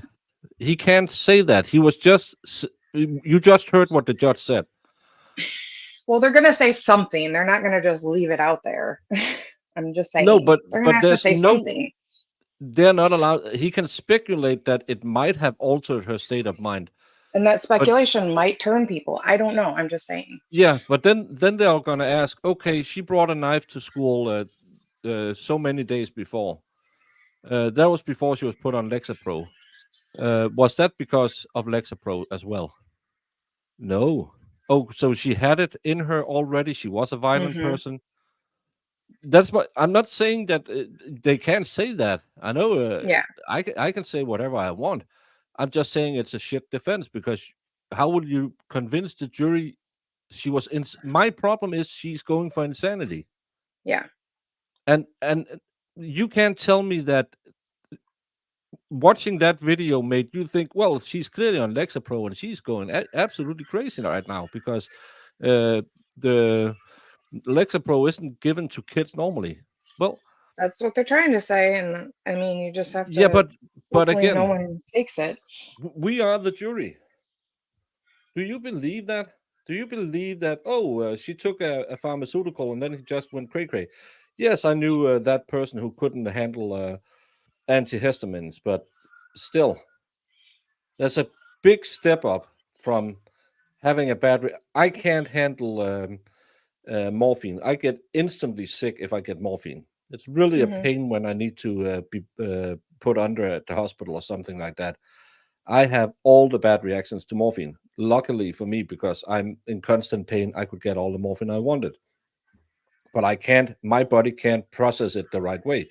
So I will get instantly sick if you just jab me and I'm having the worst flu in the world within 5 minutes of me being jabbed with morphine.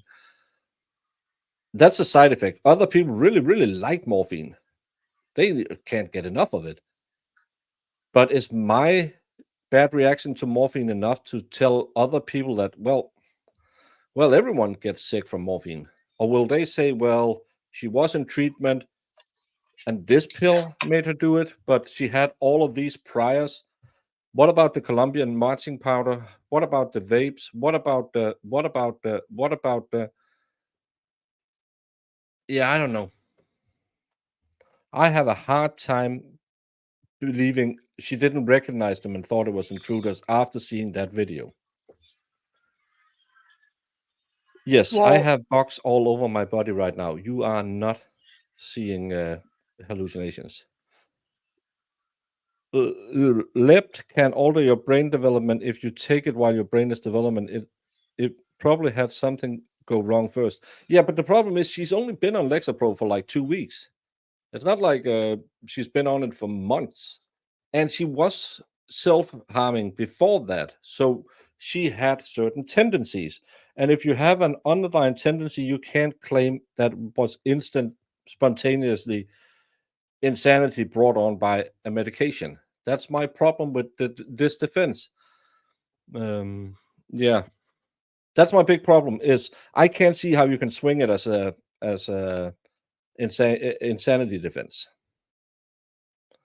Soloft made me self-delusional within 2 days. Had I not been an adult with a self-awareness to know I needed to stay alone and stop taking the meds, it would have been scary and bad.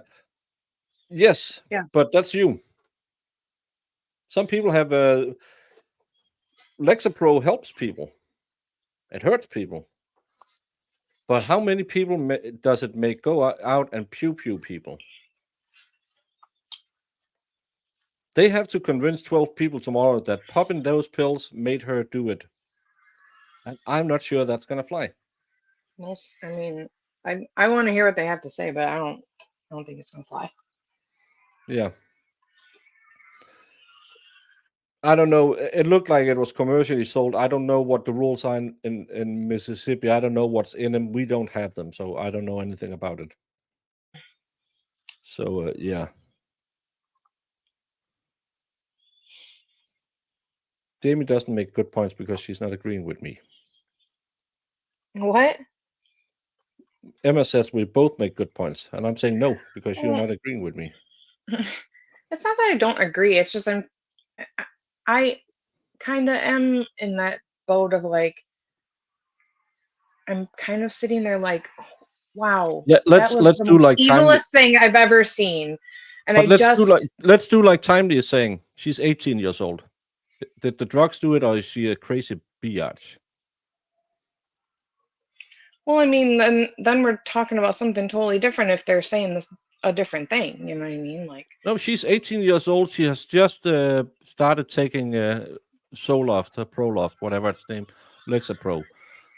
well, it's not really necessarily just because she's a child. I think those medications are this So is just my personal opinion about those medications in general. People who take them, and if it works for you, it works for you. But they're scary to me. But I again, know a lot about them. let's then run through it again. Because my problem is they chose the insanity defense. Yeah. Because clearly, when you see that video, she's not insane. She's not screaming. She's not hollering. She is mindfully concealing the pew. My biggest problem in all of this is calling 5 to 6 friends saying, "Want to come over, see a dead body?" Well, she didn't say it. She said, "Can you come over? Something bad happened." To me, that's the biggest problem I have after I watching know. this now. I don't disagree at all. I'm just trying to hold my opinion really until I see what the defense has to offer. And I don't Jamie think it's hates going to change. serotonin. I hate serotonin. I don't know what serotonin is. What's the like antidepressants? The chemistry of an 18-year-old is different than a 15-year-old. Yeah, but your bias is different because you look at her as a small kid who they can't do nothing wrong. How many 15-year-olds do drive-by shootings? I mean, We don't see them quite in the same way because this is a small little girl, 14 years old. Go to Chicago and on an average weekend, how many 14-year-old boys in certain neighborhoods in the city carries a gun and uses it? I think it's more. It could be our bias that we don't want to believe a little sweet 14-year-old dressed up like a Catholic schoolgirl could do anything bad. But we saw the video. After that video, I changed my perspective a whole lot on this. I think it's just because I hold this part of me that's like, if she truly is sick, like I want her to get the proper help. You know what I mean? But I don't think that I totally agree. Defense is really working, at no, all. but that's what I've been saying the entire time. No matter what, if they find her guilty, not guilty, this young woman should have mental help. She is clearly deranged. She has some kind of mental, but she was not insane when she pulled the trigger. She was mentally ill. That's totally different from being insane. And that's why the insanity defense doesn't work for me, because that's different than being mentally ill. Being a schizo doesn't make it okay to pew someone. And that's the thing.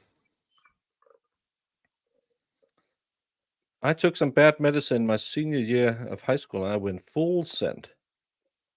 Bad medicine. Well, Jamie, we're yelling. No, you're fine. Yes, she was on provolone, the worst psychic. The smoke provolone. I don't know. We needed to stop with a smile. It was Lexapro, MG. Lexapro. Yeah, I can't all these names. He keeps calling it provolone. It would be cool if someone misspoke and said, "So you tested her system? Did you find any traces of provolone in there?" I feel like my blood test would always show some types of cheese, so I always eat cheese. Well, you are in the Midwest, so if you don't have I have a package of if extra you don't sharp have cheddar in my fridge. A BCC must be blood cheese content of at least 0.05. Then yeah, Honda would. On that note, everyone go up your BCC. I'm going to bed. I'm going to court in the morning. We will be back tomorrow at 9:30 Eastern Standard Time, because they start at 8:30. We will keep on yelling at each other again tomorrow. Mom and Dad will be sleeping in separate beds tonight because Mom won't listen to Dad and keeps telling him he's stupid. It is not. Mom says that right now. But kids, we will be okay again tomorrow. Mom and Dad go through this once in a while. And Mom is she's just a little pissy tonight. That's why Dad's going there. I'm Jimmy. How y'all doing? Yes.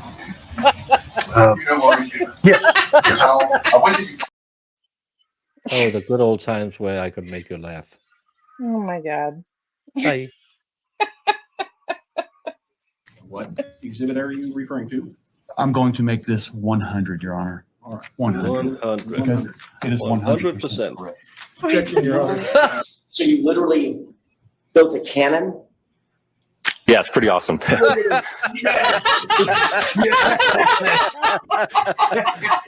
right, I'm in love. back. Please do that again. Oh, that was the cutest thing I've ever seen. While I'm waiting for this, did you, whether it's true or not, believe that Mr. Randolph had slept with your wife? I wouldn't care. You wouldn't have cared? No, Did you believe he had slept with your wife? no, Did you believe he slept with your mother-in-law? probably did. Everybody has. So there- Everybody has.